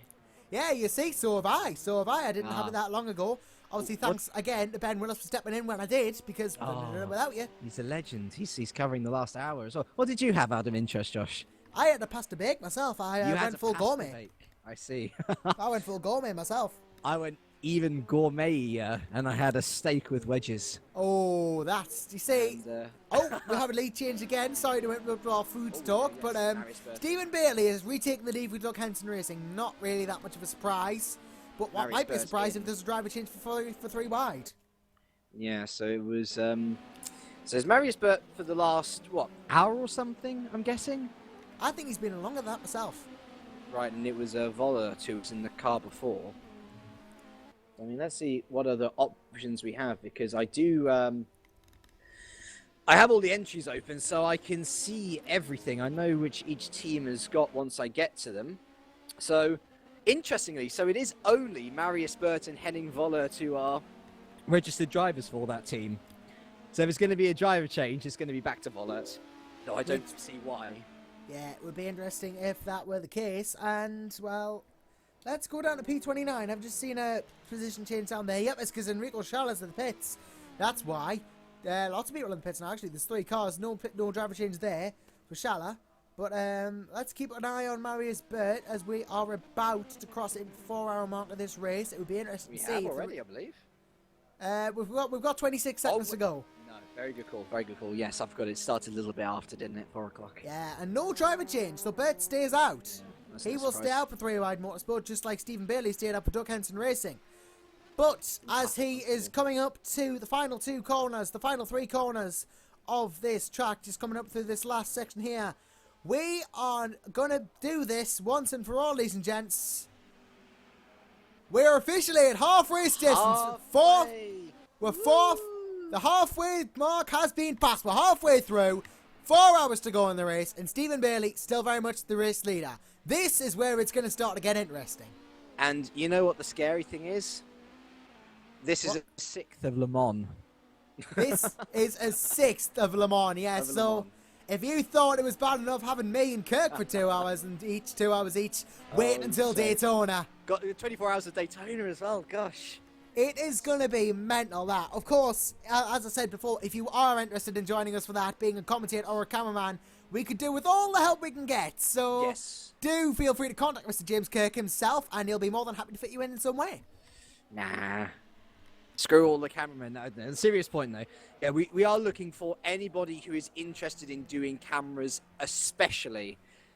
There is not enough of them, unfortunately. So if you feel like, even if you don't have any experience, if you fancy learning cameras, then Mr. Anderson here is our lead cameraman extraordinaire, so I'm sure he can take you through all the things. And as for commentary, you could have years of commentary experience, you could have no commentary experience at all. Everyone would be welcome, and especially on those massive broadcasts where we will need big teams to help out, everything will be very much appreciated. And on that note, I officially relieve you from lead comms, Mr. Anderson. Of course, thank you very much, James. It's been a pleasure doing doing it, but of course, I hand over to the expert. Oh, I'm not an expert. I'm just a man who tries to bumble along, going as we will. But yeah, feel free to chip in and everything. It'll be good to have you on co-coms anyway as an extra eye. So we've got great start, eh? Further pitters in the form of Simon Christman and David Berenak. 3rd and 4th position coming in, already down to 4th and 5th with Gary Alves going up to P3. It'll be interesting to see where we have any further driver changes. I think Christman's been in the car for longer, so if anyone will change, it'll be him, of course. Christman with the championship winning TXL outfit. He's got the likes of, let's have a look, he's got Frederick Schornstein and James Maskell to call upon. And as for... Where's the other king? I can't find it. Great start. David Berenak, Max Melamed. There we are. Right, so David Berenak in the car, Max Melamed. They've got, oh, wow, that's a first name. How do we pronounce ZD? Zdenek? I think the Z might be silent. It's either Denek or Zdenek. I think I'll go for Zdenek. Because I think Answers on a postcard, please. Answers on the postcard, please. Zdenek Smada. He's the third driver there at Team RGPL. And so, let's see as they... Oh, going back to R-Factor 2. So, Michelle back in the car for TXL, and Berenak stays in the car for RGPL. So, well, interesting move from Christman. I'd imagine this would be Michelle's last stint, unless they're only planning on using half their outfit, which I don't think would be too bad a strategy, and it would make sense as well, because Michelle was out of the car at the 2-hour mark. And, actually, no, he was out of the car by the 1.5-hour mark, wasn't he? So he's been a longer stint by Christman.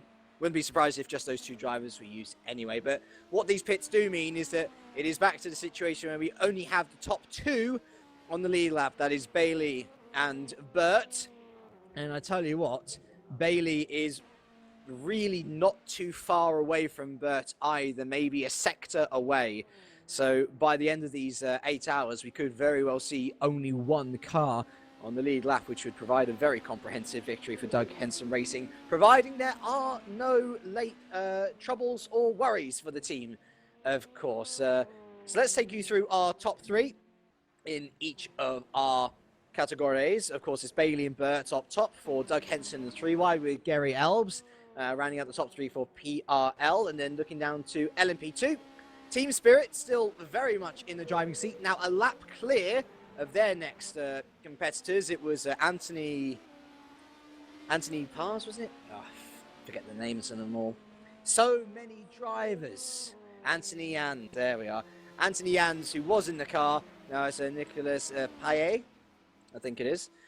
In the car with Yari Venari, now a lap down, as I say, for SimHQ Motorsports, taking over from Pedro Gomez, and Scuderia GT Italia are a further lap back with Vincenzo Capella. He's been in the car for quite a long stint now, but he's got quite considerably closer company with Joe Chiampa and Dennis Hadlock, who had a massive off earlier in the race. Good job from him to get back to P5, to be fair. They're all in the same lap as Capella, so definitely not for sure that last podium spot yet. Going back to the GT Pro, Alex Piccolo is he special beam cannoned his way up into P1. Sorry, Dragon Ball reference there for everybody who doesn't get it at home. James, I'm sorry, I love that show to death. It's coming back as well. But anyway, the team's been a little bit lucky. They've seen Revolution Motorsport fly off into the barriers at Cops. They've seen Walk Racing disconnect ahead of them, so they very much inherited the lead, and what a lead it is now as well. 2 full laps against their next competitors, and that's Miroslav Davidovic in the second of the Revolution Motorsport cars in the Pro class. He's in the pits currently, and Raul Pons is now in his ZDB Competition car. He's on the same lap, actually, as Davidovic, and I'm just going to go to see whether Davidovic is going to get overtaken here. Let's have a look. So, it's going to be close, actually. Davidovic just leaving the pits now, whereas Pons is... Okay, no, so Davidovic is going to be ahead, but it's going to be quite close on track, actually. Pons just going on to his 120th lap, whereas Davidovic exits the pits now, so about half a sector between the two of them. Very close, and actually, as we say, that Piccolo now into the pits, but he's got 2 laps worth, so of course I think he won't be feeling too worried about anybody overtaking him from there. As an aside, sorry James, as an aside, this is probably going to be a driver swap because Piccolo's been in the car for ages. Alright, well, let's have a look then. Well, we'll keep an eye. We'll go through the GTM class. There has been a change of lead in the GTM class, actually, which has been toing and froing all race long. It was Scuderia GT Italia with Federico Leo, who was in the lead there, but Dark Racing has now taken the lead with Pedro Ramada, and I think Leo has been out of the car. He's back in the car now in second place on the same lap as Ramada. And Northern Light Racing, you would think that they are an AM class. They're not. They're a pro. They're that far back, unfortunately. In fact, it's Revolution Racing who is in third place with Edmund Trevelay. Oh, wow. It's a double name. And it's not even... Oh, it's nearly a Johnson. God damn it. Edmund Trevelyan Johnson. There we are. We'll call him EDJ, or ETJ, for short. He's third for Revolution Racing, but very much like with the third place guys in Pro, there is a lot of guys on the same lap of him. He's got Overstep Racing with him, Firehorse, M.Technology, Fruck24.de, SRVN as well, so plenty of competition for that final podium place, and Alex Piccolo staying in the car. So obviously he feels quite comfortable in going even longer. I'll remind you that drivers cannot stay in the car for longer than 4 hours, otherwise that is a time penalty, confirmed by Jimmy Allison. So then, let us find a battle, shall we? There's got to be one somewhere.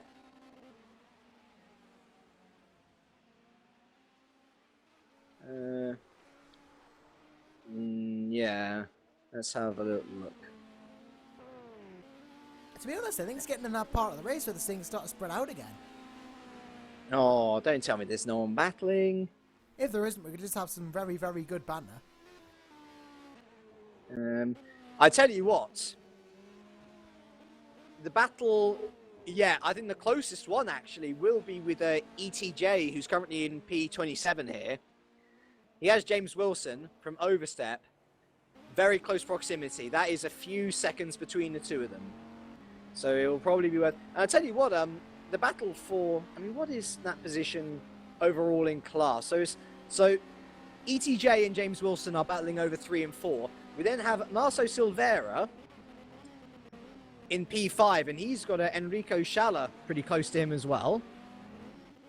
And then really, that's the end of the battle. So let's focus on ETJ and James Wilson, shall we? Those two are pretty much going to be the closest on track. So maybe let's focus on ETJ's team, Revolution Motorsports, who's had an interesting day at the office, for sure.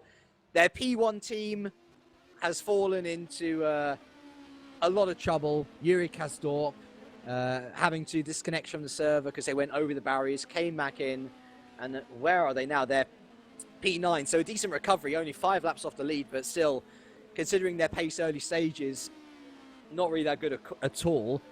We've also got the first of the GT Pro cars, which was initially piloted by Cali Corey. He also went over the barriers. Actually, no, sorry, he didn't go over the barriers, but he went off at the same place at Cops, over the nasty anti-cuts there, hit the barrier, plenty of time in the pits, and now their Pro class is all the way down in P36 overall. So, in a sense, this Revolution Motorsport car in P3 of ETJ and the other GT Pro of Miroslav Davidovic, who's currently second in class in the GT Pro, there's a lot of pressure on their shoulders to at least bring home something good for the team, given the disappointment of the other two sections. There will be, yeah. Of course, they'll be wishing to bring someone home. You know, Davidovic is doing a fantastic job as is. They want to bring someone home, even though P1 race has not quite gone their way. The GT races are. Yeah, indeed. Right, so let's go and have a little look to Twitter, shall we? Shout out to Alexander van der Wilde, who says, love hearing at Kirky Life, and at Joshams_Cosmos, commentators to the VEC. Well, we love having you along as well, Alexander. It's lovely that people are responding well to the commentary and enjoying the show as well. And we've got a couple of extra bits and bobs on our hashtag VEC Silverstone. Team LMR saying that we are now up to P4 in Pro class. Jimmy on good pace. Great stuff. There's a Jesus saying, awesome job from Overstep Racing drivers till now. That was an hour ago. 5 hours to go in the 8 of Silverstone. And Overstep are indeed doing very nicely indeed. And it is one of the drivers who we are currently interested in at the moment, with James Wilson attempting to track down third in class Edmund Trevelyan Johnson. I do whether it's Johnson. No, it is definitely Johnson. Never mind. No, I think. Sorry. On the dead, it's not even Edmund, and that might just be an off-factor thing, because on our little screen here, it's Ed Trevelyan Johnson. It is a Johnson. It is a Johnson? No. You know what? I'm going to have to go to our entry list and see. So let's see. It's Revolution Motorsport in the GT Am class. Revolution Racing, it says on the... Yeah, it is. It's Edmund Trevelyan Johnson. And he's British as well. He is? I thought he was American just by his name. I thought he was American. We always have the assumption of Johnson. It's a very American name, but we know 2 Johnsons now who are British. I bet you any money James Wilson isn't English. I thought he was English. Well, James Wilson sounds English for sure. But yeah, apologies, Edmund, for thinking that you were Johnso. I knew the Johnso sounded very wrong, so good thing I checked anyway. We are currently holding a nice gap over James Wilson, who's currently P4 in class. Now then, the question is, which one of you people watching is going to be into our room next? Please be sure to hop onto the TeamSpeak and hop into the waiting booth if you fancy having a chat with us. We do need people to chat to keep the discussion going as the racing starts to simmer down for a bit at this halfway point. Just head into the waiting booth, give me or Josh a little message saying that you're here. Please and do. We shall make sure to move you in as quickly as possible. Gary Elbs is in the pit. Speaking of people who are in places. He is indeed. I wonder whether he'll be making way for his brother. I think it could be. I think it could be a driver change. He's been going for quite a while. May want to keep an eye on that one. He will keep. He's in the pits now. Christian Michel might have a chance of overtaking him actually in the pits. It's going to be tight, but based on there, I think he's got a slight chance. It depends on the driver swap, doesn't it? While he's pitting, I'm interested to know your thoughts on who's been the best team overall so far this race. You know, who's stuck out for you the most? Well, based on pure pace and overall race so far, it's got to be Doug Henson racing that. Leading overall with Stephen Bailey in the car. Stephen Bailey himself has been doing quite a long stint. And Lars Bergman had the spin earlier and got the car back up into first. You know, they've got to be the standout cars. But otherwise from that, that's got to be my P1 pick. If we're doing them for each class, it would give more discussion, wasn't it? So P1's got to be Doug Henson racing just because of how well they've done. And Team Spirit, again, P2 for very similar reasons. You know, they've just ran away with it, really, haven't they, P2? And as we talk over that, Christian Michel is now overtaking Gary Alves in the pits. Might be a chance that David Berenak might be overtaking him as well, and indeed he does. So the Austrian gets past his compatriot there. And now Gary Alves is out of the pits. Of course, well ahead of Kieran Parkin, who is a full lap down at this stage. Oh, we got an off. Oh, who is it? It looks like a blue car, so it might be a P1, but Tobias Martin's 7th, so... He's fine, yeah. Let's have a little look. Switching down the order.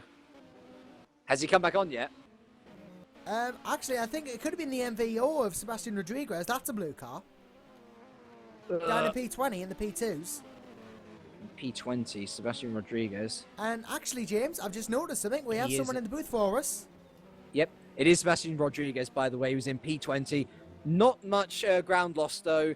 He's last in class not last in class yet, but he's P20 and 6 laps ahead of the next man, Alex Piccolo, so no need to worry there.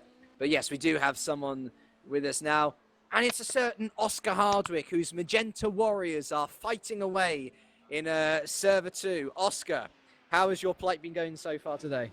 Be interesting if they were in Server 2, but they're not, because I was moving house and neither car was confirmed for this race. Never mind then. My issue. See, this is what happens when you have something too good for dinner, Josh. Your brain gets drunk on food. Never mind. Yeah, brain dead drunk on food, and you need a Geordie to keep you in line. And then Oscar as well.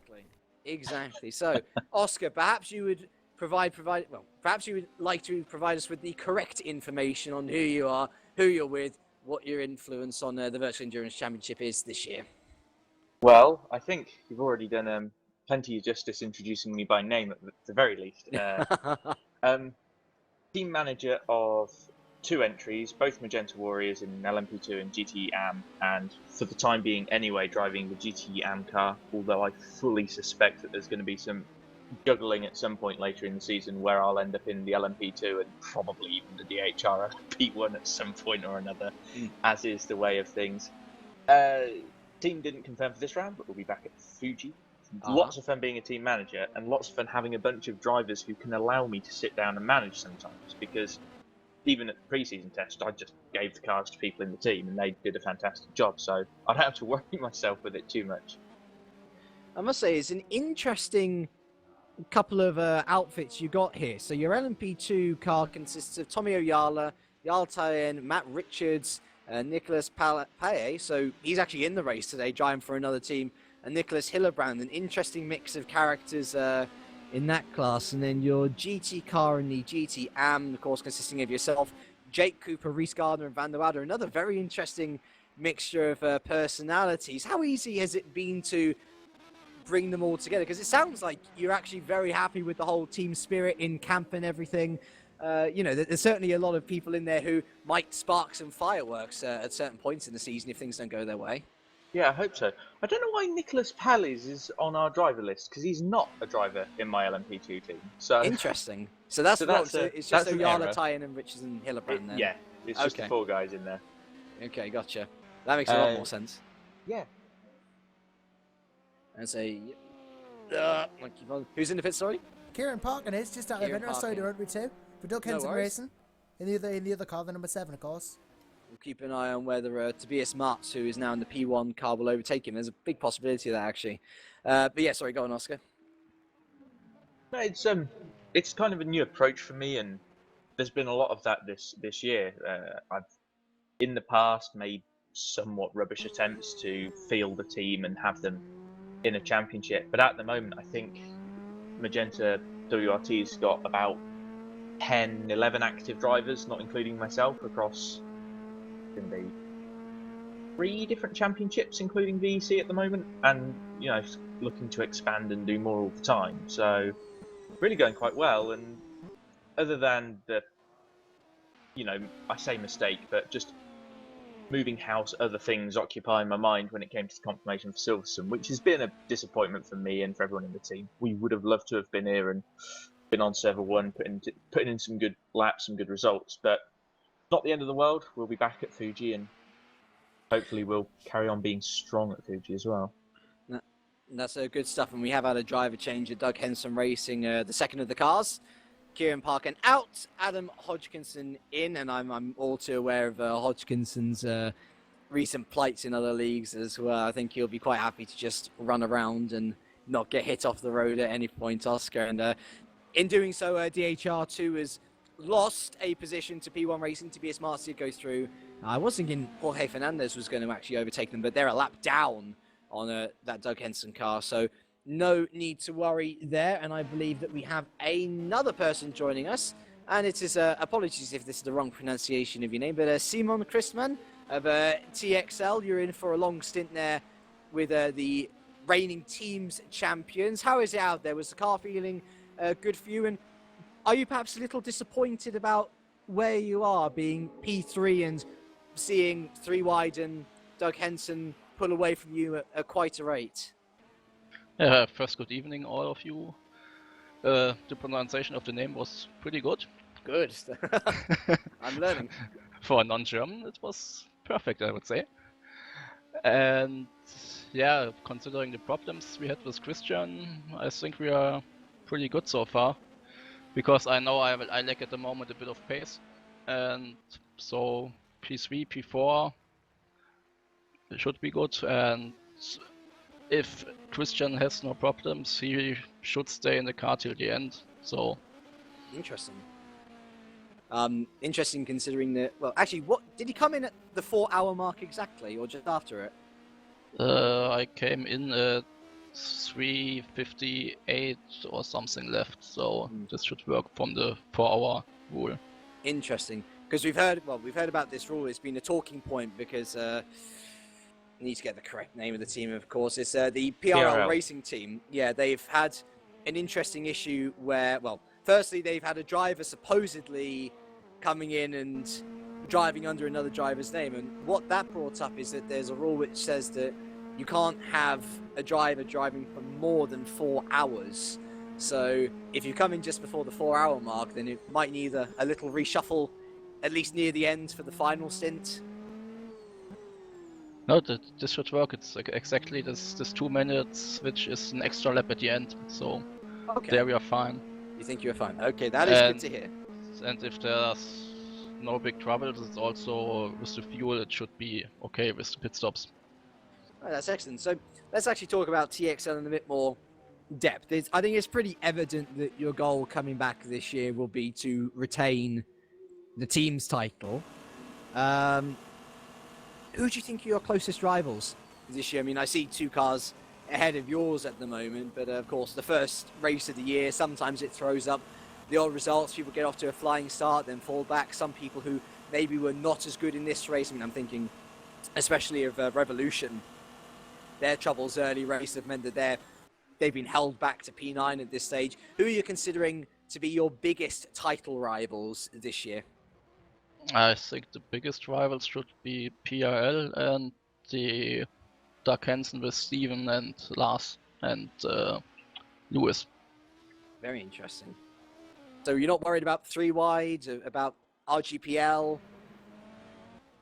From what I've seen so far, 3 wide always crashed, and the race is still long. The race is indeed still long. And last year it was also, in the short races we hadn't been so good most of the time, and in the longer races we made our points. As, indeed, Gary Albs is in then. That's a very short stint. I think this will finally be a driver swap. I think this will pretty much be a driver swap, and that'll be the end of it, unless he's sustained some damage while we're not looking. But I can see Lukey Elbs up there. He's got 2 of himself in there. I think this will be a driver swap to Lukey Elbs. But has Gary Elbs been in that car since the beginning? Although No. it may have been partly de Blonde, but at the same computer. No. So it was de Blonde in initially for the first hour and 30 minutes. The first hour, so yeah. And then I have it on good account that Kallenbach came into the car but was running under de Blonde's driver title. So he was driving as de Blonde, which of course is the big controversy of the race so far. You know, is he going to receive a DQ from that? You know, what sort of repercussions are there going to be? But when Kallenbach then came in, I think it was, an hour and a half later, Gary Elbs then came into the car and has been under his name, at least, for the past few days. And Gary Elbs back out again. So that's very odd, because I'm sure that Elbs came in just a few laps ago. No, Elbs has just come out and no driver change. So I wonder what that was all about. That's very odd. Not all is right with PRL, I don't think. I'd be very worried about that car. And to be fair as well, you got to spare a port for poor old de Blonde, who had an astonishingly amazing first stint. Managed to pull out a good 20 seconds on the people behind him, and then thanks to it was a tyre change, we reckoned, wasn't it? He lost about 40 seconds in total to the guys around him, TXL and Doug Henson. And then this supposed driver change happens with Kallenbach under. I'm not going to judge. That is what the stewards are for, anyway. Now, I'm going to have a look for another battle and try and find something going on. I see Gianpaolo Foligatti for Texas Drivers is in. Actually, it's good to see Texas Drivers back up there. They had a disconnection, didn't they? And they've had to work their way back up there. So it's good to see them back into the top 10, back in position now. We've got the top 10 drivers, all LMP1, which is as they should be. Let's have a look. Where would our next closest battle be then? I reckon it's going to be back in the GTs, because they provided us with good fun all day. Oh, no, it's not. Let's go to P24, shall we? Pedro Ramada. He is currently first in class. And this was the big change which happened while I was gone. He overtook Federico Leo's team. And Federico Leo had been leading for most of the race. I think, Dark Racing's only been leading for about 45 minutes or something. So Leo back in the car, back on a charge. And we could very well have a fight on for the GTM lead very soon. Dark Racing versus Scuderia GT Italia. But they've got to let a lot of cars pass them now, because they've got LMPs and GT Pros galore trying to get around them, and through Magus Beckett's as well, which has provided us its fair share of carnage this race already. So maybe we can go back to Oscar Hardwick. Obviously, so it's a shame that Magenta isn't here for the first race, but I guess what it does give you is an outside looking, inside look on the field that you are going to be fighting with. For example, you in the LMP2 field, you have just seen Team Spirit Racing in 4.5 hours absolutely destroy the rest of the field so far, of course. Are you hoping to be in and around them are you thinking, nope, they're probably going to be a bit too fast for us? Where do you see yourselves when you come back at Fuji? Tricky to say. I mean, Mr. Hillebrand is probably going to be the guy who continues to lead the charge in our LMP2 car. He's very good at what he's doing. Pretty new to R Factor 2, but ran well in pre-season, ran well when we were doing laps at Silverstone as well. So, I mean, probably not. I mean, there's still teams in all of the classes outside of LMP1 who are probably quick enough to challenge for podiums in LMP1. And you've got, Team Spirit would be one of them. You've got, what is it, Fletcher Zure, Revolution, and GT Pro as well. So, sorry, there's a battle for the GTM class, and that was a little bit too easy for Federico Leo. Just a little bit later on the brakes, slid up the inside of Ramada, and GT Italia retake the lead of the GTM class. I think that was a little bit easier for Leo than perhaps Ramada was hoping, but there we are. Move on track at last. Sorry, Oscar, continue. No, it's okay. Always nice to see moves, particularly for the leading class this far into a race. Yeah, it's very difficult to say where we will run exactly. Our intention for the LMP2 and GT Yam car is to consistently run in Room 1 in Server 1. But if that means running last place in Server 1, that's going to be okay. That's within the goal that we've set ourselves. The pre-season showed that we had more pace than maybe that expectation, but we might not challenge Team Spirit or people in... Sorry to interrupt. Michelle's gone off. That is a big thing. Michelle has indeed gone off, and he is stopped on the outside of Cops. And okay, then I have to leave. Yeah, see ya. Let's have a little look. How odd. It wasn't even that he fell off the track. He just stopped. Wheel disconnection? Very, very odd. We've seen people stop in the pits before, but never just randomly on the outside of the corner. And what that has done is it promoted David Berenak up to third. Simon, of course, swiftly leaving the room to go and find out what has happened. But that is a disaster for Michelle, who had been doing decently. They've been running the harder compounds of tyres, not run the softs yet this race. And they've been, well, actually, to be fair, they are on the soft tyre now. So this is the stint where they were going to make up the most time. Not now. Berenak, as Josh rightly says, into P3. So very, very interesting situation here. And yeah, Johnson as well. Odd. You might have heard another voice enter the room, and that is Lewis McGlade. Welcome back, Lewis. Nice to have you with us. But, well, that was a bit of a scare for the reigning team's champions. You think it's a wheel disconnection there, Oscar, did you say? It looked like it might have been. Well, actually, is Simon back with us? Yeah, Simon is back with us. What do you know what the cause of that was, Simon? Yeah, I know what it was. It was a pop-up window that was in the middle of the screen, and he couldn't solve it with Alt-Tab, and so he stopped the car to get rid of this window. That was that sort of thing I've heard happen to people before. It's so annoying when it does, because you can't do anything unless you Alt-Tab out of the game and fix it. Lucky boy that he didn't have it exit R Factor 2 out of game. And to be fair, I think this is one of the great things about R Factor 2. I know there's a lot of people say, oh, if I Alt-Tab, it's all wrong and everything. But its windowed mode, R Factor 2, is so much better than R Factor 1. And I've had no problems at all with Alt-Tab. I mean, obviously, it's meant that Michelle's had to pull off and at least make sure that he deals with it. But it means that he's not careering off into the wall at Cops, rather than what he did do, which was just pulling to the outside.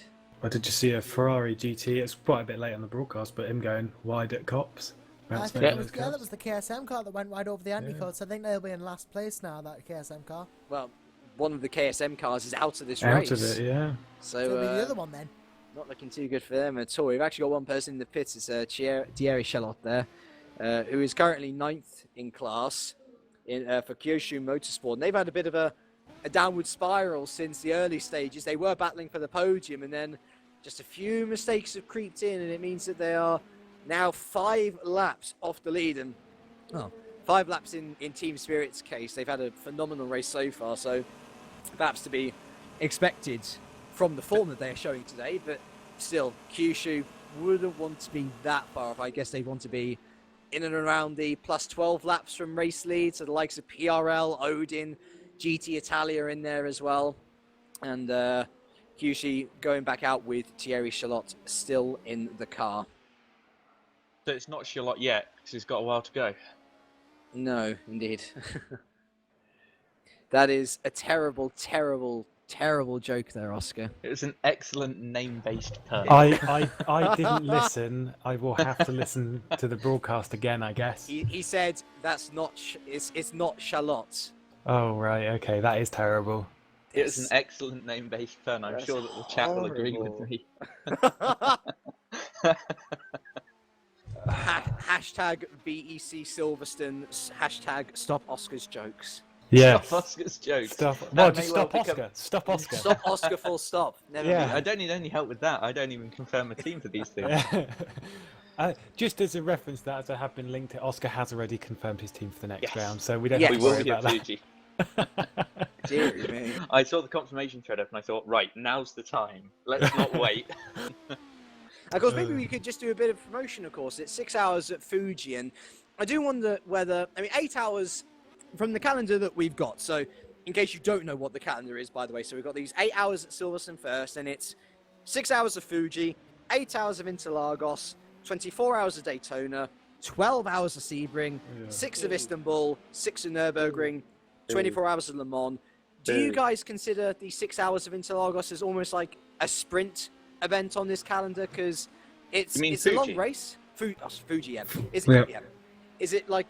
Well, of course it's still a long race. It's 6 hours long, but in comparison to some of the other stuff on the calendar, i.e., the 24-hour races, it pales in comparison almost.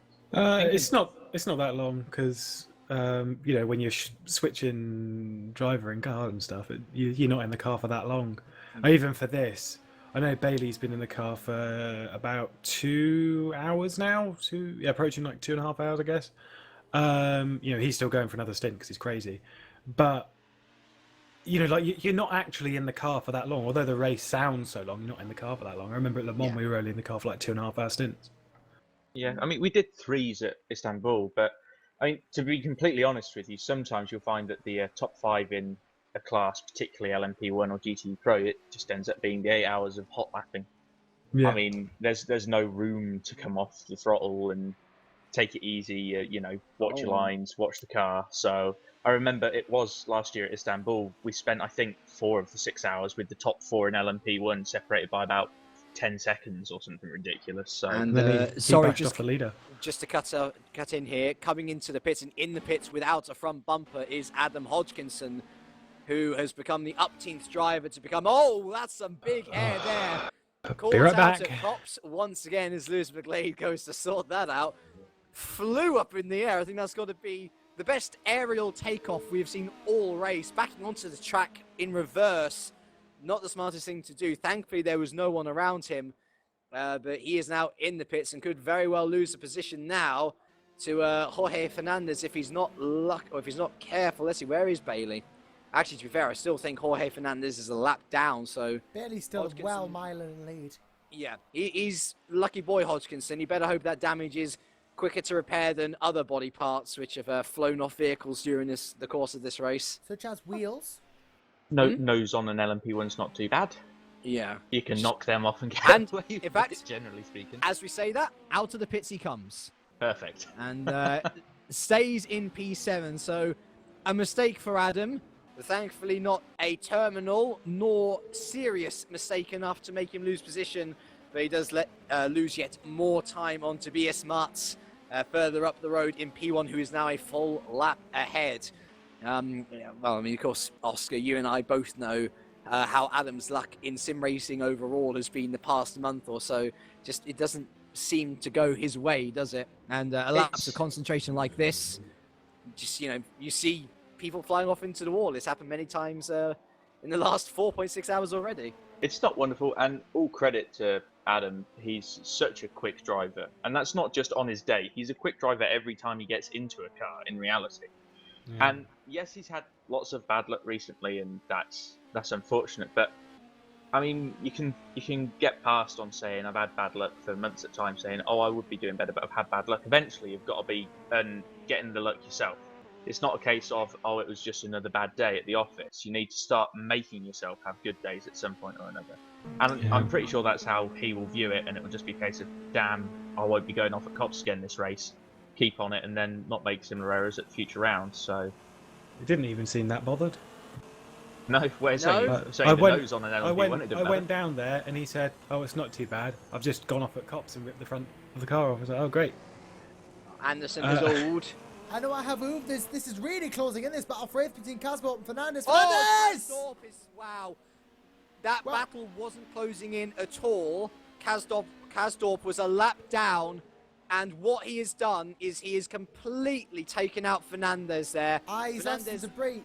He's still going, Fernandez, but he has lost his front bumper, and Kasdorp has as well. I mean, Kasdorp actually has gotten away with that, but you have to lay all the blame down on Kasdorp there. He was a lap. Yeah, that was going to happen. Apologies for that, by the way. I thought they were both on the lead lap. There's no lap counter here. I tell you what, it's a good thing you drew us to that. Yeah, because that was an important part. Really, really silly from Kasdorp. I can't see how it could have been Fernandez's fault, especially when it's not. I mean, it's not further lap. It was his corner. It's one thing trying to unlap yourself, but when you unlap yourself with danger to the other driver, you see Fernandez has just run right off there. Yeah. Even if they were both on the same lap, that was still a rubbish move. You know, as Oscar says, it wasn't Kasdorp's corner. He was too far back. He actually, if you look at it, he only had an overlap of like a little bit at the front of the car. He didn't even have a wheel alongside. It just wasn't a good move. I had a similar situation. Sorry, James.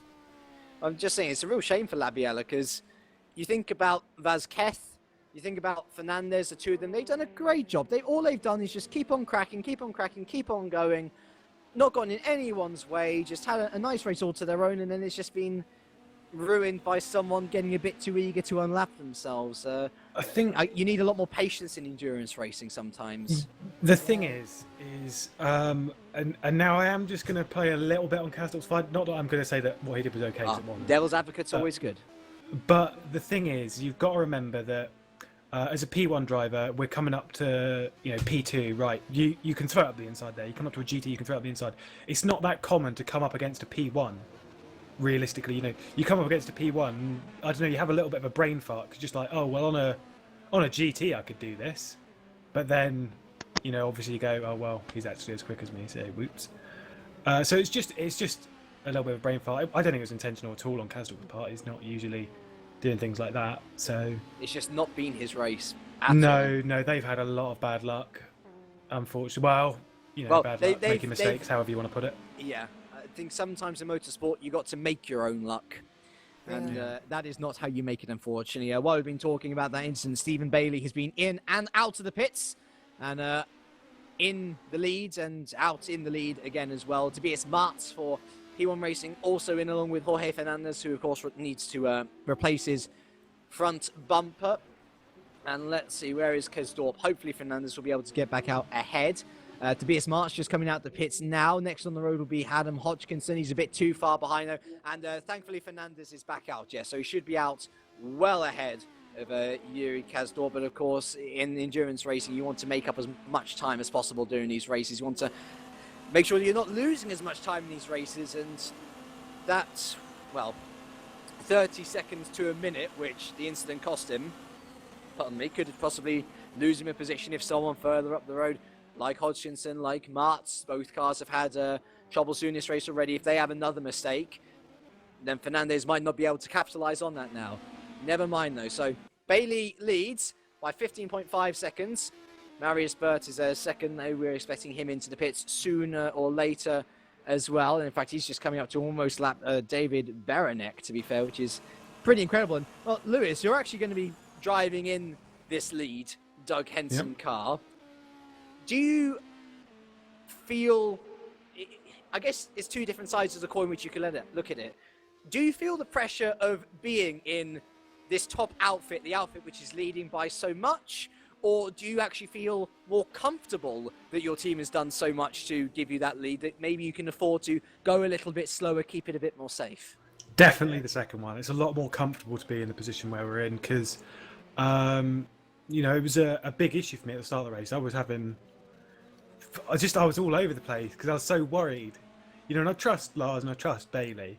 They're both, fantastic drivers, and I know they won't put the car in a stupid place.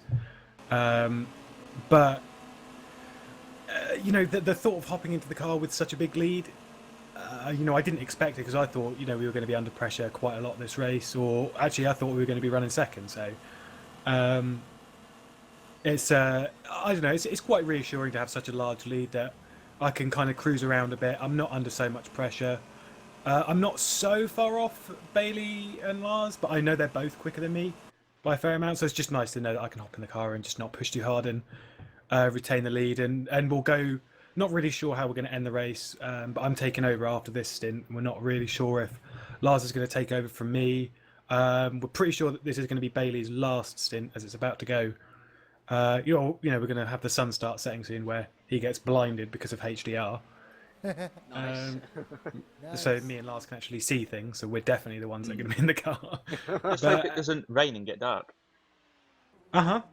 Yeah. Because then there's pressure to match previous DHR performances in those Oh, conditions. go away, Oscar. Oh, I'm so good, Mr. Hardwick. Go away. Hey, look, if it wasn't shameless self-promotion, why would I be here? Huh? Maybe then I could go up to the final few corners, battling for the lead and bash the other person off. It's all good. Ooh. Oh, he didn't actually bash him off. The other guy turned in, but still. If you win, you win. Yeah. I guess that's true at the end of the day. Unless you get a time penalty. Then you In don't which win. case you don't win. But you don't. No, I see. Josh, might be worth looking back to P28 here. We got Nico Barclay in the overstep Aston Martin, and he currently has Bram Beelen in the SRVN car, closing quite rapidly in the GT Pro class.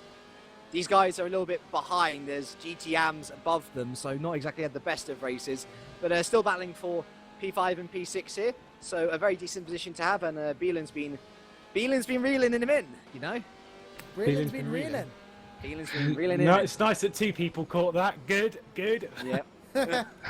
Guys, I have to leave for now. I need to check if Christian loses again his for speed track at the pit stop. Of course. Cheers okay. for joining us, Simon. Yeah, no problem. Seems that See you. unfortunately, bye. It seems that Simon got shut out the conversation a little bit, unfortunately. So we'll make sure to wish him well and hope You need that to be loud. he does. Well, yes. Get involved in the conversation. You were very loud earlier. People complained about it. People complain about Josh anyway. Oh. All right. It's a fascinating scenario here. The Barclay-Beelen battle is closing up further, but we now have a back marker in the way as well. They've just let the P1 racing car through of Martz. But, that Ferrari 458 he took cops really lovely there. And around the outside of Maggoty goes, he's gonna pull just in a little bit. And this back marker is starting to become a bit of a problem for Barclay, being held up, and look at that. You've got Fernandez behind. LMP's looking to come through as well, going around the outside. Good driving from all the GTs there, with perhaps, who is that guy in front of them? Who is that guy? Come on, where's the... It's a KSM car. The question is which one? I'd way through, and Beelen down the inside! Opportunistic move from the Ferrari, and there was a bit of elbows out there, but I tell you what, that was a very opportunistic move, and that worked very nicely indeed. Beelen into P5 in class, Barclay down to P6. Apparently it's Beelen. Beelen? Yep. Oh, is he one of these Dutch people who has Yeah. an accent on their name? Yep. It's like I've been messaged from Lars. He's like, tell them or I will die. It's Beelen. It's Beelen. Or Beelen. I don't know. Beelen. Bram Beelen. Yeah. Oh, so my Beelen for reeling. Or Beelen's been reeling. It doesn't joke work. Is, Bailey no. for Raylan. No, but you can. No. Yeah, Beelen from Raylan. Oh dear. Terrible. Wow. Hashtag stop Oscar's jokes. Hashtag. For just stop $5 Oscar's a jokes. month, you can stop Oscar's jokes. And this is the bit where I provide my PayPal address, just in case. I'll pay you $5 a month if you give me the tickets for free. What I don't understand Reactions is onto it. why all of a sudden you two English people have decided to work in dollars. Yeah. Yeah, we can all be texting for a day. Oh dear.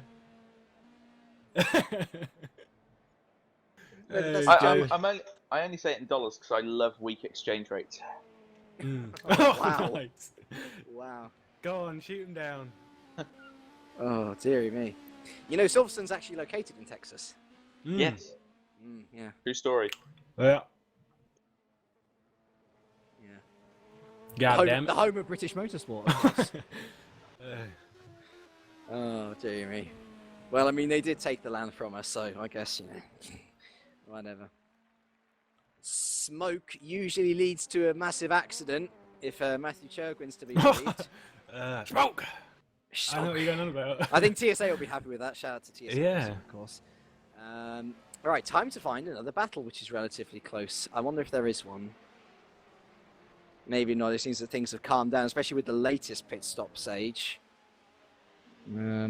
Oh, I tell you what, Lewis and Oscar will be really happy with me. Alex Piccolo, I pulled a Dragon Ball Z reference on that one. Yes, and Really? I admonished him for it. Yeah, Josh was very unhappy. Wow. Lovely.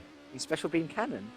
Yeah, he's special Yeah. beam cannon. He's really, yeah, I'm actually all right with that reference. Really, it was pretty. I'm not even a Dragon Ball Z expert, but it's always good when you can get pop culture references into your commentary. Makes life more interesting. I'm definitely not a Dragon Ball Z expert, mainly for the fact of if it's a Z, I say Z. Also, I thought it was Dragon Balls. Also, no one's a Dragon Ball Z expert because not even the writers know the canon of that anymore. Yes. So, Yes, like Digimon. Right. We have Yeah, news. what is it? Oh God, please don't talk to me about quick. that. David Berenek into the pits then, which should allow Gary Elbs through. Well, I was going to say through. He's reached Cops at this stage, so Berenek might be able to stay ahead. And Joe Chiampa as well, unless he's Italian, in which is Joe Chiampa. I think he's Spanish. Why not both? I hope he's Spanish. Why not both? That's a good question for Odin Racing. He's in from P4 in the LMP2 class. And Dennis Hadlock is going to overtake him, though, for P4 as he moves through. I love, as I was saying earlier, I love Hadlock's wheels. Why hasn't anybody else gone for Neon. coloured rims? Well, I mean, when we were doing the base design for the DHR car, we were like, oh my god, this grey and like light blue thing's really cool, because we were playing about with some ideas, and it was like a kind of just a dark grey with really bright blue, and well, we couldn't make it glow in the dark, so we thought, well, we better not, because if we could make it glow in the dark, that would have sold us. We would have a grey and blue car. it'd be excellent if it could light up the dark. Honestly, coloured wheels are lighting up. It's something I would have done with my team. Very good, Oscar. I'm Thank proud. you.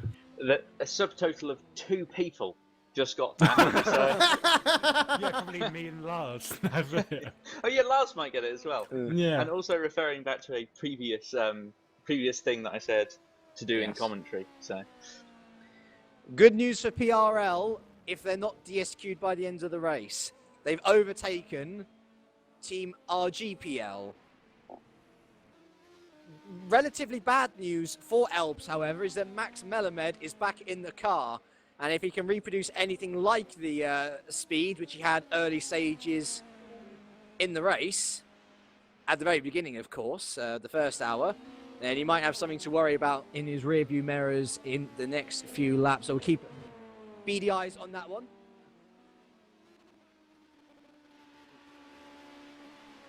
That's La Pasa. La Pasa is round. And yeah, things go from bad to worse. And what happened there? Was he just round on his own? Oh my word! Yeah, he lost it through Beckett's. That's bizarre. ooh, But the Porsche, That's that's where seen the a Porsche is GT strongest. car do it. Yeah, the Yeah, Porsche that's is a- strongest through okay, there as before. well. Yeah, I've not seen a GT car do it. But I mean, I drove a GT car around here not too long ago and never had that issue. That's really weird. Things go for a bad to us, as indeed Christian Michel is into the pits then from P4, and interestingly, he loses position to Max Melamed as well. So back out into P5, you can see Melamed ahead, And that is Henning Vollert. Yeah, sorry. That is Henning Vollert, who is just... he has been lapped now, by the way, Vollert, in his 3-wide car. So Stephen Bailey is the only car, or the only driver, who is on the lead lap now. And he is going to be hoping to lap Michel now. Don't worry, that will change when I get in the car.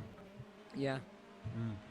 My first tactic in the car, and don't tell DHR this, is to actually take a bit too much speed into Cops, because I've heard the car's really oversteery.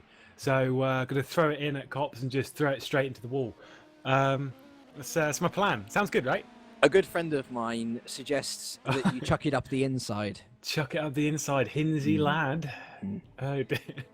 It's a good friend of mine. He says, "Oh, that's Kaz! Oh my goodness me, Yuri Kazdor flirting with death once again as he goes over the anti-gas." General, just a vote from everyone. The Curb says, "Oh, sorry, that's Vollert off," and Beckett, sorry, and through Chapel rejoins. People going off everywhere. Curbing on the outside of Cops. Good idea or bad idea, Josh? I haven't looked at it. I'm going to have a look. But curbing on the outside of Cops. The anti-cuts on the exit of Cops. Anti-cuts on the Cops, bad idea. You mess up, you take a bit too much speed and you go wide. Anti-cuts, boom, over the wall. From the league organisers' point of view, I mean. From the league organisers' point of view, it's absolutely brilliant because it stops you track it. Brilliant. Oscar? I think they're good in both senses. Obviously, it's really silly to ask. Normally, it's a high workload to ask a league organisation to manage corner cutting in a race as is, let alone it being an 8-hour race with 40-odd cars and then another 40-odd cars and another server and yada yada yada. You don't want to do that. It's just a poor idea. It takes up more time than you should really have spent on it. And yes, it does cause massive accidents if you go wide there and make an error and do that kind of thing. So the best advice is to not go wide there, to not make an error. And that shouldn't be too much to ask. If you're making that error, slow down. Like, you're not perfect, but everyone is perfect at a certain percentage of their pace that they can do. Therefore, do that percentage round Cops, as opposed to 110% go over the curbs and get launched into orbit. I was initially a bit phased by him, thinking all of the airborne stuff's a bit silly. But in reality, you shouldn't have to worry about it if you're driving properly, and that's the point.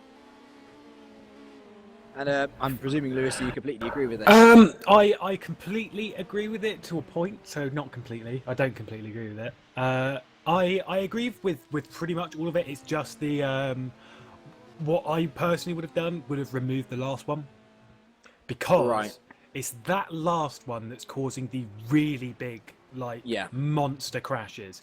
The other ones totally acceptable because I mean you can have a pretty big monster crash there anyway. But it's the if you hit that last one after getting a little bit of air from the previous load, it can cause a gigantic crash. I think a lot of us have seen pictures of it, and especially people in the P1s, P2s don't know what it's like in the GTs, but I think most of us have had it. So I think that last one's a bit overkill. Same with at Stowe, but I would rather have them there than not have them. If that makes sense, I'd rather have them even if there is that last one than not have them at all. Just because, again, from a league standpoint, it makes way more sense. As a driver standpoint, I can sit there and go, right, you can't really run wide there at all. I don't have any fear of anyone else doing it. It's just impossible. So, I think it's a little overkill, but I'd rather have it the way it is. Oh, wow, the TXL car got really close to a GT that's sitting in the middle of turn 2. Moving, probably KSM. If we're making a sensible assumption. Yeah, I think there's KSMs. Oh. Thankfully, no worries. So far then, 5 hours into this race has been a race of incredible action, controversy, big crashes, but also of domination in most categories. P1 leads by over a lap. The leader of P2 leads by over a lap. The leader of GT Pro leads by over a lap. But it seems to me that at least at the 5-hour mark, it's going to be a very close battle in the GTM class. Will things change? Will more drama occur? You bet it will. There's 3 hours to go. We're back after this.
For the most realistic steering system available on the market, look no further than Sim Steering from Leo Bodnar. Designed and hand-built at the home of British Motorsport's Silverstone circuit, it's extensively used by professional driver training centres and race teams including Formula 1 since 2010. The high precision and completely linear response coupled with high strength provides the ultimate in realistic steering force feedback. Visit simsteering.com. There are your champions for World Sport Series 2015. Walk Racing certainly always walked it this weekend.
For the most realistic steering system available on the market, look no further than Sim Steering from Leo Bodnar.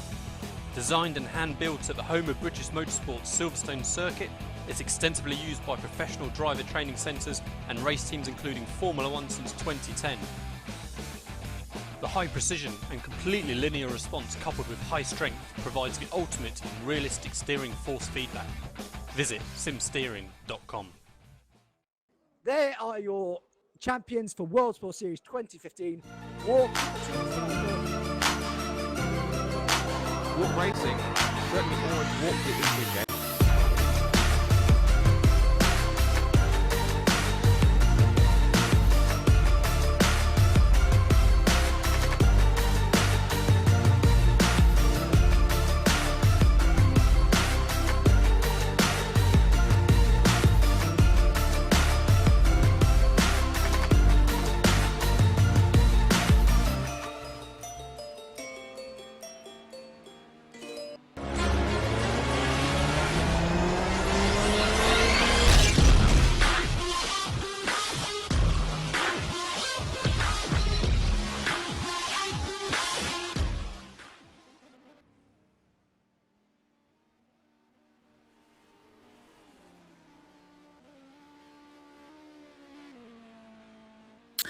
Hello there and welcome back to the 8 hours of Silverstone here at the Virtual Endurance Championship Season 8, sponsored by R-Factor 2, made by ISI, Walk Racing and Sim Steering by Leo Bodnar.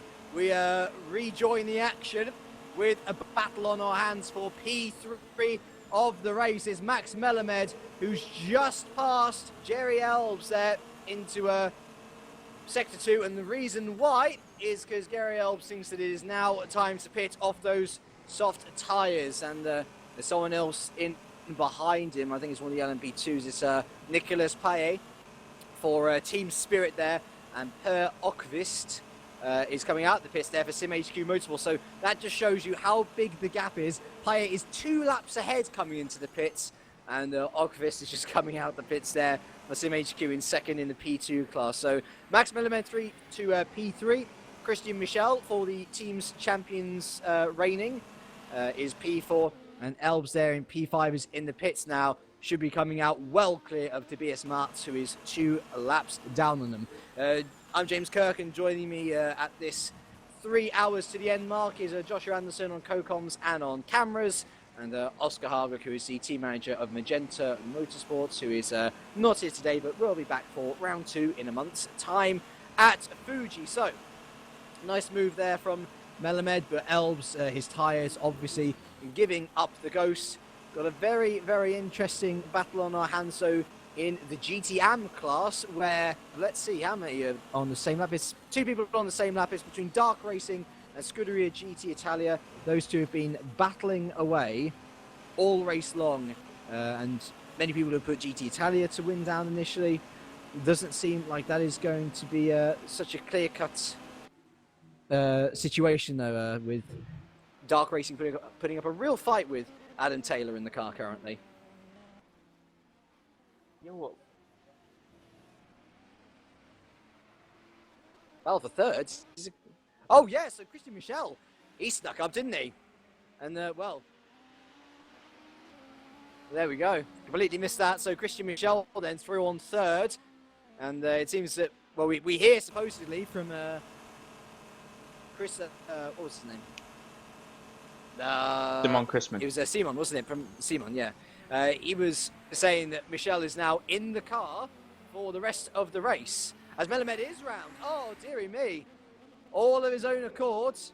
Thankfully, he is well ahead of Lucas Elbs, who is now in the car, taking over from his brother Gary. And we'll see whether Elbs can, of the Lucas variety, can make any impact on Melamed, but they are about half a lap away from each other. That's a nice move from Michel. Back onto the podium. It's what they would have wanted, but yet again, it's kind of disappointing. Oh, sorry? He's being held up now, isn't he?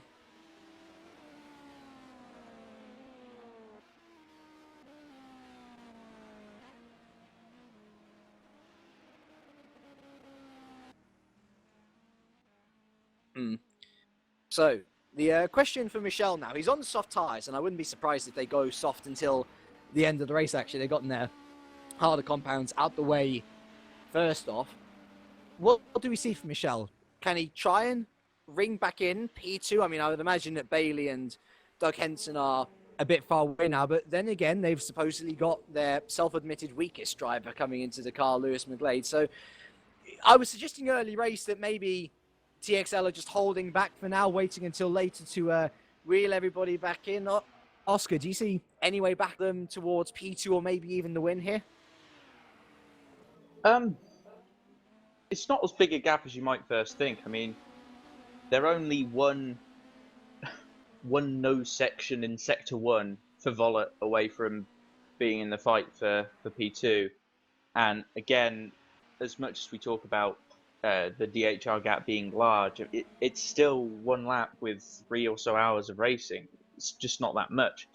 I mean, no one really in the top 4 is safe in their positions at the moment. It's all a case of continuing on with whatever form they've got. And in the case of Christian Michel, it would require the 3-wide motorsport car suddenly becoming slower, I think, for them to move forward. And he's going to be certainly more concerned with the likes of Max Melamed and Team RGPL just behind, who are pushing on at this stage. Yeah, of course, and Lucas Elbs there, who is only 2 laps behind the leader as well.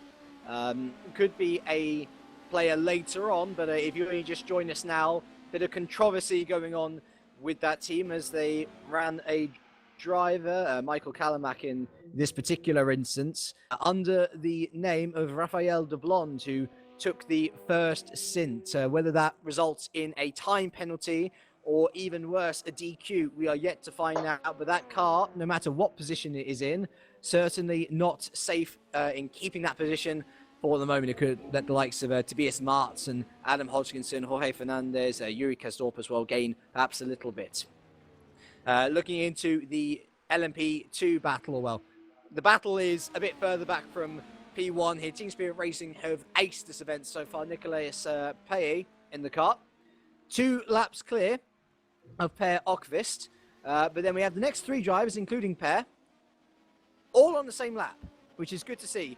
So Per just going around Stowe, Hadlock just exiting Beckett's going into Chapel, but Chiampa now coming into Brooklyn. So the 3 of them a little bit separated apart, but one mistake from many of them could see the other driver reeled back in. Looking down to the GT Pro class, currently led by David Greco now, who is in the car from Alex Piccolo with a Freke Azure. And they lead also by 2 laps from Matt Centel with Carlos Carrascosa, currently in P3. And then we've got 4 cars all on the same lap battling. Well, we've got 2 different classes actually there. We've got Adam Taylor and Angelo Luigi Cilio, all battling, or those 2 are battling for the GT Am lead. And then we've got 2 GT Pro cars a bit out of position there, P4 and 5. Thomas Beha for Northern Light Racing and Bram Balen, as we now know he is called, for SRVN there as well. Not Bram Beelen, it's Bram Balen. Only 1 retirement. No reeling for Balen, no.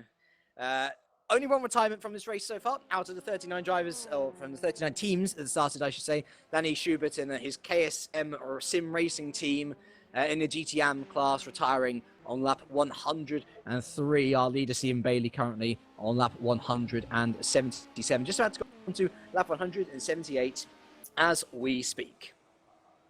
So...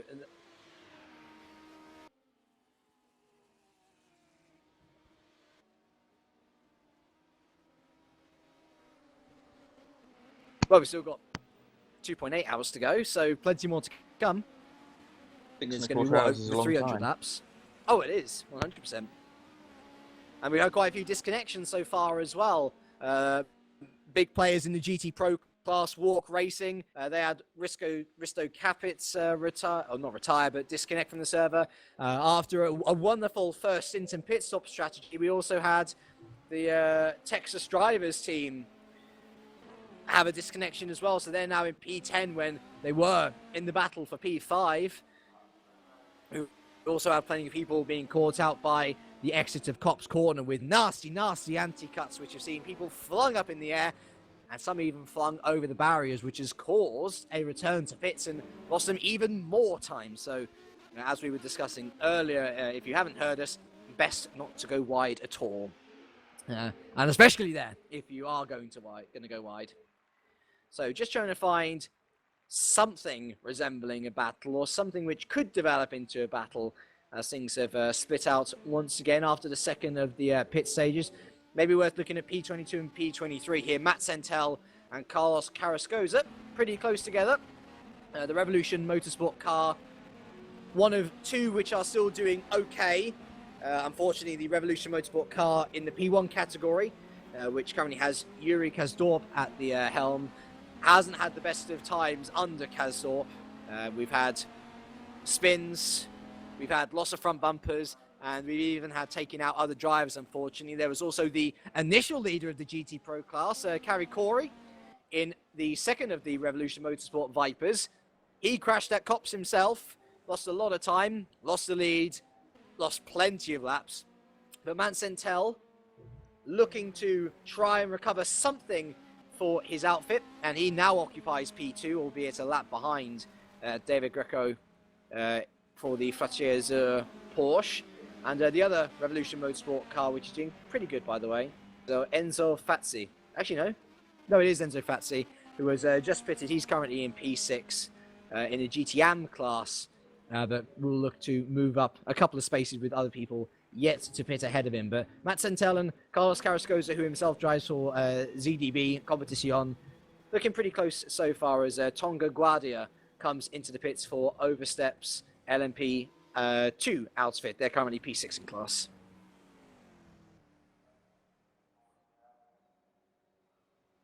So that'd be Hodgkinson. And, well, yeah, there's no need to worry for him because he's 2 laps ahead of Jorge Fernandez and Lapiella. So...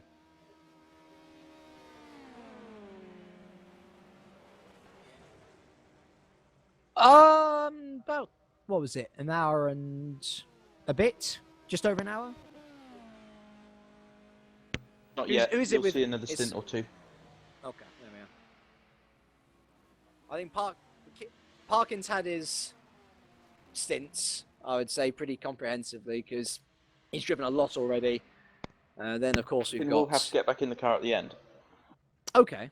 There's, I believe, only the 2 of them driving. So no Parking Woodbury will have today. gone to about 3-ish hours. There'll be 3-ish from Hodge now, followed by a couple at the end. Well, probably 1 3/4 at the end from Kieran again. Hodge back out on the medium compound tyres. And who is that with him? That is Yuri Kasdorp trying to unlap himself. Has unlapped himself, and I think Hodge might have heard the stories of the Brazilians' exploits this race already. Perhaps choosing the correct decision. And Kasdorp on the soft tyres as well, so evidently a lot faster. Where can Revolution Motorsports P1 outfit go from here? We'll wait and see next time in Fuji as Diego Carantha then, oh dear me, almost colliding there with one of the other cars. It was a black LMP, I think it was. Oh no, sorry, it was P2. It was the 3-wide LMP1 car. But Diego Carantha then is in the overstep car now and has come out comfortably ahead of Jimmy Allison, who's still a lap further down behind them. And he's got a lap to make up to Federico Suave. So in a world of his own, Carantha for the time being. As we apparently have a stream issue. Do we know what's wrong? Have a look at the YouTube feed then. Let's have a little look, shall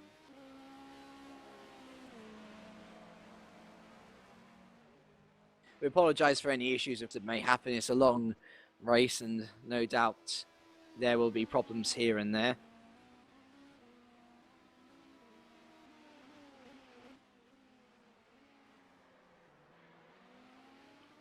Oh yeah, that is yeah, that is a green screen.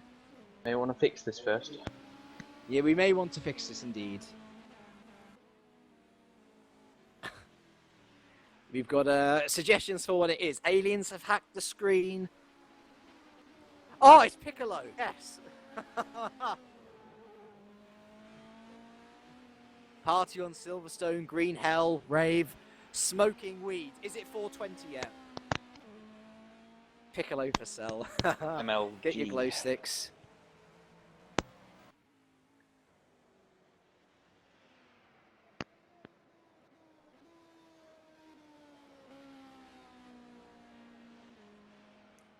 Yes. Yeah. Tell you what. While Josh is sorting that out, you can listen to my voice through the green mist. Jorge Fernandez then for Labiella has just pitted. We'll see whether anybody comes in for him. And Thierry Charlotte as well has pitted from P18 for Kyushu Motorsport, currently P18 class with Fernandez at P8 as well for Labiella. And a decent way ahead of Yuri Kasdorp for Revolution. Apparently we're getting lots of messages through as well. Let's have a look here.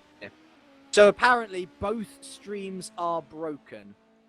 So what we're going to do is, I think we might restart it.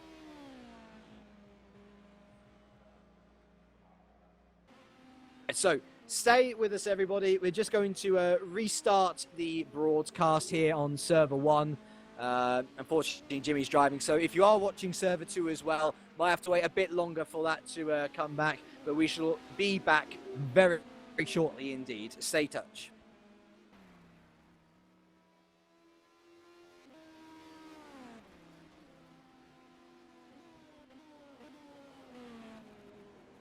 Oh, hello. I think we're back. Yes, I think we are back.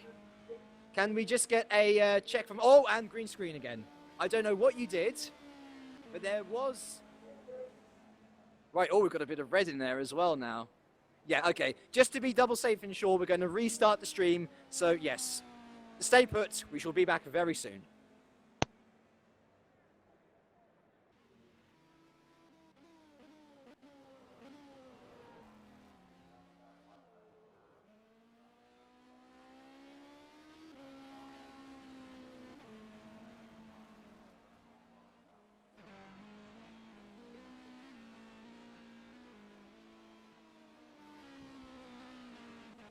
Right then, welcome back everybody to the 8 hours of Silverstone here at the Virtual Endurance Championship. It's Season 8.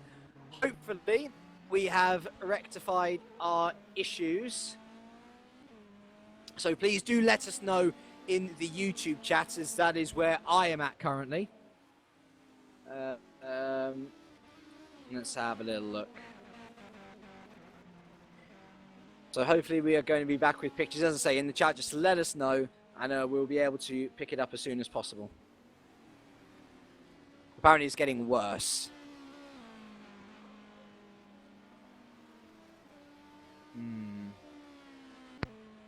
The stream, your direct feed shouldn't be server side.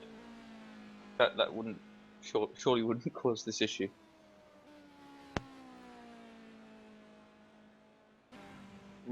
No, it just happened, didn't it? So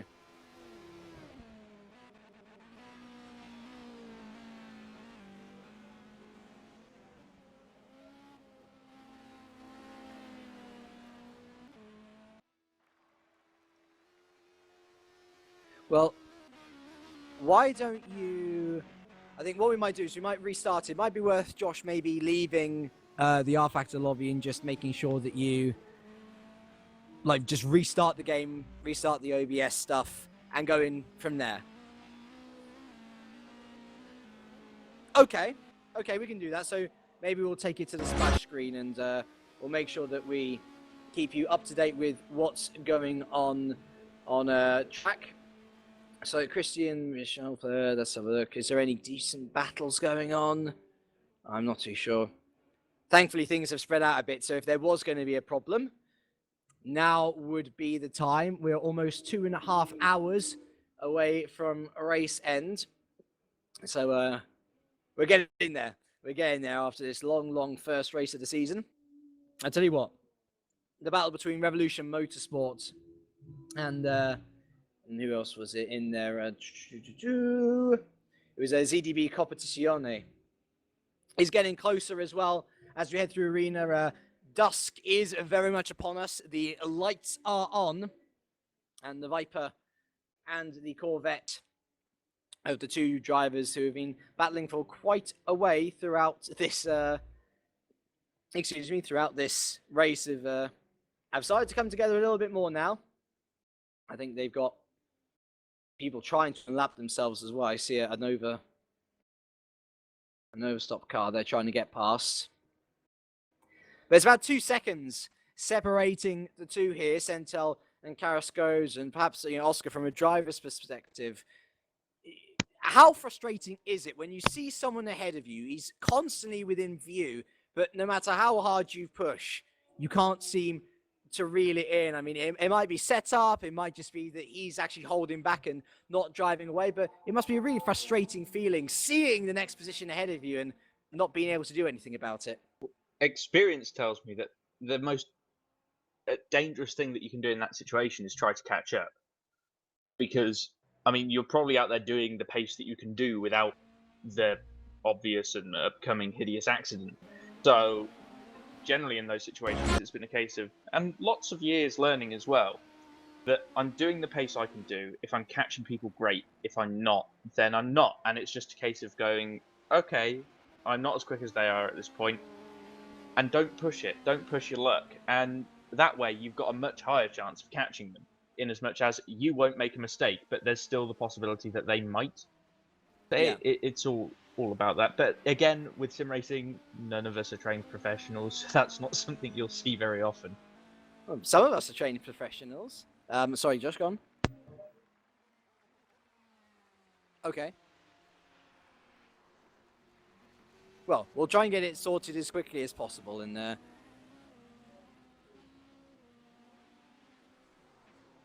yeah.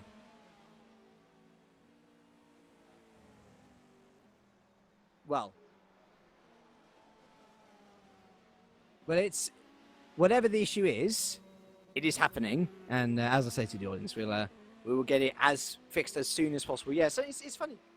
It's funny because some sim racers are professional as well. I mean, in recent news, I mean, Max Verstappen is a sim racer now. It's as simple as that. But you're right. Most Max of us aren't Verstappen is a professionals. Fanatec wheel and paycheck away from a publicity stunt from Redline. But then that's about it. But then there are obviously, I mean, you had Shane Van Gisbergen earlier today took part in a support race for the V8's online Bathurst event that's going on. And I'm aware that there are some trained professionals, although you'll tend to find that when the trained professionals get in a sim where it doesn't cost them €100,000 to repair the car they just wrote off, that they just crash into everyone and are stupid most of the time. And that you get more sensible racing from the non-trained professional. But again, that non-trained, non-professional is also very likely to not know when to give a position, not know when to attack for a position, and things such as that. So you tend to see a lot more accidents and a lot more in the way of silliness, shall we say, in sim racing than you do in the real world. It's interesting as a debate, actually, because you almost have the real drivers coming into the sim racing and thinking that they almost, of course, this before we go into any deep debates, just my opinion, and this doesn't apply to everyone, but everyone's the same. We're using very blanket terms here, just sort of like general views of people. So you have the professional drivers, or at least, the drivers who actually take part in motorsports in real life, come in almost thinking that they deserve respect on track. And as you say, I mean, certainly a number of real life drivers, which I've come across in sim racing, they do tend to be a bit more robust, to use a nice term for them. But then you have these other guys, the untrained professional, us people just looking to have a bit of fun, striving to be good, but maybe not yet achieving that. Would you say that it's any worse either way or the other? Do you think that everyone can be entitled to a bit of a stupid moment now and again? Or do you actually think it's upon these actual proper drivers who are coming into sim racing and many times leading the way in sim racing to actually say, well, look, I've got an opportunity to be a role model here. I'll show them how to drive and not try and be silly about it, as you rightly say, a couple of people certainly are, unfortunately, in our lovely virtual racing world. It's a bit of a shame when you see these people come in and, you've seen them on the TV or in a race and you think, they get paid to race racing cars. They're going to be absolutely wonderful at this. And then what actually happens instead is they turn up to the server and hit everyone out of the way. And it's like, well, I could have got that from Todd, who turns up on weekends and crashes into us. I didn't need some professional to turn up and join in on that. We're getting to the point where headlights will be required.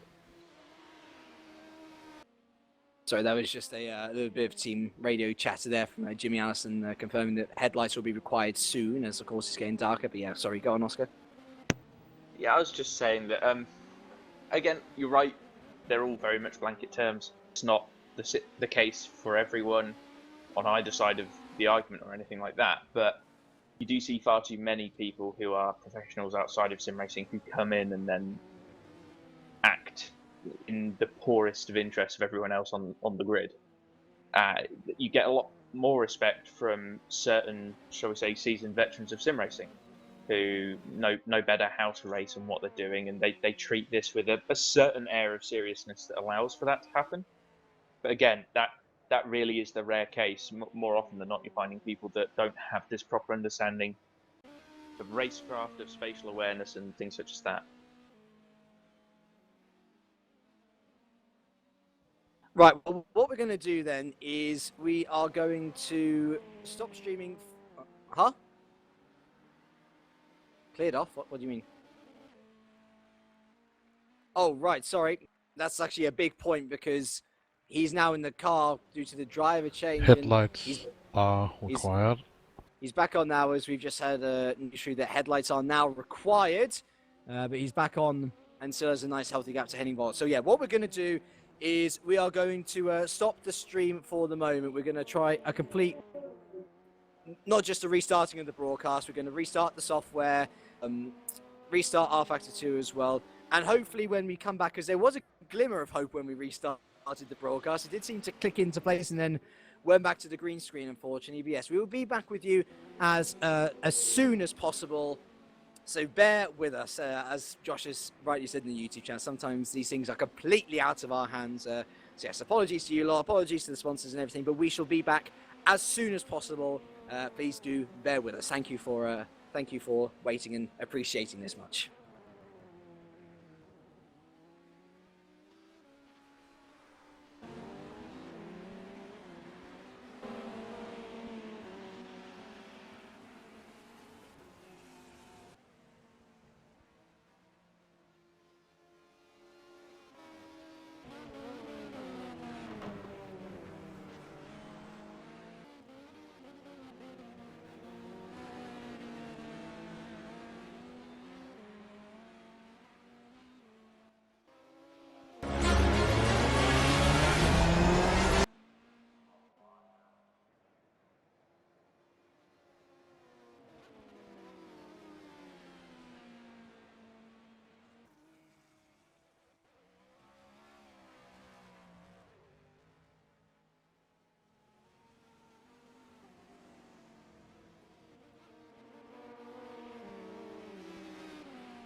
That is very odd.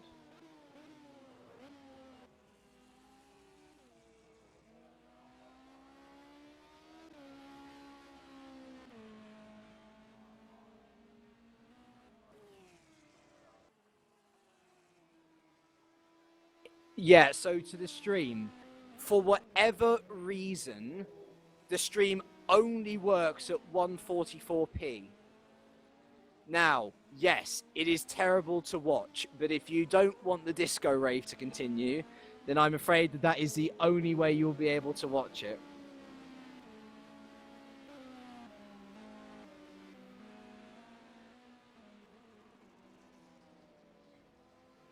That's very bizarre. What we're going to try and do is, because Jimmy Allison, of course, is the big man here, he knows everything about everything on the servers. Once he's out of the car, which we believe should be the case by the final hour, we'll try and get better quality back. But for now, unfortunately, you have to watch at 140p or 144p. That way you'll actually see what's going on. So that is... We've had everything this race, and technical difficulties for sure to rear its ugly head at some point. But oh well. Welcome back to the 20th century, David Berry says. It's good to be back. Where's my S Club 7 gone?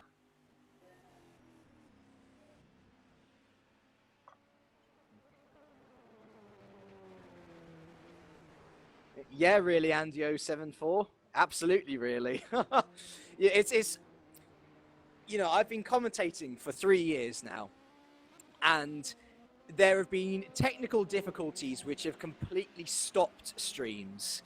So yes, I can appreciate it is really nasty that you're going to have to watch the stream at 144 for now, but at least you get to watch it. It's better than just us stopping, you know? It could be a lot worse. It could be a lot worse. For example, Oscar Hardwick could be lead commentator. Then what would happen? Well, it dear. happened in qualifying and everyone loved it. So It did. I don't know what you're on about. And it was well received. It was only a joke.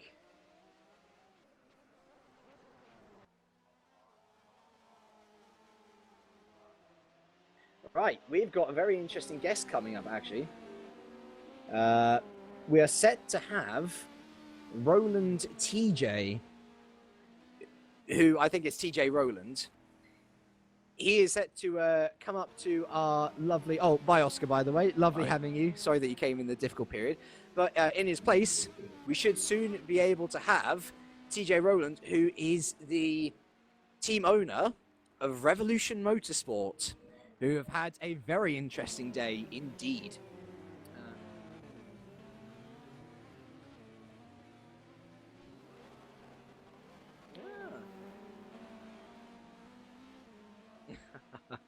Right then, here we go then. So, TJ Roland, I believe, not Roland TJ. Welcome along to the broadcast booth. Team owner of Revolution Racing, as we've just gone over, and you have had a I'm not. very... I'm not. You're not? You're not team No, owner? that's Miroslav Davidovich. That's Davidovich. Oh, who has raced, of course. But you're part of the Davidovich. Revolution team. You're part of the team. That's the main part. And you've Yes. had a very, very mixed day Yeah, today. it's quite it's quite a tough race for all of the cars. The 33 is doing pretty well, but yeah, like Yuri in the P1 had a few issues early on. Some of which I think were him, but a lot of which were out of his control. And then Kala obviously had that off, which was regrettable because that kind of took them out of the race. Yeah, and in the AM car, Mate had a really, really tough first stint where he was knocked off by 3 separate cars. And he's a really solid driver and very kind of courteous on track, so it's just really bad. But yeah, like I got in the car after him, got us on back on the lead lap, but we were double stinting, so I had a good first stint on the hard tyres, and then for some reason my wheel settings went, so I got about half the amount of steering, double the amount of steering range that I was used to in the first stint, so I had to steer twice as much as I was used to. So my times went plummeting down, unfortunately. Yeah. Well, I mean, I guess there's lots of positives. So, for example, you have a Revolution racing car, second in class in GT Pro. You have a Revolution racing car, still doing pretty well in GTAM, 6th place.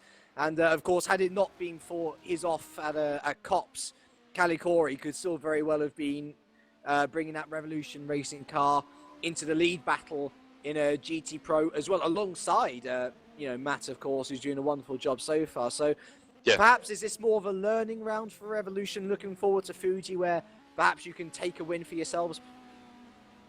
Was that a bit too far, perhaps? Maybe. I wouldn't call this... I mean, it's the first race, so I guess it's a learning round for everyone, but we had an okay season in Season 7, where I think we did most of the learning work. We went into this race knowing that this wasn't a Viper track, but the straights are pretty long, and in practice we were generally able to get away from anyone who's just behind us. So it's very difficult to pass the Viper. So on the straights, and the end of which is most of the passing places, obviously. But that said, when we're in open air, we struggle a bit against the Porsches and the Ferraris. As far as I know. I mean, my teammates in the pro cars are a bit more experienced than I am. I think the Porsche and the Ferrari, this is a track for those cars. So actually, to be fair, I think Corey especially doing the job of holding off two Porsches behind him was pretty impressive indeed. And we'll talk to you a little bit more, but for our sponsors' sake, and since we're back on the air, we will be back ASAP soon after this. So stay in tune.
For the most realistic steering system available on the market, look no further than Sim Steering from Leo Bodnar.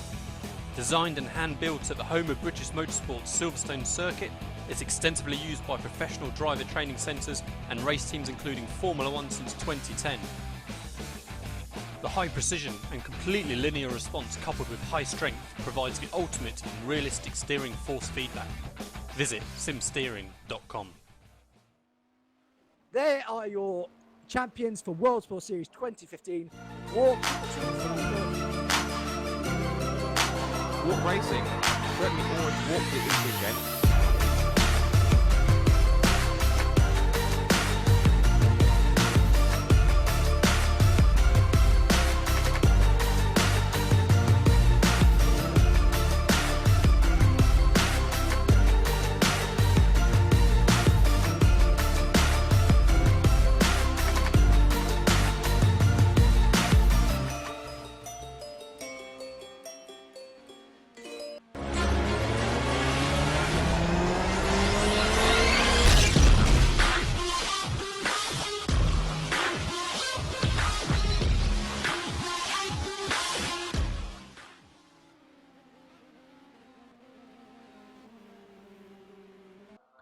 Hello there, and welcome back to the 8 hours of Silverstone, the first round from the Virtual Endurance Championship Season 8, sponsored by R-Factor 2, created by ISI, Walk Racing, and Sim Steering by Leo Bardner. Unfortunately, it's a technically unsound broadcast, as unknown issues have caused us to continue along, but have to remind you that if you want to watch actual moving pictures, I'm afraid you're going to have to dim the stream down to 144 pixels.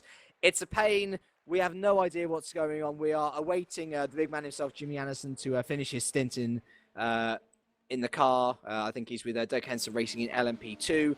Once he's done, we might be able to fix it back so we do get HD again, but unfortunately that is where we are at for the moment.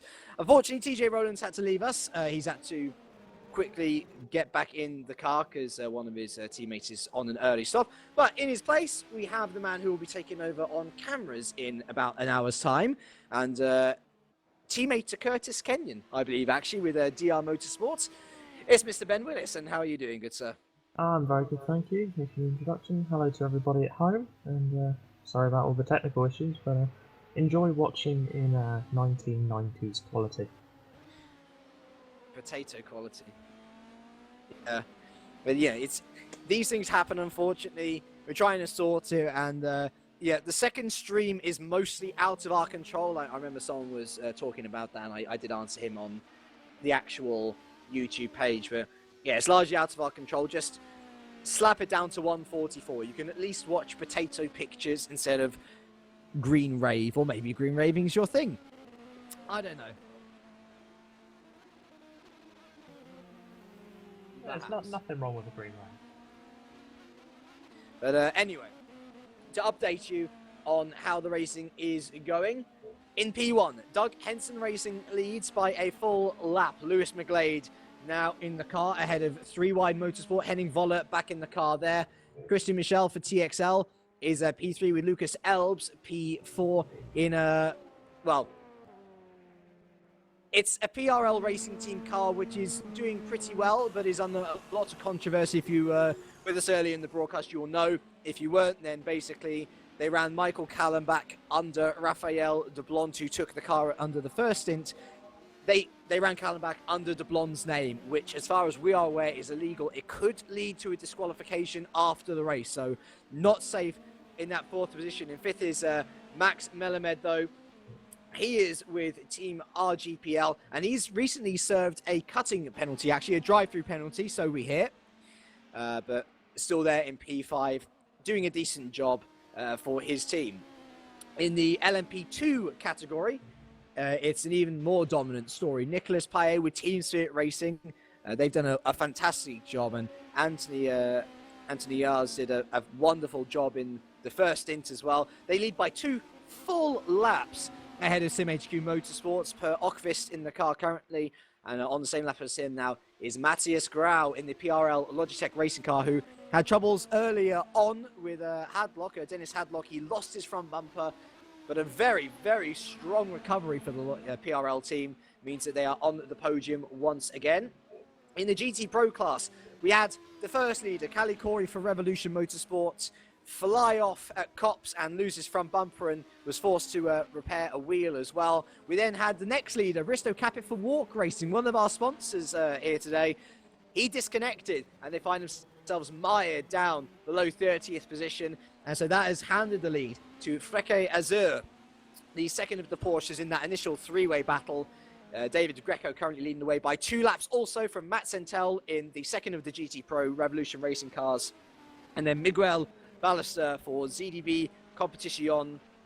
He's a further lap behind, but still in 3rd on the podium. And then our closest race of today has been the GTM class.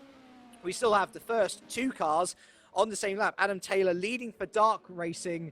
It's been a good battle between them and Scuderia GT Italia. Federico Leo was the man who was keeping them ahead, GT Italia that is, for a long stint of this race. But Dark Racing with Adam Taylor has overhauled them, and GT Italia now has Angelo Luigi Cilio in the car, hoping to gain back some of that time.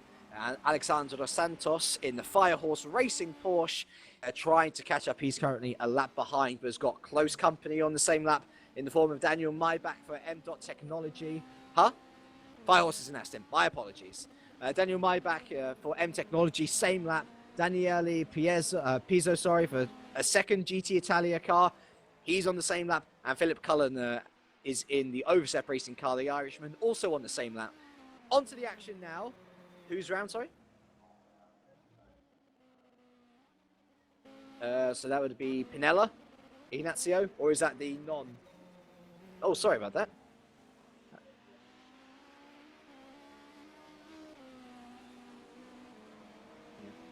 Marsili currently in last position, however, and last by 3 laps as well, so not looking too good. And we have 39 drivers starting this race, by the way. Only 1 retirement in 6 hours. Danny Schubert with KSM, unfortunately, calling it a day after 103 laps. Our leader, Lewis McGlade, is on lap 209.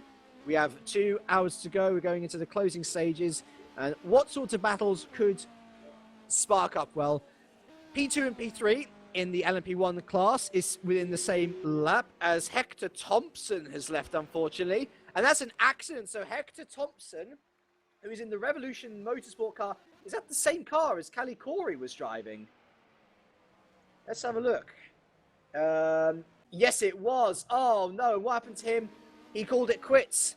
So that's actually our second retirement of the day then. The Revolution Motorsport car, which once hosted GT Pro leader Callie Corey, has called it a day. Our second retirement just after the 6-hour mark. But yeah, going back to the battles that could possibly happen. Henning Vollert and Christian Michel, P2 and P3 in the LMP1 class, within the same lap as each other.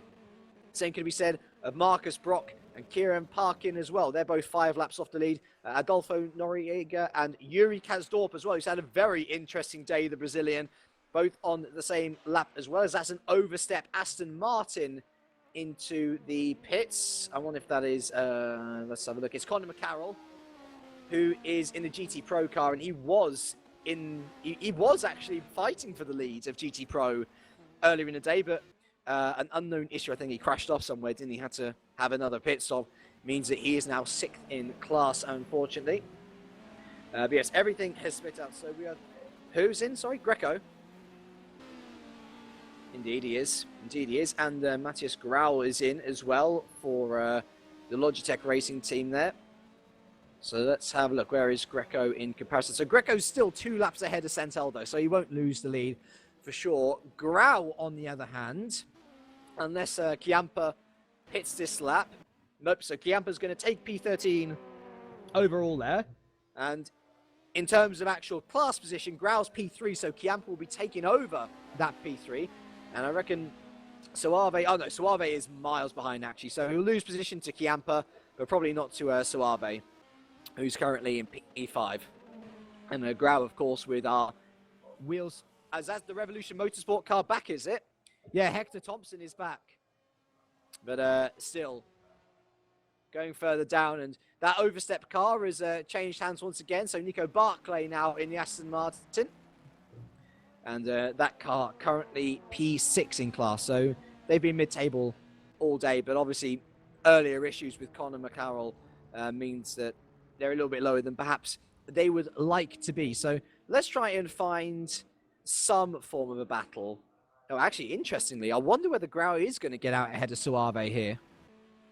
Because he is still... Oh, he's leaving now. So he should be okay as Adolfo Noriega is in the pits for La Bielga, the Spanish-driven team in LMP1, who've had a quiet day but have lost out due to a couple of spins and other drivers hitting them off, unfortunately. So Grau ahead of Suave in that LMP2 battle. Grau back into P4 in class. And Noriega will surely come out ahead of Ignacio Pinella for the Texas Drivers team. He's a lap ahead of him, so no need to worry there. So let's try and find where our closest battle is. I'm guessing it's going to be down the GTs once again. Oh, wow. They're all pretty spread apart, actually, unfortunately.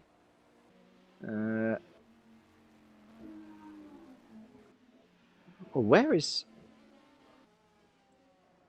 Oh, that is actually pretty close, I think. Or are they on... hold on. Nope, no, not. Completely different parts of the track. Never mind. The battle between third and fourth in the GTM class has been around about 3 seconds separating. Really? Yeah, Alexander Santos and Daniel Meebach. Yeah, unless live timing is lying to me. But... Nope, live timing is not lying indeed.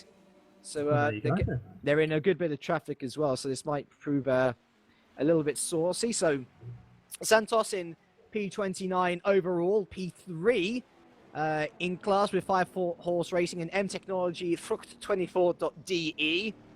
That's a name that will stick in your head, won't it? Very German name. They're currently P4, and they were actually in that podium position earlier in the race, but lost it to Firehorse about 4 hours in. And Daniel Maybach, who's had a very eventful race himself, got involved in plenty of lapping blunders and incidents. Obviously not all of his own accord, but whatever. He's catching at quite a nice rate, actually, as Ben rightly says, within 3 seconds of Santos currently. And just to add, we've got Jimmy Allison for the number 18 Doug Henson Racing, is on pit lane now. He is. Oh, that means there might be a driver swap, which means that I'm keeping an eye on it. Yes, that's a very good call. Good call. So we'll keep an eye. Well, the broadcast will, I think, with Santos and Maybach, just to. I think Maybach's actually fallen a bit back. Yeah, gap's around 6 seconds now. Is Yuri not Brazilian, Mega Enzo? Have I been wrong this entire time? I'm thinking of Yuri Baskop, aren't I? Yuri Kasdorp is Dutch. My apologies, Yuri. I do now. I'm still learning. So yes, thank you. Thank you very much, Mega Renzo 98. That is a very good call there.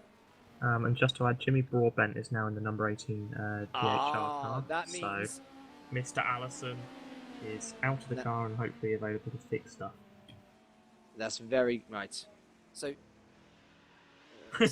one of you two get on that, and Jimmy Broadbent then is back out into P18, and in a bit of bother as well. There are plenty of cars ahead of him. There's the Overstep LMP2 car. I think is there an LMP1 car in there as well? Yeah, it's the 3-wide. We've got a GT in there as well. Madness out the pits. I think Broadbent will just be wanting to bring it home. But yes, hopefully, sooner rather than later, we will have HD quality back with you in no time. If you've just joined us, then unfortunately it is 144p for the moment. Or Diamond Ray. Yeah, the choice is yours.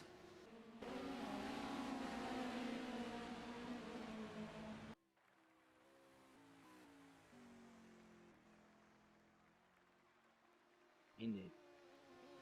As McGlade is indeed in the pits, our race leader for Doug Henson Racing, a full lap ahead of Henning Vollert in the 3-wide car. I think it's just going to be a simple pit stop here for McGlade. In and out, no need for a driver change just yet.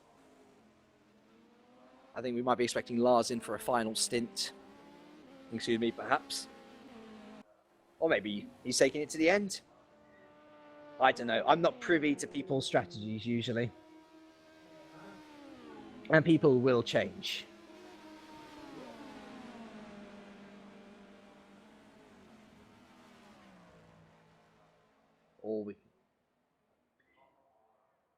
Henning Vollert has unlapped himself. That is a personal milestone. Well done, Henning. No longer the only driver on the lead lap. But it does show at least that Vollert is catching. Christian Michel also has unlapped himself. So it really does show. Lewis, again, I think he's a bit too harsh on himself sometimes, but he does say that he's the weakest driver of the 3 in that car. And perhaps it has showed, because that is the first time in a couple of hours that the Doug Henson car has not been the only car on the lead lap. Vollert and Michel given a lifeline. And now we can actually see the exact distance between the two of them. 30 seconds, almost exactly. So Michel is most certainly catching Vollert. The question is, how quickly will it be in the next 1 and a bit hours or so? And will it be enough?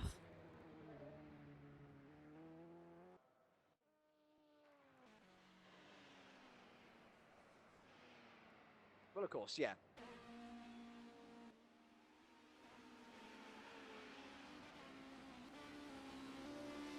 Of course.